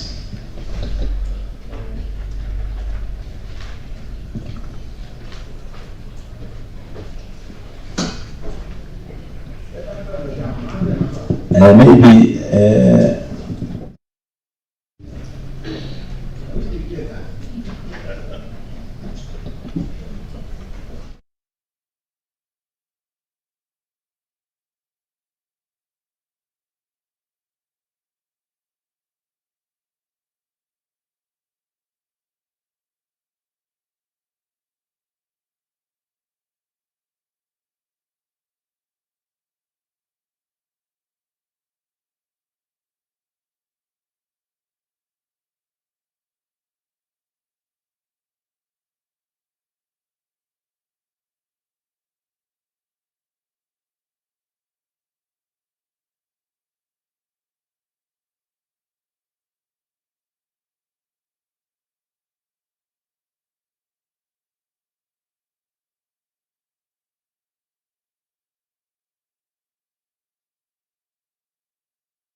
the documents and your documents that you have, that you came with this event.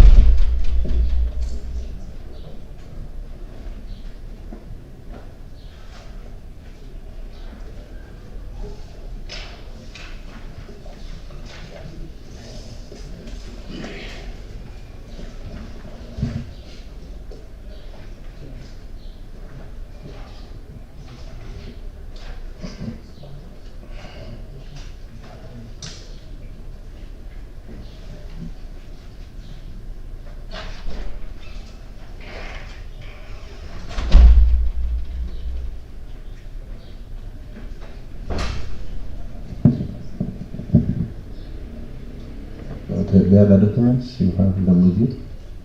So, honorable members, we have Kipriak and Benjamin Kemboi of ID number 273000960 from Burech. So, before we proceed, Raymond will proceed to take oath our legal.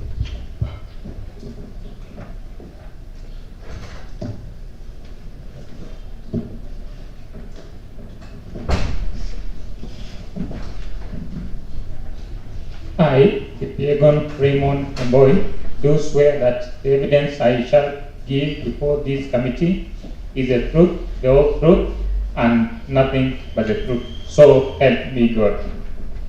All right, thank you so much, Dr. Raymond. You may now proceed to take your seats. Raymond, good evening once more, and let me take this opportunity to congratulate you for being here, for being nominated to be a member of the County Public Service Board as submitted by the Governor after the report by the selection panel which you appeared before. And you know that before you is the appointment committee of the County Assembly of Kericho. And my name is Dr. Patrick Mutai, I am the chairperson at this committee. And from my far left there, because of time, I'll be introducing, we have Honorable David Maritim, who is a member, and also a honorable member representing the great people of Chepseon. We have Honorable Leslon Kepungano, who is a friend to this committee, representing the great people of Chilchila Ward. And we have the Honorable Eric B., that is the member of County Assembly representing Kaplela State Ward, and we have the leader of majority, the Honorable Philip Rono, representing also Kamasha Ward. On my right is Honorable Vincent Korir, who is also a member representing Londiani Ward, and we have Honorable Julius Siele, representing the great people of Waldai. The member of the County Assembly that just stepped out is Anthony Ruto, and he will be joining us, the member representing the great people of Atukeli Ward. We have apology from the Honorable Serial Bates, that is the Deputy Speaker, as well as the member representing the great people of Ainamo. Probably may be joining us in the course of our engagement. So, and we shall proceed. And members, as you can look at our time, it's 4:50. We still have one nominee. And I'll request that, of course, we use like 30 minutes so that we can be able to engage with the other nominee probably before 6 o'clock. So, and Dr. feel free. You are here before this committee so that we can vet you to establish whether you are suitable for the position that you have been nominated to. And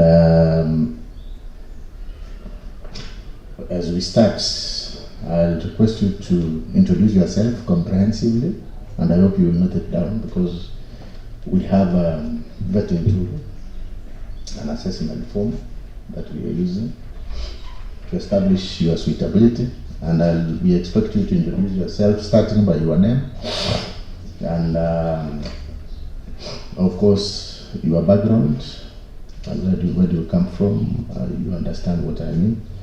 Then you will introduce yourself again in terms of work experience in relation to the position which you have been nominated to. We also expect you to talk about your employment record, your educational training, which is also relevant to this position. In the course of your introduction, you may also mention whether you have been awarded any honors or awards before. Again, whether you are a member of professional association or membership, if any. And also we expect you also to mention whether you have held or still holding any public office, or you have any political activities or affiliations. And whether you have published any writings, you can just list them.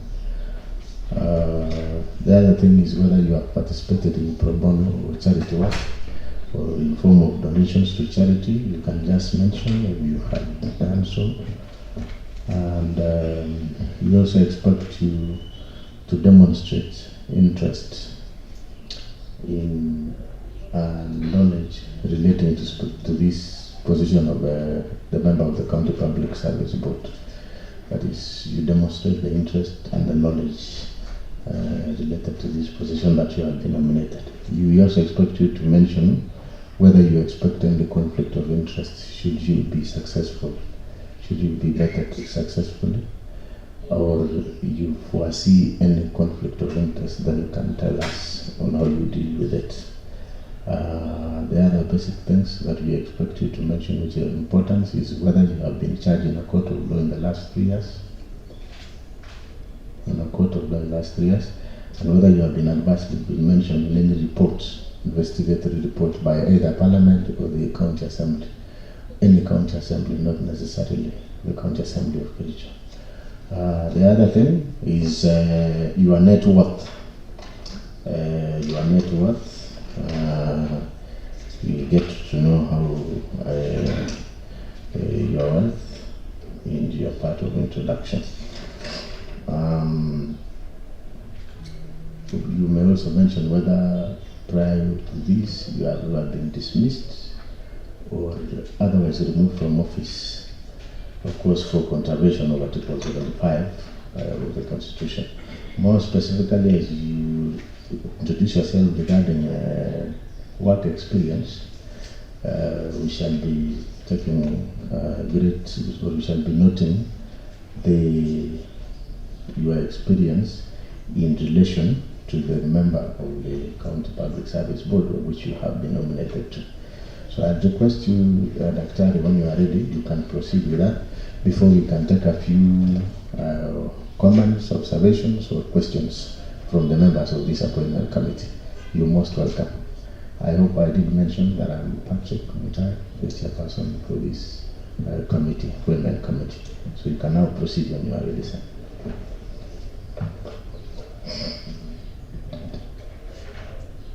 Thank you, Chairman.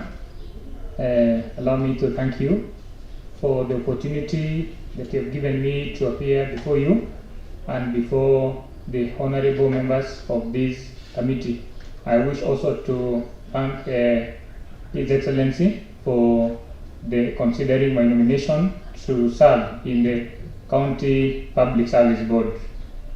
My name is Kipyegon Raymond Kemboi.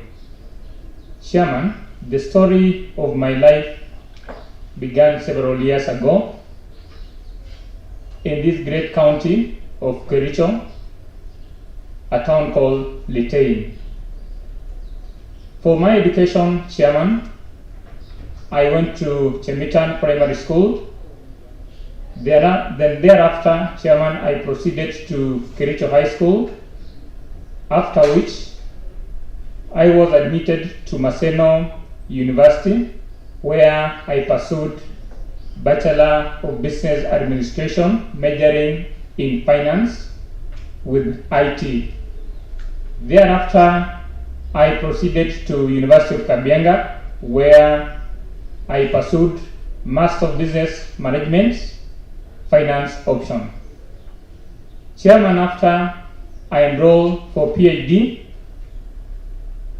and I graduated in the year 2019 with a PhD, Doctor of Philosophy in Business Administration, Finance specialization. Chairman, on my work experience, I've had opportunity to work starting in the year 2013, where I was first employed in Kericho School of Professional Studies as a lecturer. Thereafter, I was promoted to be the head of Litein campus in that institution. After which, Chairman, I was employed at the University of Kabianga as a tutorial fellow.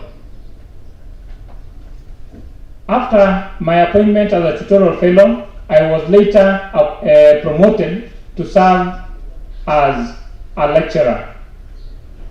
From there, Chairman, I was appointed also or given additional responsibilities as a lecturer, where I headed or I was the school coordinator of Sotik campus.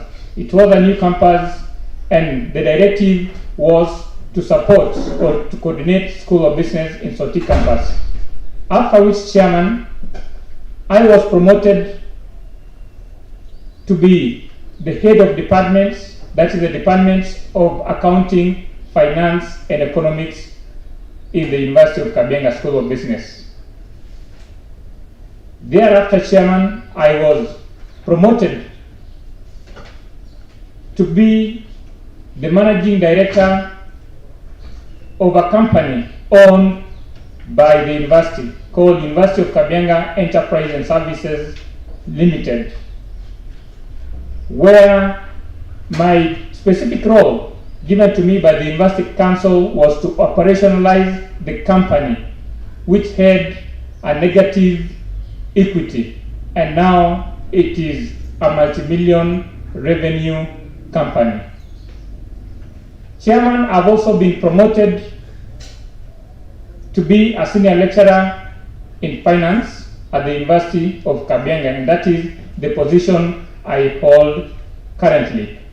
In my work performance, Chairman, at the University of Kabianga, I've had the opportunity of developing curriculums, teaching, mentoring students, and also supervising students, where I've supervised 6 students to completion in master's level. I've also supervised 2 PhD students to completion, and currently supervising a number. For the awards, Chairman, I've been awarded 3 awards from the University of Kabianga, from the Deputy Vice Chancellor Academic and Students Affairs on corruption prevention. I've also been awarded by the Vice Chancellor of the University of Kabianga for the excellent performance in University of Kabianga Enterprise and Services Limited, owing to the good performance. I've also been awarded by the University Council for the distinguished service I've rendered to the University of Kabianga. Chairman, I also subscribe to 2 professional bodies. One is Kenya Institute of Management, and secondly is Kenya Association of Project Managers. In my role as a lecturer, as a tutorial fellow, and as a senior lecturer, I've also had opportunity to publish, and I've published over 18 journals in peer-reviewed journals. I'm not a member of any political affiliation, and again, in my community service, I also sit as a board member and chair of certain schools. Chair, I want to also inform this committee that I don't have any conflict of interest in case I'm appointed to this role to serve as a member of the Kericho County Public Service Board. And in the events, if conflict arises, I will always declare as per the requirements of public officers and as directed by the Mwongozo guidelines. Chair, I want to inform also this committee that I've never been charged in any court of law. I've not been mentioned adversely in any investigatory reports. Going to the network, from my own estimation, Chairman, I wish to inform this honorable committee that I approximate my net worth to be approximately 25 million.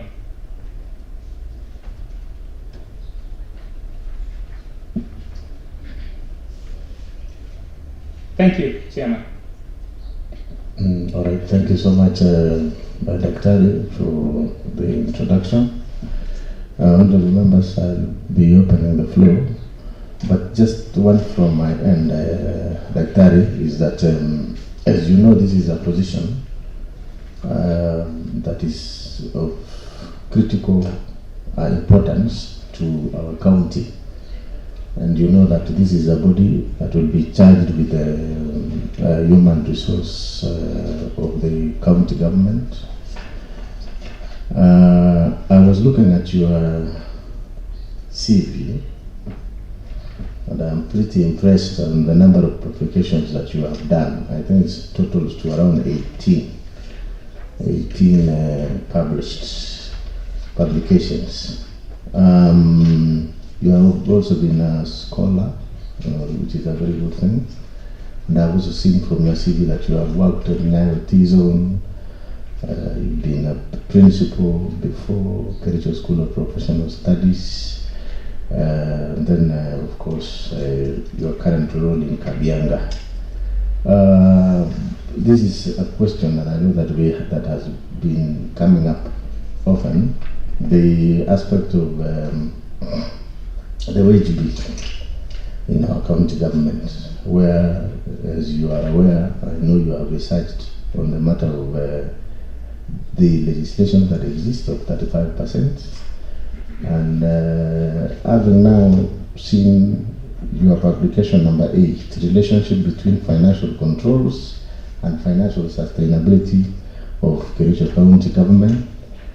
I think this was a case study of the county government of Kericho. It is interesting that you have done something even before about the county of Kericho. Probably you may want to, you will just share briefly maybe what you found out between the financial controls and the financial stability of this county, and probably if the aspects that will affect you while you will be serving as a member of the county public service board, should you be approved. Now, this lastly is that from my end, is that, as you know, you are now transitioning, should you also succeed from probably the setup of a university to an environment where it's dominated by politics. As you know, and I know you may have had, today, save for this appointment committee or any other member, I'm not alluding to any member of the county assembly, but you see many times we normally say that we are waiting for the establishment of the county public service board so that we can recruit our people, our youth. Just wondering how you will balance the aspect of politics and the real issues affecting us. For instance, if we have already surpassed the 35% of wage bill, an ideal scenario will be not to continue recruiting, but politicians will always, of course, give hope and sell hope. Is also a member. Isn't that for membership? Isn't that for membership? So I know which is which, Chairman, because I'm seeing the two names appear both in chairperson and member. Okay. Probably maybe I should respond to that. Maybe that. Okay. Probably maybe I should respond to that. Maybe that is something that we should look into. But of course, you can confirm that you applied for the two positions, is it? And you were shortlisted for probably. Were you shortlisted for the chairperson also and the member also, or only shortlisted for one single position? Yeah, thank you. Chair, allow me to start with the clarification that has been sought on the floor. Chair, I want to confirm to this honorable committee that I did apply for the two, and I was shortlisted for the two, both chairman and member. However, Chair, I've been nominated by His Excellency to serve as a member, and I'm here this evening for the vetting process of serving as a member of the Public Service Board. All right. Thank you. So you did appear twice before the panel for both the position of chairperson as well as the one for member, just for purposes of record. I confirm, Chair, that Okay. is the true position. All right. I hope that is clear, Honorable Maritim. So maybe we will take one from Honorable Israel, and then Honorable Eric B, and then leader of majority. You note them down so that you can just respond to all of them at once. Some may be observation, others may be questions, so you will note accordingly. Thank you, Chair. Congratulations, Raymond, on your nomination. I have one question. Through your introduction of that you are confessing you have worked in different roles and your responsibilities of County Public Service Board. It's normally being guided by several established laws and regulations.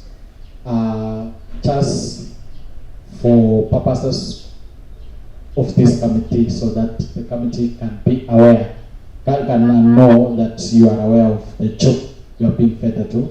Kindly can you highlight at least 5 of these laws or regulations or policies that you will help you to apply on your portfolio you are being nominated. Thank you. Thank you, Chair, and welcome, Daktari. Congratulations for your nomination. So, Chair, I want to declare again, being that Daktari is good with him in Kericho High School, and by knowing him, will not interfere with this exercise. So, mine is just to ask Daktari, what is the input you will put in place if given an opportunity to be Public Service Board member within 100 days with your experience? Maybe you just tell us that input you will put in place within 100 days. Thank you. Sorry, okay, proceed. Thank you very much, Chair. First of all is to congratulate Daktari for his nomination to the position of the member of the County Public Service Board. You are welcome to this, whose main role is to check the suitability to serve in the docket you've been nominated to.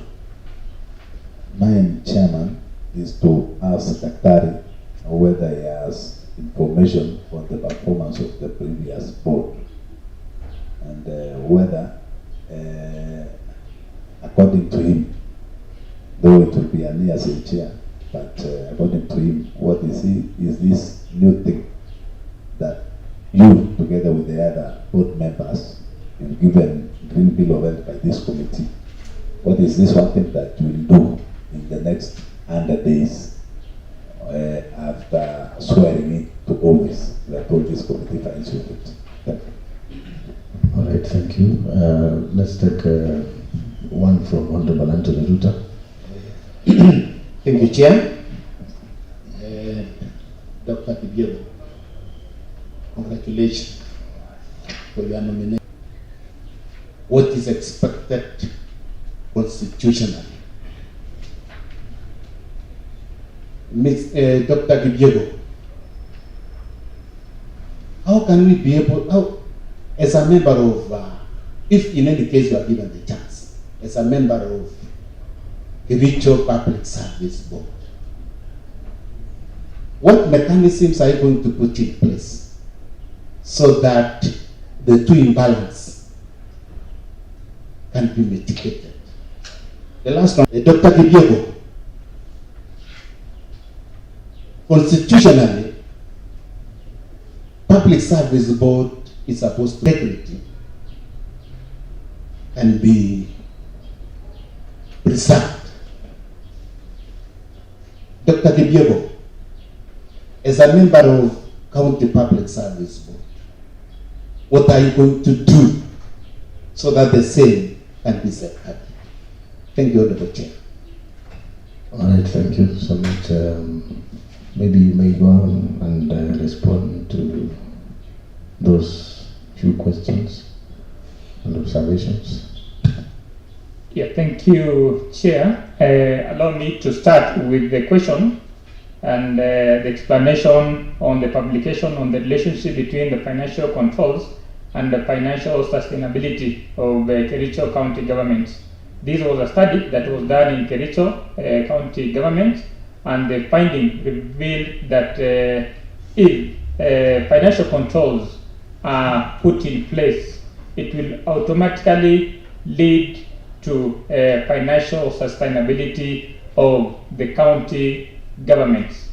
This is not the only study, Chair, that has been done in this particular sector. Perhaps, Chair, you may have also read an article by Mutai, Namusonge, and Sakwa that did a study on the internal influence of internal control practices on the performance of county governments. That particular study also, Chair, contributed, and if counties can consume the output of research, then we are going to make counties a better place. For that particular study that was done in 10 counties, it found out that with the internal controls, that is risk assessments, building on the internal audits and the control environment, it can lead to financial performance of county governments. These are studies that are outside there. If the counties can really consume the output of this research, then we are going to make counties a better place. There's also... I think that maybe for purposes of these members, they should know that that Mutai that you are referring to, there's a study of Mutai, Namusonga, and Sakwa. Is yours truly the chair here. I don't know whether you are aware about it or you were just quoting it. But actually, honorable members, you can, as you can attest, that we have done something in this country, that we've given input on issues to deal with financial controls and everything. So I was just concerned, and actually I was impressed that already you did a study, and now those challenges of controls, for instance, that aspect of wage bill of 35%, we have capped at 35%. What are we going to do? We are at 47%. So should you be nominated, actually, we expect you to use your expertise and even the findings from the research, so that at least you can advise the county government in a manner that will now assist them have better controls and even balance the aspect of recruitment and so on. So I think that was just an observation from my end. You can proceed maybe to respond to the others. Thank you, Chair. Indeed, going to the specific elements of the wage bill that has grown beyond the 35%, looking at the acts, specifically if you look at the Public Finance Management Act of 2012, read together, Chair, with the Public Finance Management Regulations of 2015, on particular emphasis is Section 25, subsection 1B, that caps the wage bill to be at 35%, but looking into the counties beyond. If I'm considered for this position, Chair, I'll always champion for putting in place on strategies first to comply with the Act. We can start with the low-lying fruits. Which are the low-lying fruits? The first is to clean the database so that you exclude or expunge the ghost workers. Then you build, let me say, you build on a clean database for the county. Secondly, Chair, the other aspect that we can look at is doing rationalization so that when you want to recruit, you only recruit based on service delivery. And apart from that, Chair, you can also, because we are looking at 35% of the revenue. Now, if, for example, instead of looking at cutting down the number of staff, which is so unfortunate, we can also consider growing the revenue of the county government so that if the revenue size grows, it gives us a margin to play around with. How can you grow the revenue? By automating the revenue collection so that you bring on board the areas that don't submit revenue. Now, from my experience, Chair, we have a lot of uncollected revenue. If you look at keenly in our markets, yes, our residents are willing to pay the revenue, but there's always that concern, where are the service? In this other end, the executive wants to collect revenue to provide the service. So, which one goes in first? If I'm to come in, I'll advise on a win-win situation whereby we can do an Urban Areas Management Act that will specify that a certain percentage of what is collected in a certain area remains for that particular area. So that if, for example, what is collected in Kapkatet market, for example, the residents will always know that this percentage remains with us. Apart from that, Chair, we can put in place mechanism to attract investment and grow the economy of the county so that we collect more and more revenue. There is a question on the laws that governs the performance of the Public Service Board. Obviously, the bigger law comes from the Constitution of Kenya of 2010. Then, under the Constitution, we have Chapter 11 that talks of the devolved units. For this case, we have the County Government Act of 2012. Under it also, we also have a very important document that guides the performance of the public officers. That is the Public Finance Management Act of 2012, read together with the Public Finance Management Regulation of 2015. We also have the Public Procurement and Asset Disposal Act of 2015, read together with the Public Procurement and Asset Disposal Regulations of 2020. We also have, Chair, the Employment Acts, and we also do have the Human Resource Guidelines published by the Public Service Commission. This is the umbrella body governing the public service boards. And maybe to unbundle the County Government Act, Chair, the specific areas that will govern the performance of the Public Service Board are from Article 55 all the way to Article 86 of the County Government Act. There is also a question that has been posed, Chair, on the expectation in the 100 days. I want to inform that in the 100 days that if I'm appointed to this position, the key deliverables within the 100 days, number one, obviously, is the induction. Secondly, is the development of an action plan. I'm aware, Chair, that the county government of Kericho is operating in the CIDP, and currently we're in CIDP number 3.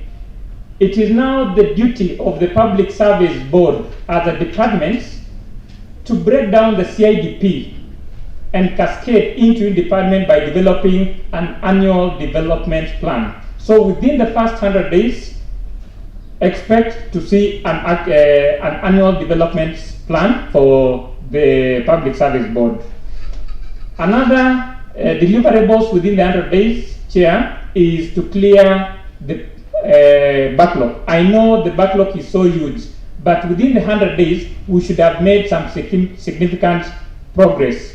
Again, within the 100 days, we'll have done staff establishment to actually familiarize ourselves with the needs assessment of various departments. Chair, there was also a question on the previous board.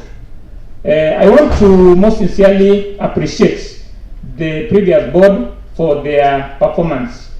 From my background check, Chair, the issue that I picked is one, and I believe it's in their handover reports, is that they have or they had a backlog or pending works. For example, the recruitment of the ECD teachers, and also we had the issues of the CBAs that have not been addressed. And if considered for this position, Chair, with my skills and expertise, I'll be able to guide the board also in planning so that we clear the backlog activities that are still pending. And lastly, Chair, there is a question on the youth's unemployment. The dilemma here is about the wage bill. The youth needs employment, but here comes a case you are beyond the recommended parameter, that is the 35% threshold. I think currently we are about 48%. Now, how do we sort out that particular concern? Because yes, the youths are there, they have been trained, they are looking for jobs, and it's the county government that is one also of the county government is one of the employment bodies. From my skills and expertise, the best way out is to grow our revenue base so that it can reduce the percentage from 48 to even below 35. That will give us room to employ or take in more youths and more professionals into the government of Kericho that says a prosperous county where residents enjoy quality life in a sustainable environment. How do they enjoy quality life? It is through provision of services. And the only way out, Chair, is to recruit based on the service or with the intention of service delivery. Apart from that, Chair, we can also enhance or increase the productivity of the county government by doing a paradigm shift from the performance-based kind of management to looking into the productivity. Over the years, the government sector has been looking at the performance, leaving out a critical component, that is the productivity. Yes, you may perform, construct a road, but you take several years to complete, use a lot of resources, and when you look at the project's cost establishments, it goes far beyond what is expected. But when we bring in the aspect of productivity, we will be looking into the quality of the workmanship of the projects, the cost incurred, and the timeliness of that particular project. That is how we are going to grow the economy of the counties. Thank you, Chair. I don't think... Okay. There's one final one on integrity that I almost forgot. The integrity is an issue that should not be compromised. It is enshrined in the Constitution. And if I'm considered for this position, Chair, I'll always exercise professionalism and act in a manner that displays integrity, guided by Article 10 of the Constitution that dictates on the principles of governance and also guided by Article 232, that is the principles of public service. Thank you, Chair. Right, thank you so much, Dr. All the members will agree with me that Dr. Recruitment has responded to the comments and questions that you raised in a precise and more detailed in areas where you needed to explain. But Dr. From the engagement that we are having here, you speaking more like a nominee for the position of CC, Finance and Economic Planning. Of course, having experience in that docket, I think you have mentioned a number of issues that we were dealing with then. And I think I still believe in the current regime are doing the same. But finally, maybe just to an observation on the challenges that we are now facing, maybe the first board and the second board. We've got so many issues that have been raised earlier. Every year, the county public service board will always present a report to this assembly for, of course, adoption. And there are issues to deal with the secondments. There have been challenges, secondments, issues of promotions again. And we expect, for instance, in a government setup, the issues of promotion really should be something that every now and then, even in the absence of, let's say, institutions like board, in my own opinion, if institutions that guides us on the aspects of promotions. I know there are areas where maybe the County Public Service Board will need the approval, but those are the main challenges that we have witnessed. There are also issues to deal with acting capacity, where our staff acts more than the period envisaged in the law. I'm reliably informed that someone should not act for more than 6 months, but in our case, I think we have reported cases where they have been acting for more than 6 months. We also have the issues of redesignations, where we find that the chief officers, the head of public service, that is the county secretary, and the county public service board have had conflicts before. We now have the biggest also animal in the room, the aspect of equity. As far as we expect the County Public Service Board to always advertise for the position, I think one of the main issues that we have had, and always it has been audit query, is that, for instance, the aspect of dominance in terms of the dominant community in our county taking the larger percentage of the composition of our staff. We have issues of contracts, where there have been lapses in terms of time, and we have had disciplinary issues also that have gone maybe before the County Public Service Board that was previously even not dealt with. I think just to share with you a number of challenges and issues that needs to be sorted out. There is the aspect of skewed employment. Again, vis-a-vis, it's a competitive process where, for instance, one ward, our communities back there, or people from various wards here, like the MCs who represent various wards, will always expect that if we have 60 positions, then it's 60 divided by 30. So those are some of the challenges that perhaps, should you be successful, you will be faced with. I don't know, just a comment so that we finalize as your parting remarks, and any other remark that you want to tell us. Thank you. Thank you, Chair. Indeed, the issues that, the concern that have been raised are genuine. First, let me start by saying, for you to get service or quality service and deliver service to the residents, you must have a motivated workforce. if the workforce is not motivated, then it will always compromise on the quality of service to the residents. Now, the issue of promotion, Chair, this is an issue that I know there are backlogs, but if appointed to this position, I'll also bring my skills and expertise so that we ensure that the staff who are due for promotion are actually promoted. Also, the issue of secondment.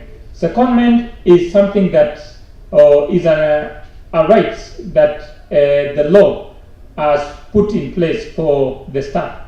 If you look at the County Governments Act, I think section 79, if I can recall, it talks of secondments, and whenever there are secondments, it can be two, or from one government entity to the other, or from one entity to the other. The issue of scheme of service, this is a document that guides on the promotion also of staff that needs to always be adhered to. The active capacity of staff, the law, we have laws that guides when to consider a staff on an acting capacity. The main challenge that sets in is failure or lack of planning. For example, if a staff in a certain cadre exits service upon attainment of mandatory retirement age without a proper succession plan, then it will force the employer to always appoint someone in an acting capacity, which might go beyond the stipulated timeline. So if I'm considered for this position, we'll put in place measures to ensure that there is succession planning so that we avoid the challenges of staff acting for a long period of time. Conflict of interest may arise, or conflict may arise from time to time between various entities of the county government, but the main issue that needs to be looked at is performance based on the laws, rules, and regulations, so that the entities, because whenever we have conflict between different departments, it affects the service delivery within the county government. And the issue of equity within the county, it is something also that has been outlined in the acts, that we should always ensure there is equity and justice for all. For this, I know maybe because of the skilled recruitment, how can we sort this particular issue? This can be sorted, Chair, by integrating affirmative recruitment, or also the targeted recruitment, and apart from that also doing the outreach so that you encourage even the marginalized group, the youths, the persons with disability to apply for these positions. Thank you, Chair.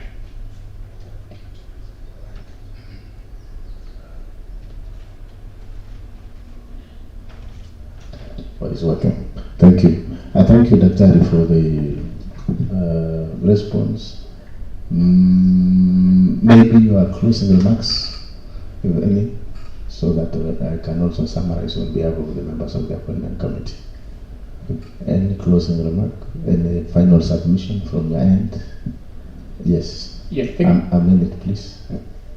Yeah, thank you, Chair. I want to still thank you and this Honorable House for the opportunity that you have given me, so that I discuss and put across and also discuss my interest in serving this great county, that is the county government of Kericho, under the Public Service Board Department. If considered for this position, Chair, I want to promise this honorable committee that I'll use the skills and the wealth of experience that I've gained over the years to make our county great and make it a better place for the quality service of the residents of the great Kericho County. Thank you, Chair. All right, thank you so much, Daktari. This is Dr. Kipyegon Raymond Kemboi, the nominee for member of County Public Service Board. We thank you for your time. We still congratulate you for making it here. Now the committee shall retreat and come up with a report to establish whether you and your team are suitable for this position. We continue to wish you well. Thank you so much for the engagements that we have had together, and we hope that nevertheless,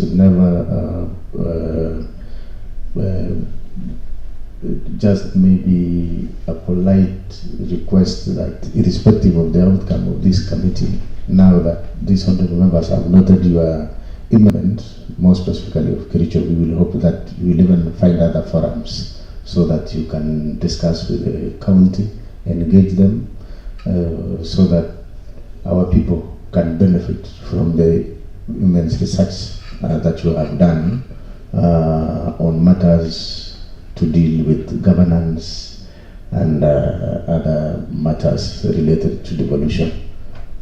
Thank you so much and have a good evening. So Secretariat, there is the ID here and the sets of documents belonging to Daktari, and then you can escort him and ensure that also you provide a cup of tea as we engage the next nominee, who should be our last nominee. So thank you so much, Daktari. Have a good evening. All the best. Asante sana. So clerk, next nominee.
Joyce Chepkemoi Kilem and Joyce, proceed.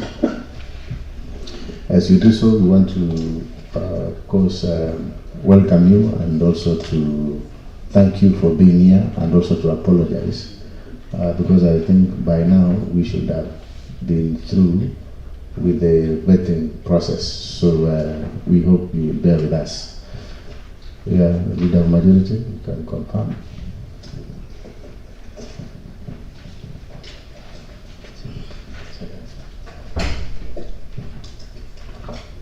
Yes. Leader of majority, you are so fast to say she's the one looking into the pottery. The pottery. She's the one. Okay. So you will confirm whether that one matches with that. So, honorable members, then before we start, Joyce, before we use the appointment committee, County Assembly of Kericho, and of course you know why you are here, having been nominated to be the CEO of the public certified public secretary. for Kericho County Public Service Board. And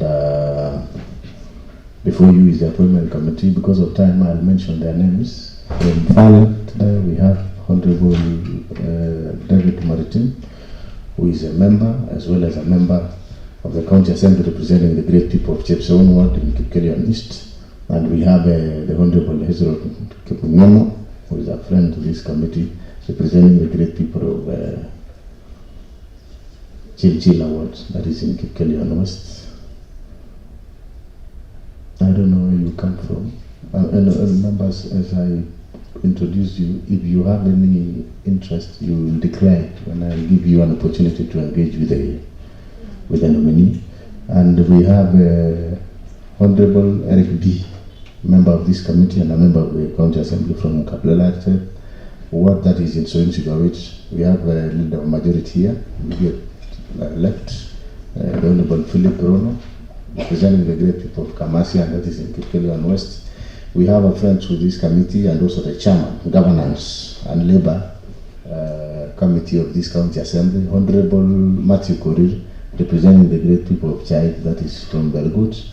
And we have the Honorable Julia Siele, also representing the great people of Waldai from Belgut constituency, also a member of this committee. And lastly, we have the Honorable Anthony Ruto. Anthony Ruto is a member of this committee, as well as representing the great people of Kipkelion Ward. And myself, I'm Dr. Patrick Mutai, the Speaker of the County Assembly, as well as the Chairman for this appointment committee. Honorable members, I will, of course, now, because I have the mic, I will also declare interest that we worked together with Joyce while I was the CC Finance, and as well also the CC for Public Works, Roads and Transport, back then during the first regime of His Excellency Professor Paul Kiprono Chepkwony. And the nominee is known to me, but that doesn't mean that it will affect the vetting process. So we shall proceed then, and I'll request the clerk to administer the oath to the nominee.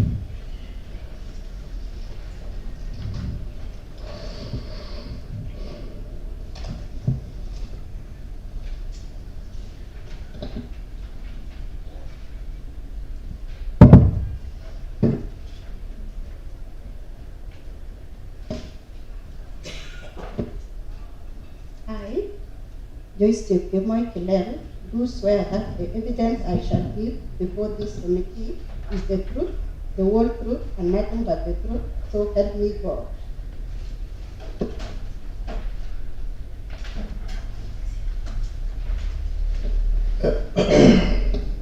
So thank you so much, Joyce Chepkemoi Kilel, Secretary, CEO, nominee for County Public Service Board.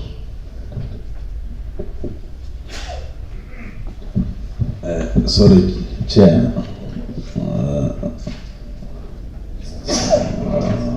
Very sorry.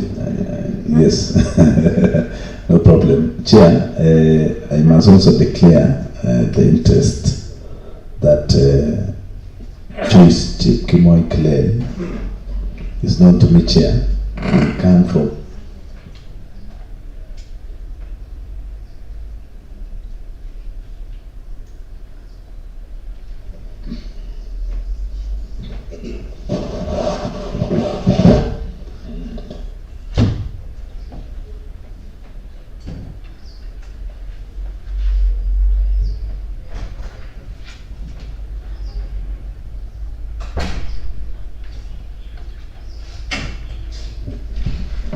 sorry, maybe since the chair is stepping out, I'm very proud, the vice chair of this committee, and currently I'll be sitting in as the chair.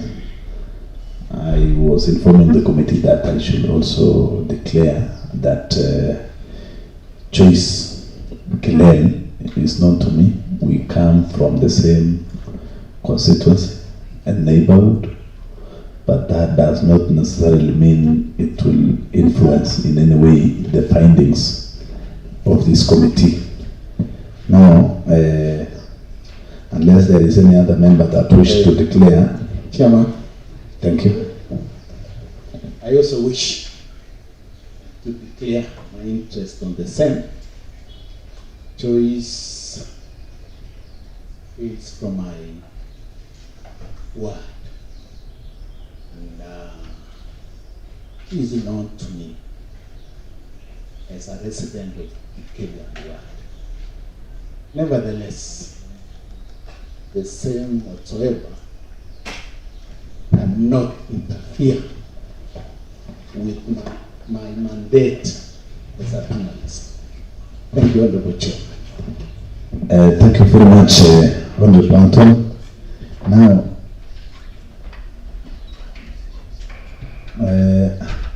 we have a friend of the committee here. Thank you, Chair. Honorable Israel. Congratulations, Joyce, on your nomination. Me too, Chair. I want to inform this committee that Joyce is from same sub-county with me, but we have not interacted on a personal level. I think this is the first time we have meeting, but knowing her will never interfere with the process of this committee. Thank you, Chair. Thank you very much, members. We would like now to go directly, maybe small instructions to the nominee is that you are welcome to this committee. Feel free, relax. This is not an interview like the previous one. You underwent through the selection panel, but this is a serious interactive session to check on your suitability to work at the County Public Service Board as the CEO or the county or the secretary to the board. Now, since we have, time is not on our side, it's now 10 minutes to 6. Sorry for the delay, said by Chair. It's because the session is so interesting, so that we find ourselves having taken a lot of time. I'll give you the opportunity, Joyce, to introduce yourself extensively. I've seen your identity card that you were born in 1984. So from the date you were born, that is 1984 to date, can you introduce yourself extensively, touching on places you've worked, the schools you attended, and other things that you think you should touch for the benefits of this committee. Then I'll later guide on the next course of action. So you are welcome.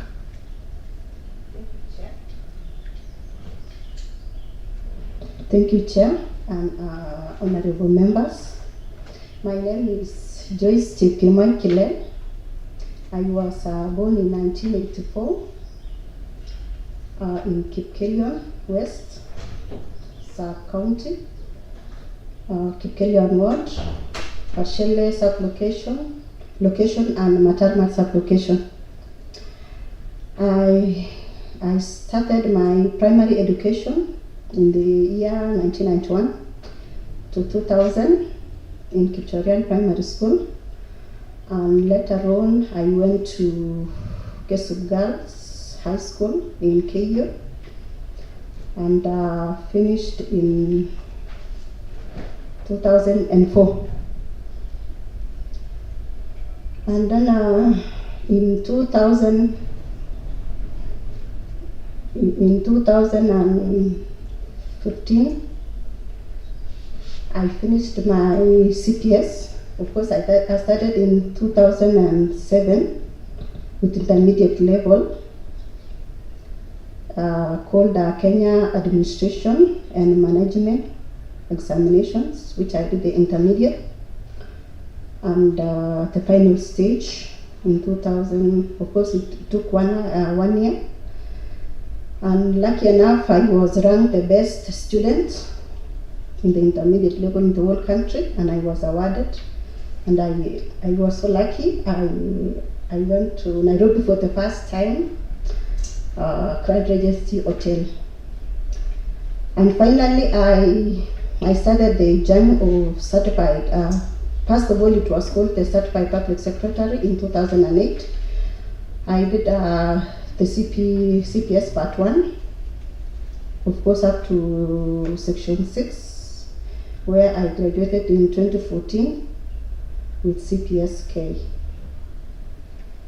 Later on, I started my degree, undergraduate bachelor's in Kabianga University, and I did it for 2 years. I was given exemption, so I started in third year, and I did it for 2 years and graduated in 2017. 2018, immediately I enrolled for my master's degree, again in Kabianga University, doing a Master of Business Administration in Strategic Management, and graduated in 2019. That is the academic journey. There are trainings actually I did. I started with the supervisory course in 2015 in Kenya School of Government, Lower Kabete.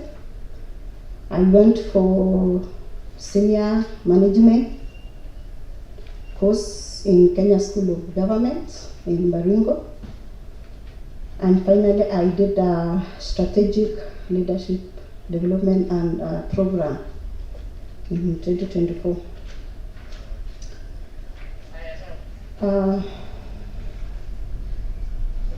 Again, I am a family person. I could have started from that one.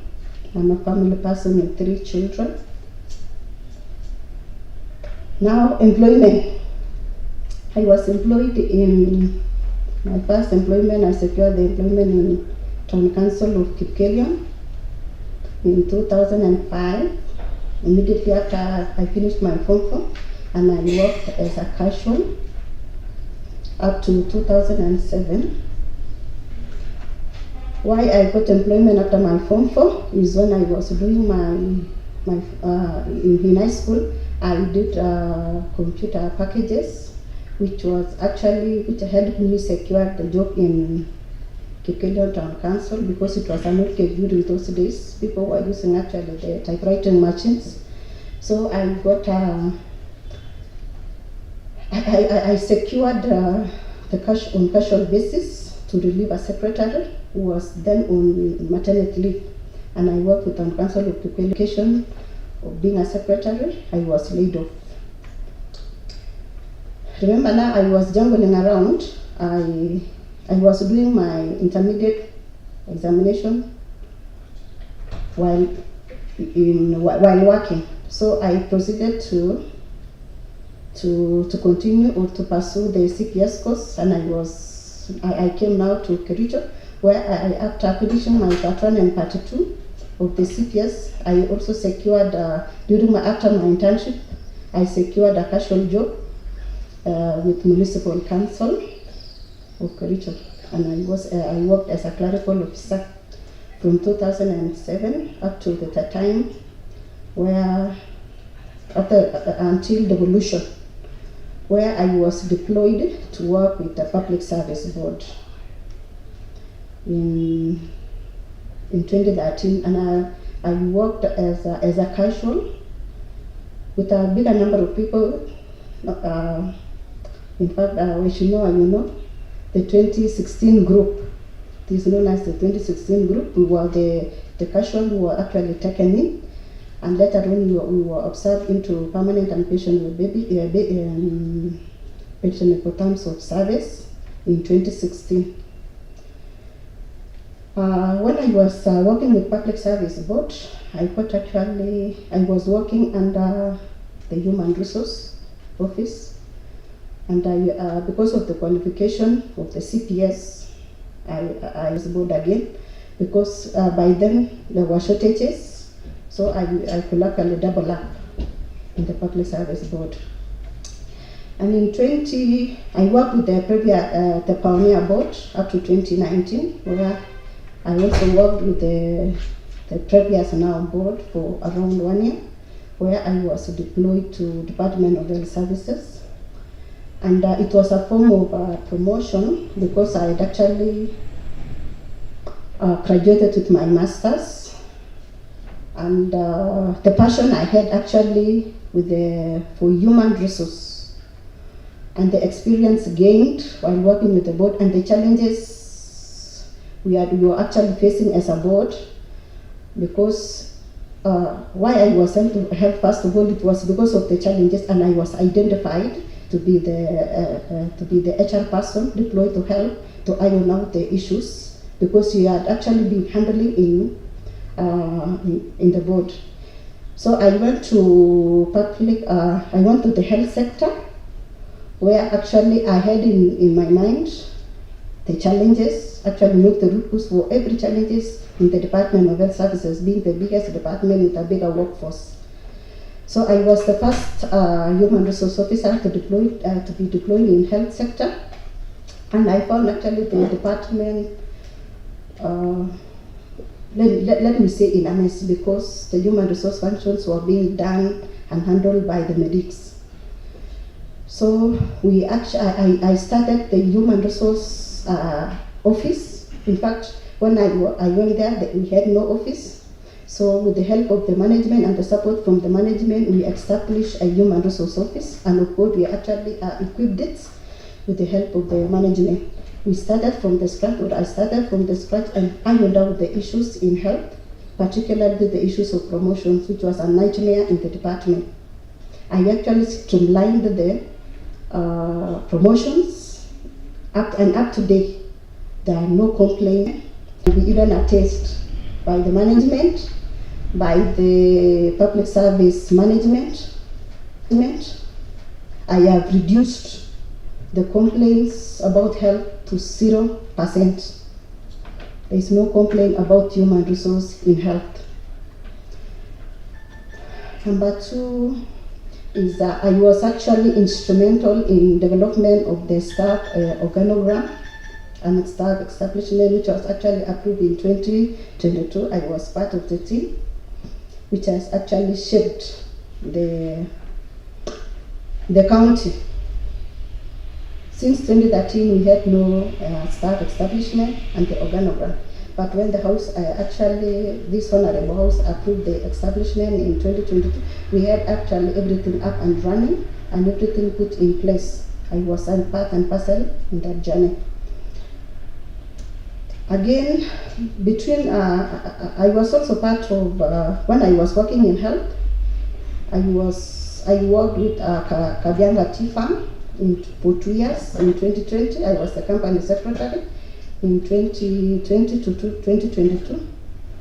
And actually the achievement when I went to Kabianga Tea Farm, we had actually challenges, but the time I actually exited, we had actually improved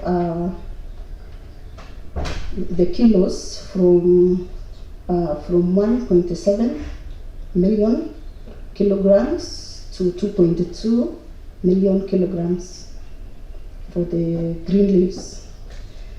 We went, in fact, when we were also again there, the main achievement I got is we had actually some industrial cases, around 2 of them which were in court. We were able to withdraw the cases, and we did outside the court, and we harmonized it.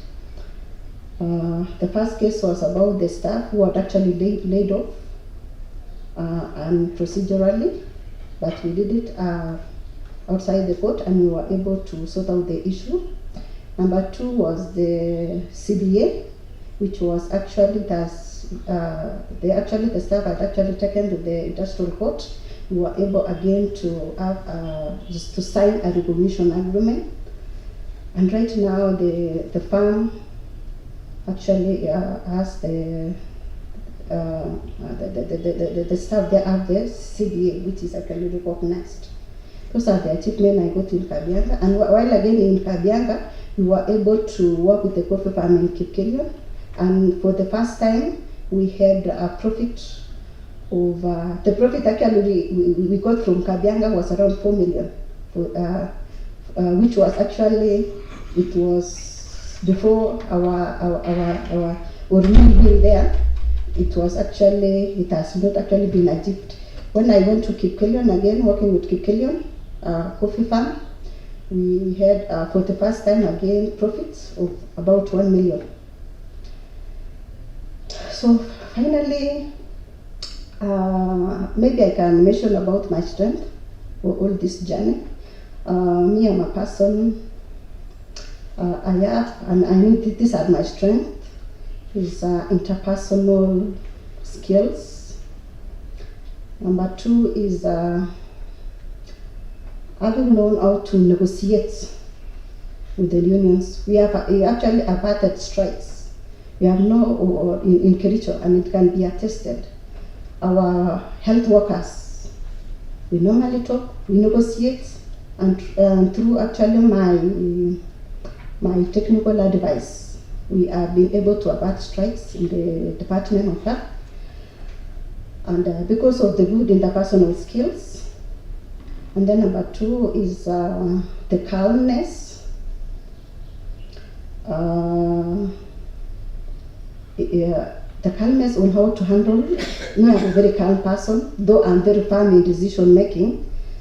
I'm very firm again, and very calm. If I look threatened, remember this, the union or some staff, having a bigger workforce is a lot of challenges. Some come with a lot of issues, some even, but having that strength of being very calm, you just set the environment which will not actually allow for any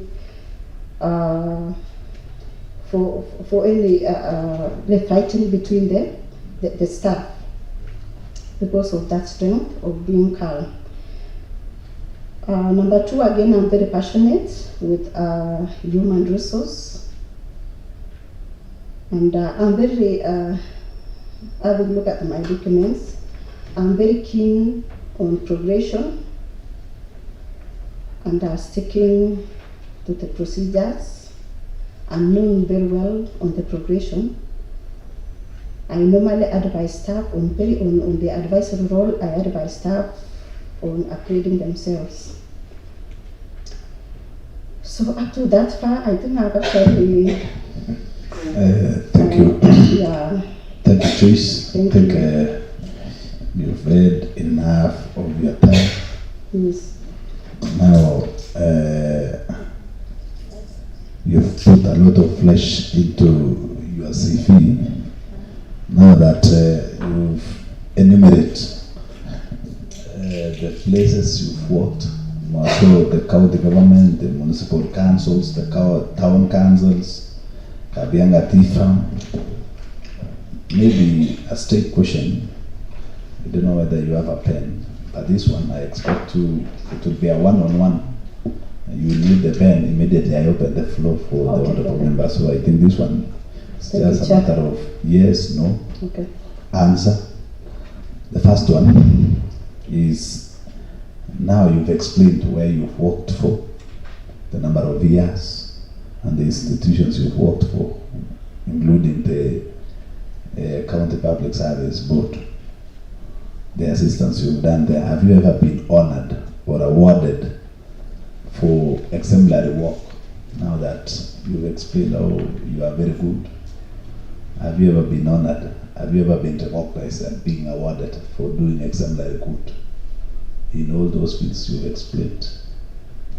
Let me say no. No? Yes.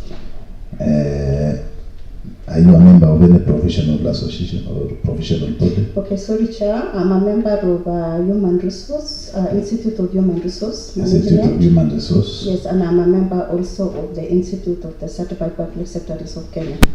Member of Institute Certified Public Secretaries of Kenya. Good. Yes. Those are the professional bodies.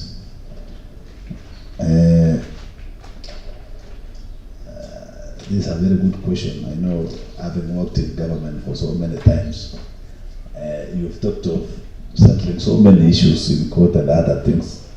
Personally, this one now, I'm not talking about the county, the institutions you've worked for. This one is personal. Have you ever been dismissed or otherwise removed from office for contraventions of provisions of chapter Article 75 of the Constitution? No, Chair. No. Have you ever been adversely associated with practices that depict bias, favoritism, and nepotism while you are discharging public duties? No, Chair. Are you likely to be a candidate? You said you come from Kikilian Ward and you are a member of the county assemblies here. Are you a likely candidate for election as a member of parliament or county assembly? No, Chair. Do you have political aspirations? No. For the past 5 years, have you held office or stood for election as a member of parliament? No, Chair. No. Now, on these issues of charity works and donations and pro bono services, since you are, I see from the CV you got a job earlier than almost many people. You finished Form 4 and you were lucky to get employed at the municipal boards. Can you explain whether you've ever had these pro bono or charity works or donations whatsoever?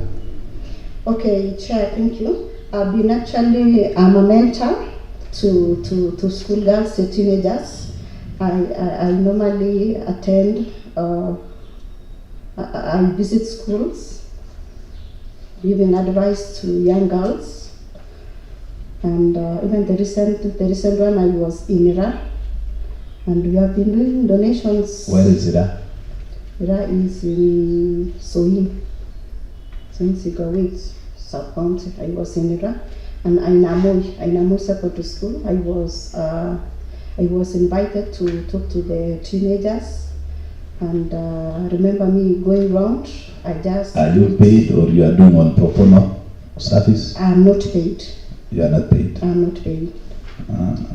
Now, do you have you ever published any document under your name? Okay, thank you, Chair. During my master's, I did actually my thesis was on a case study of county government of Kericho, succession management. Succession management? Yes. So you have writings under succession management, county government of Kericho. A case study of county government of Kericho. Where do we find the book? It is on Kabianga. Kabianga? Yes, Kabianga website. Maybe another one is, this one now is very... Where is Kabianga? Because we have Kabianga forums. You say website, okay. Which website? We have Kabianga. Okay, Kabianga University. Kabianga University, thank you. Always declare wealth every year. The last one you declared is how much? What's your net worth in short? 12 million. 12 million, those are assets and liabilities or just assets? Assets and liabilities. Assets and liabilities. Yes. When you estimate your liabilities, it stands at how much? It stands at around 4 million. 4 million? Yes. So you can say you are worth around 8 million? Yeah. Good. Thank you, sir. Now that you've been working with the board, and it is good you've mentioned you've worked with the board, and you know the county assembly of Kericho have had so many issues with the board. Now that you are entering in as a CEO, not as a staff, like previously, there is these serious issues of conflict of interest, the issues of nepotism, favoritism, biasness, issues to do with regional balances. People prefer the regions where they come from. They find feeling so many people from areas they come from. If such case arises, what are you going to do? Okay, thank you, Chair. Okay, there are some actually provisions which actually governs the same. Like even in the Constitution, we have the Article 232, which actually talks about the principles and values for public service. And we have Article 10, which talks about the principles and values for good governance. If approved, by this honorable house. I'm going to look into this because the functions, actually it's come down to the functions of the CEO. And the function of the CEO right now is to actually advise on, give advisory on the institutions, give the advice on governance, give advice on compliance. So having this nepotism and inculcating actually the issue to adherence to the provisions of Article 232 and Article 10. We are going to do out with nepotism in the public service. Thank you. Now, given that you've explained your roles, can you link your education background together with your experience to the roles now? You see, the other time you were under somebody while working at the County Public Service Board. You've been under somebody while working at the county government.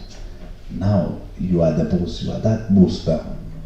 Can you link the experience that you have together with the experience and together with the educational backgrounds to this job?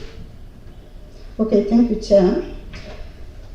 Seeing the CPS, the Certified Public Secretaries, it has actually the human resource component in it.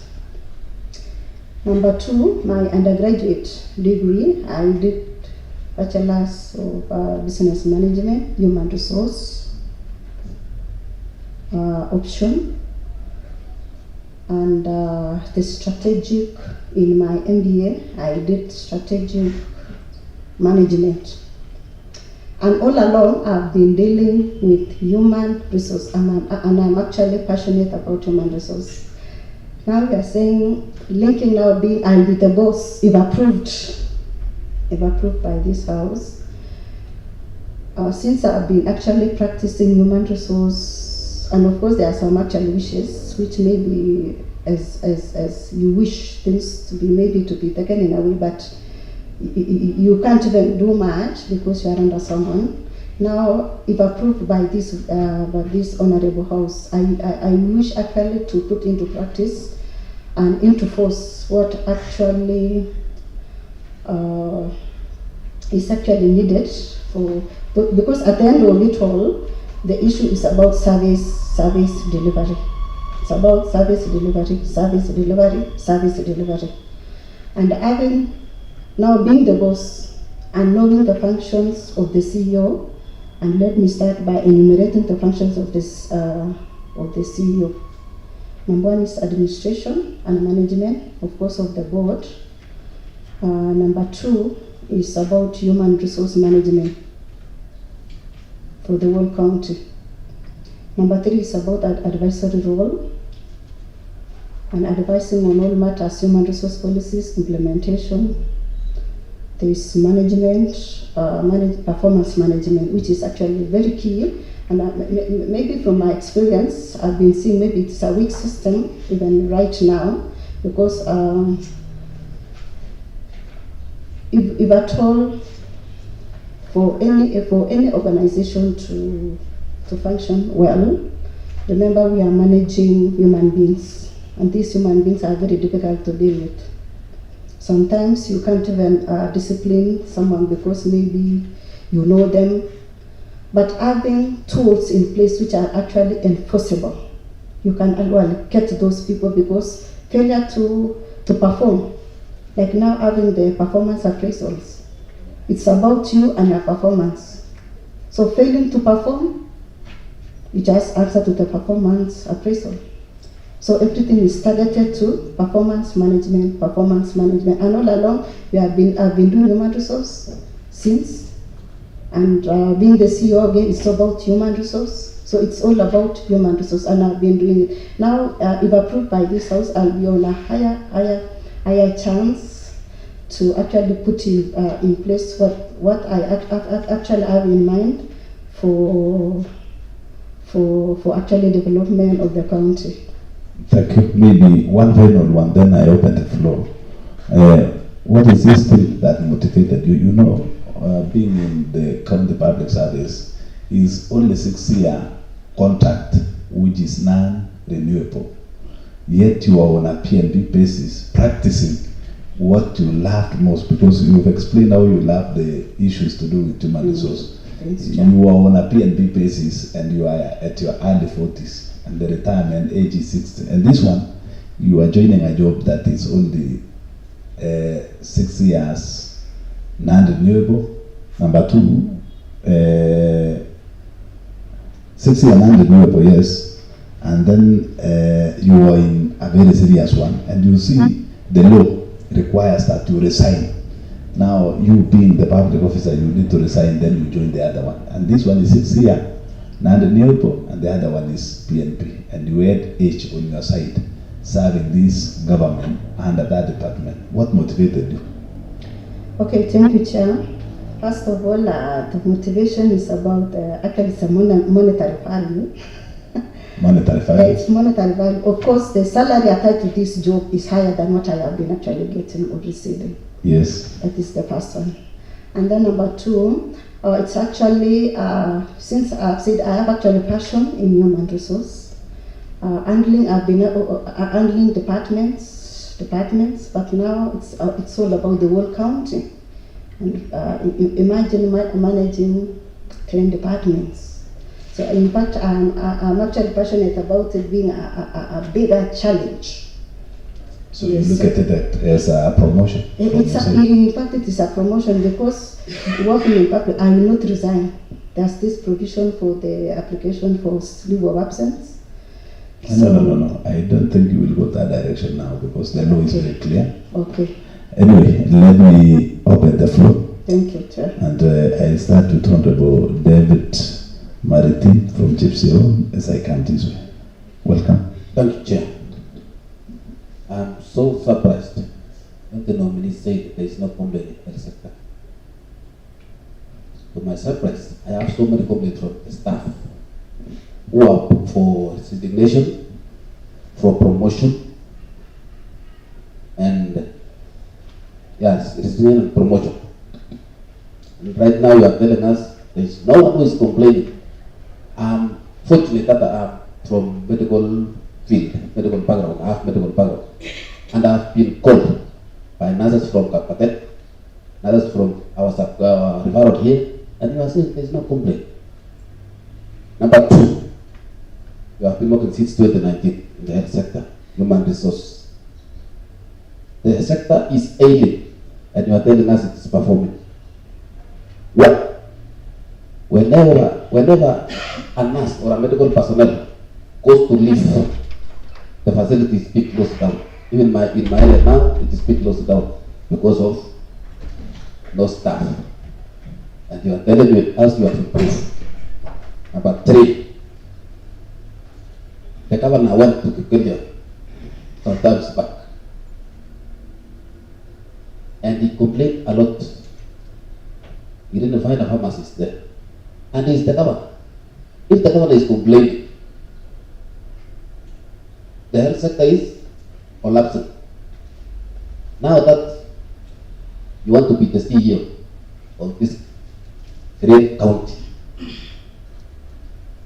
what new thing will you do for the employees of this county to enjoy their salaries and time? Thank you. Thank you. I think you are writing down the questions. I'll take around 3 or 4 questions, then I'll give you the opportunity to answer them. And so let me give this opportunity to Honorable Israel Kimwen. Thank you, Chair.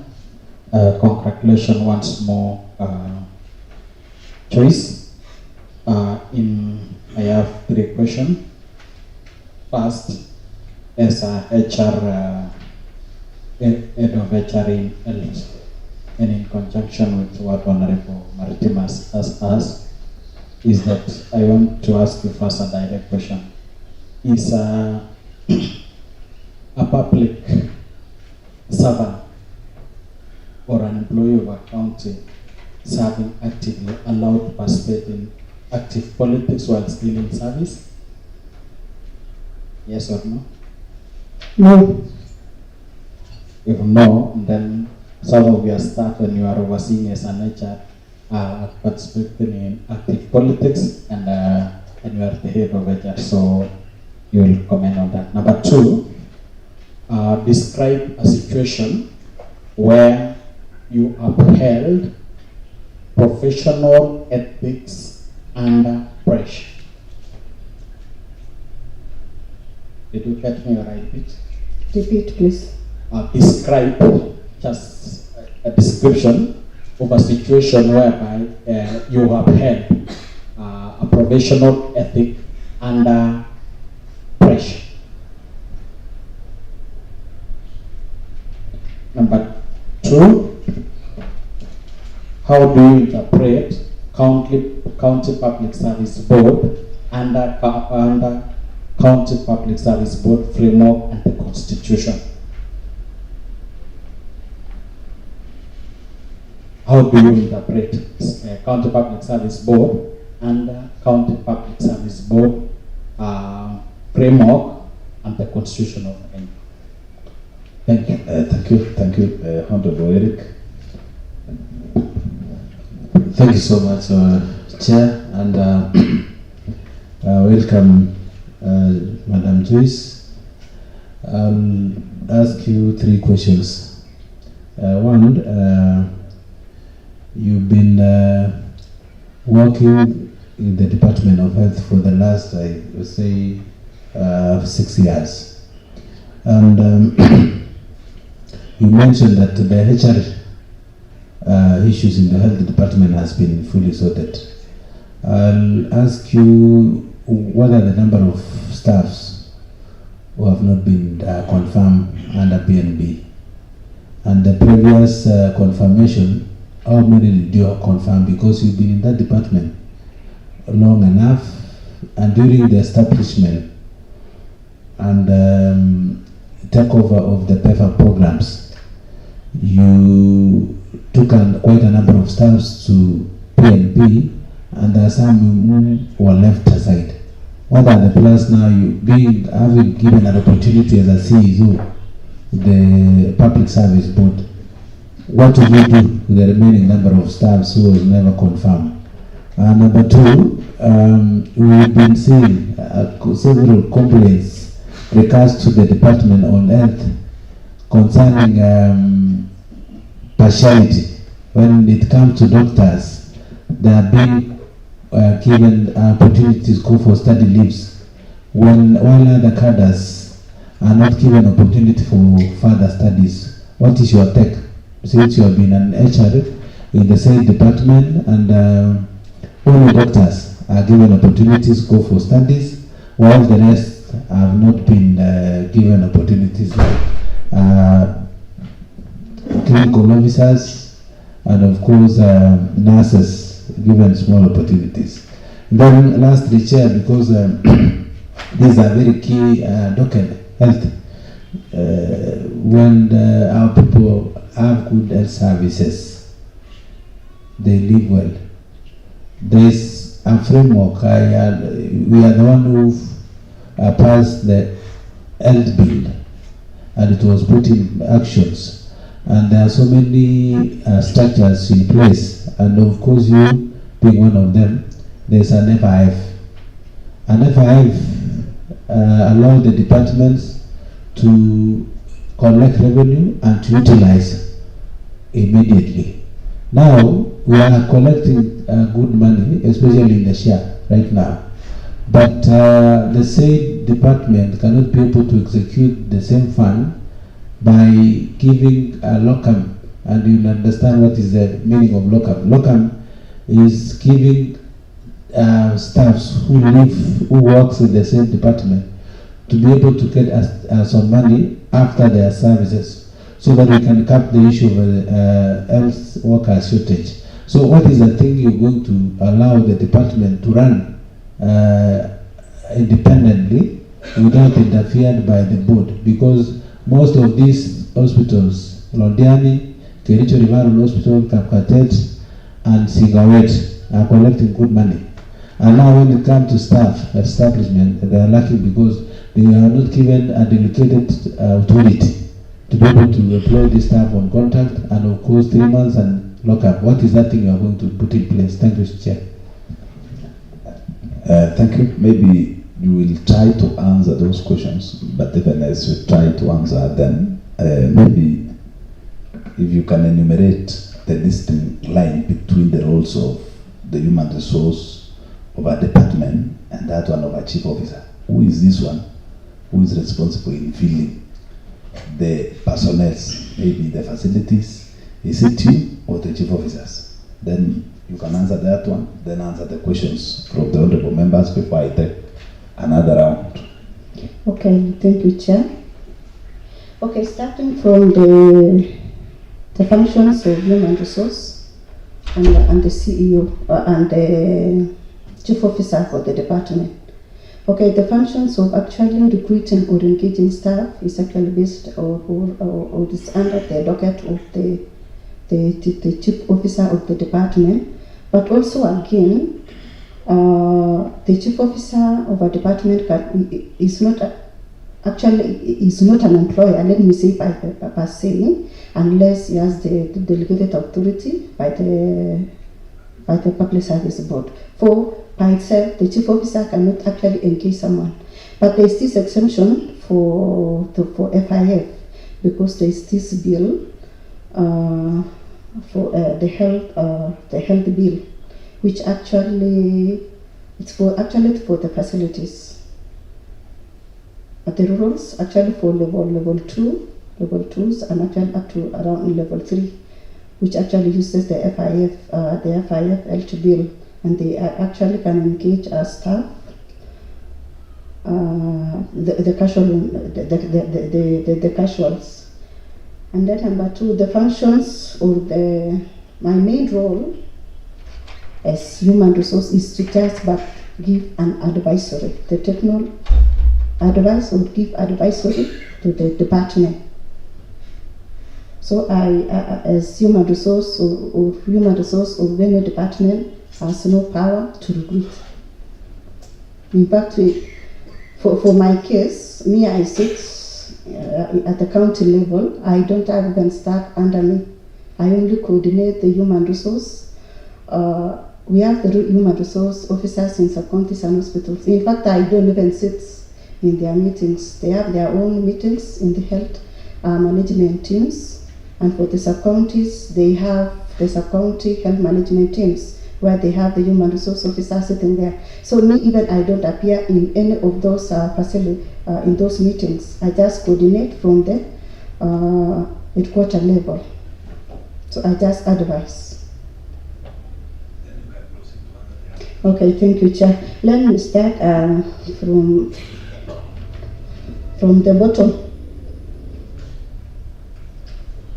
I think I have actually answered partly what Honorable Maji has actually asked about the FIF. It's called Honorable Eric B. Remember, we are unanswered. Okay, sorry. So use official names. Okay, sorry. Honorable B. The issue of the health bill, which was actually passed in around 2024. And in fact, we have been actually... L bill was passed in 2021. 2021, okay, sorry. Now, we have been actually having staff in Lockham, especially for the bigger facilities, Kapkatet and Kapkatet, Londiani, and KCRH. But it is very limited. Number 2, the collection of SHA. The issue of collection of SHA is lack of human resource. We might actually, a facility, we might actually be getting patients. But the end result is, are we getting anything from these patients? The issue is no, because we lack staff, skilled staff to do claims. So seeing even the facilities up to level 2 and level 3s, we have only the medical staff, but we lack the supporting services from the non-medical.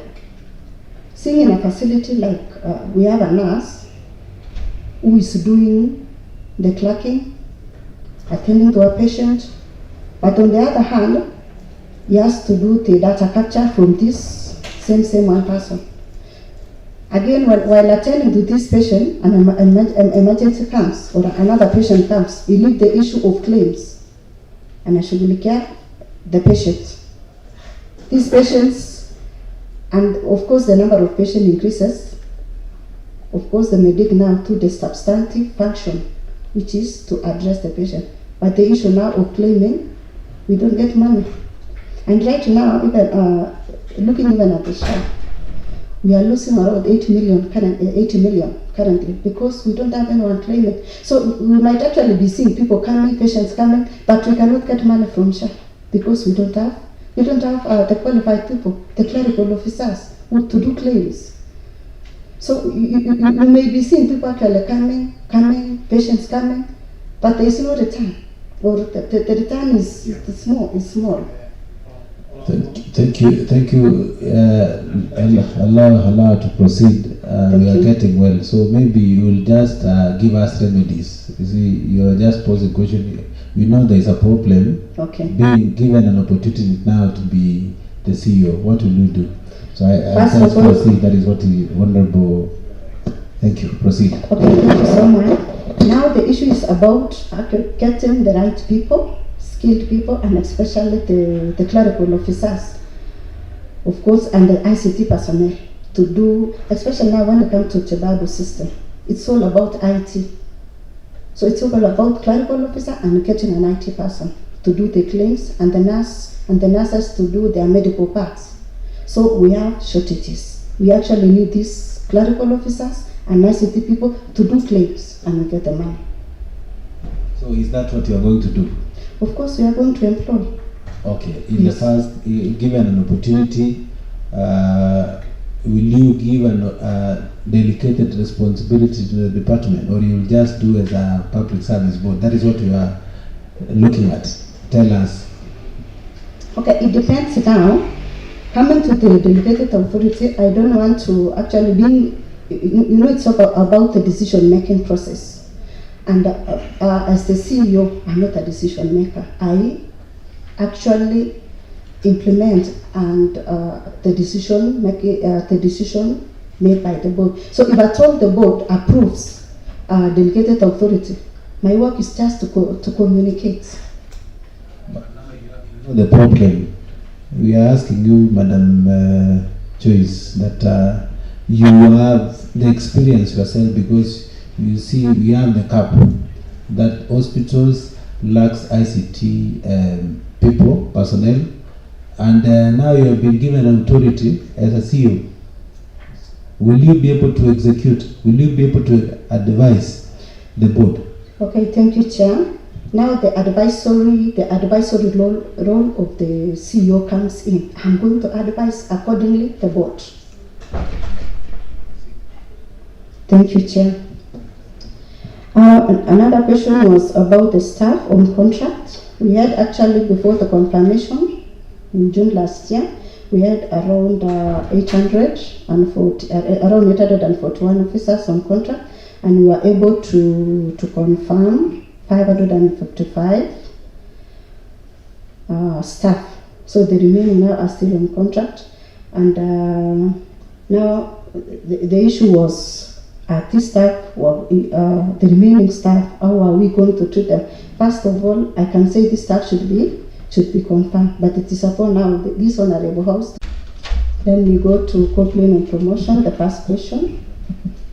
Now the issue is about the staff, and I can actually say, because I have had the department I've had challenges when sometimes staff can't even understand the requirements in promotion. And we have had several cases which there's this guiding policies for promotion, the schemes of service. And there are some requirements which some staff may not even have.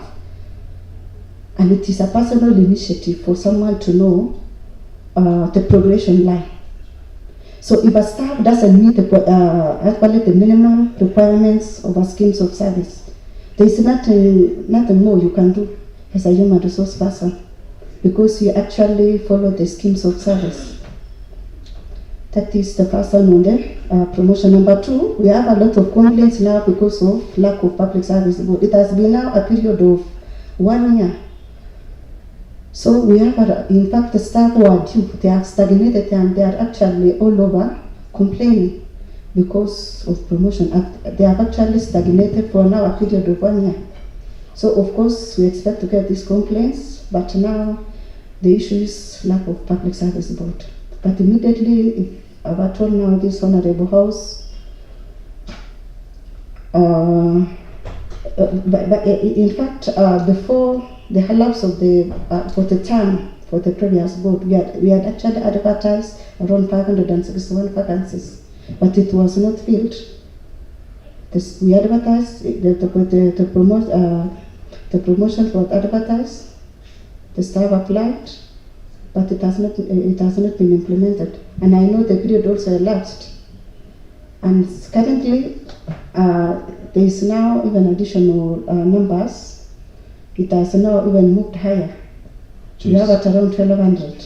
Joyce, I think since you enjoy answering the issues of human resources, you've dwelled so much on that question. Yes, Can you wind up, then I take another round of questions? Okay, thank you. I don't know, are you still far from answering those ones? There is failing or staff shortages. Of course, we have a lot of staff shortages. The issue is just to employ. We just need to employ. Because service delivery is about human resources, it's about human capital. And then the theme of salaries.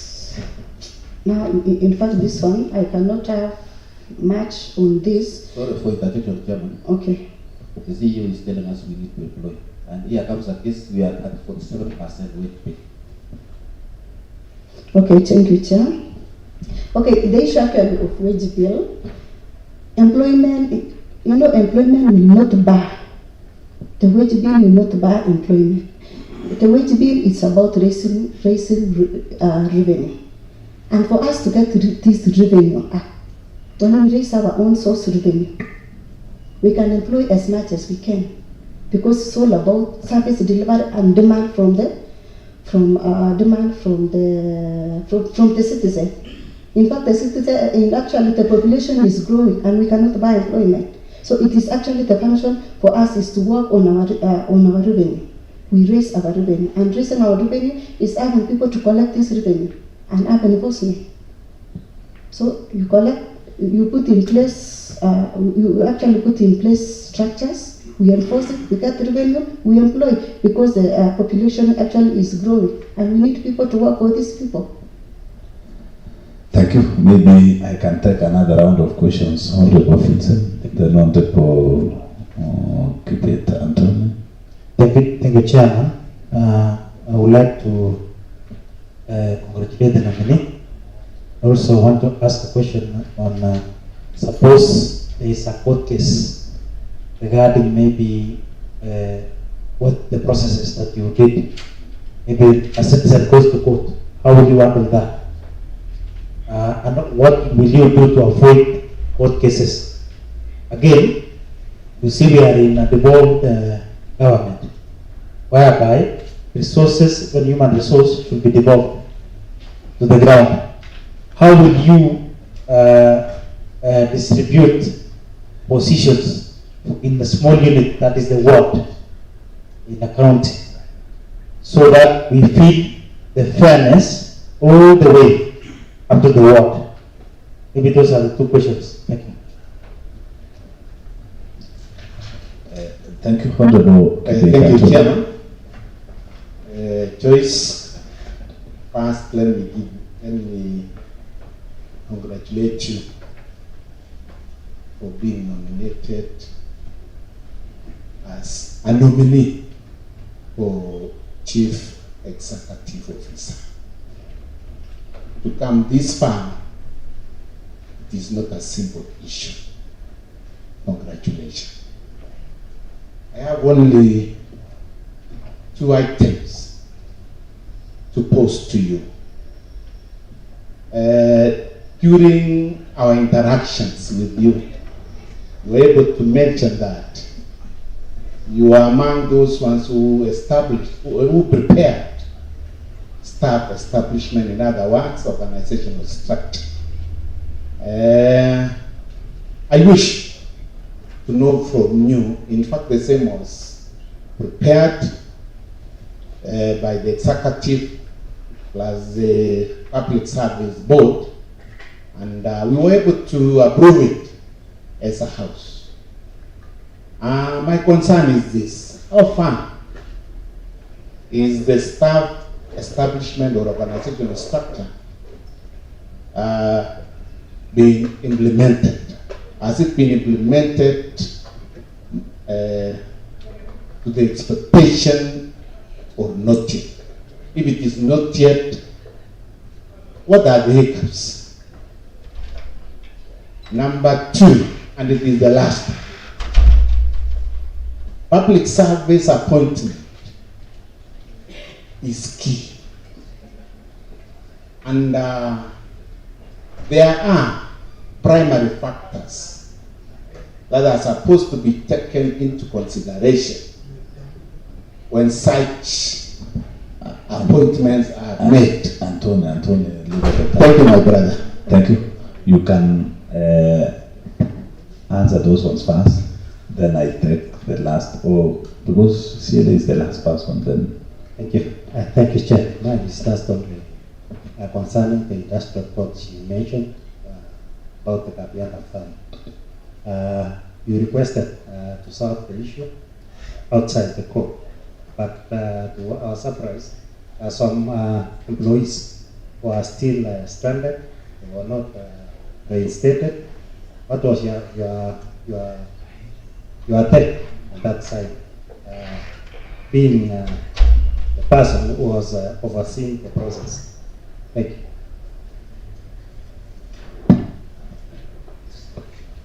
Joyce, you can proceed. Okay, thank you, Chair. Let me start from the first one. About the court cases, we are going to actually avoid being taken to court. Now, if approved by this Honorable House, the function of the CEO is to actually advise, monitor, and another function is to actually follow up on the adherence or compliance.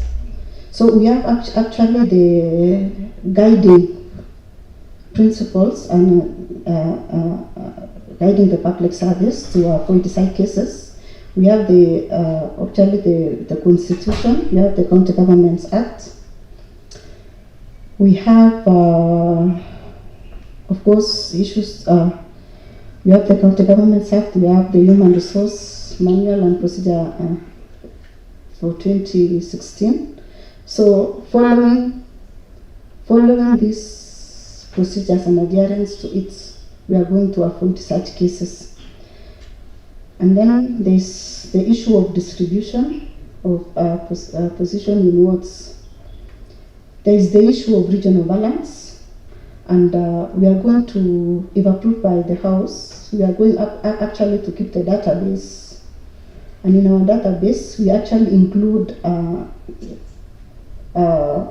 how positions actually have been distributed per wards. Even we can extend to even to gender. Even the PWDs. So having everything in place, the database, we are not going to miss. Another question is on establishment. We have not, in fact, we are far below what is actually required. See, even for the Department of Health, we are below the WHO standards. We are so much beyond the implementation. Now the challenges is all about budgets. You can't do much because there we are actually struggling for the small funds to be distributed among the departments. So Nile Tuku, we just use what you have, the little you have, but we are so much beyond what the recommended number of workforce. And then the issue of Kabianga, when I actually joined Kabianga, the African staff were outside for a very long time. So what we did was actually to pay them off, and we actually paid them.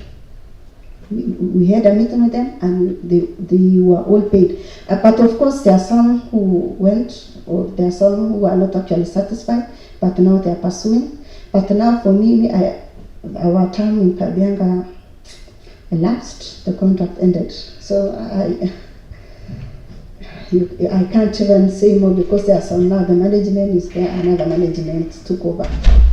Thank you. Members, you see, we are only 9 minutes to 7. Maybe let me give you the last chance or last opportunity to wind with your closing remarks. What are your prayers before this committee? Okay. What is these things that you will bring in board that in the next 100 days we will see changes, maybe in the county public service board and other things? So you can summarize as you give your closing remarks. Okay, thank you, Chair. Let me start by saying thank you so much for according me this chance to appear before the panel. Secondly, thank you so much because it has actually been, I'm finding it very interactive. And actually I got a warm welcome. Thirdly is the prayer to this Honorable House. You've approved actually in 100 days. The first thing is, of course, I expect to attend induction program for the board, because although I might be knowing how the board function, but other members for the board are some of them or most of them are not working in the public sector, so I expect induction. Secondly is to actually see the entry for the bending assignments from the previous board, and of course prioritize. And thirdly is to actually have staff audits and staff skills, and I think that will be done in 100 days, and then thereafter we will see the next move. Thank you, Chair. Thank you very much, Joyce. Maybe from our end, on behalf of the Chair and the panel, we want to wish you the very best and promise that we will be very objective. Immediately we retreat to do the reports. We will keep you in touch. We will communicate whatever the findings. The report will be tabled in this house, and maybe from my own perspective, if you are given this opportunity maybe to serve in the county public service board, you are familiar with what is going on. You are here early enough before devolution. You have the history. Kindly do the right thing. You know what has been happening. We can't blame you for everything because yes, you were there, but you were not in the decision-making desk. Now you will be sitting at the center of that board. If given the opportunity, kindly do the right thing. Do justice to the people of Kericho. Yes, Chair. And God will bless you. Thank you, Chair. There being no other order of business, this session stands adjourned, and members will meet tomorrow at exactly 9:30 a.m. for session. Now, the sergeant at arms, you can take the originals to Joyce. Joyce, make sure, I know it is almost 7 p.m. It's the time for supper, but unfortunately we do not do supper here. We just wish you the best. Thank you, Chair. Go mingle with your family. You are free. Thank you. Thank you.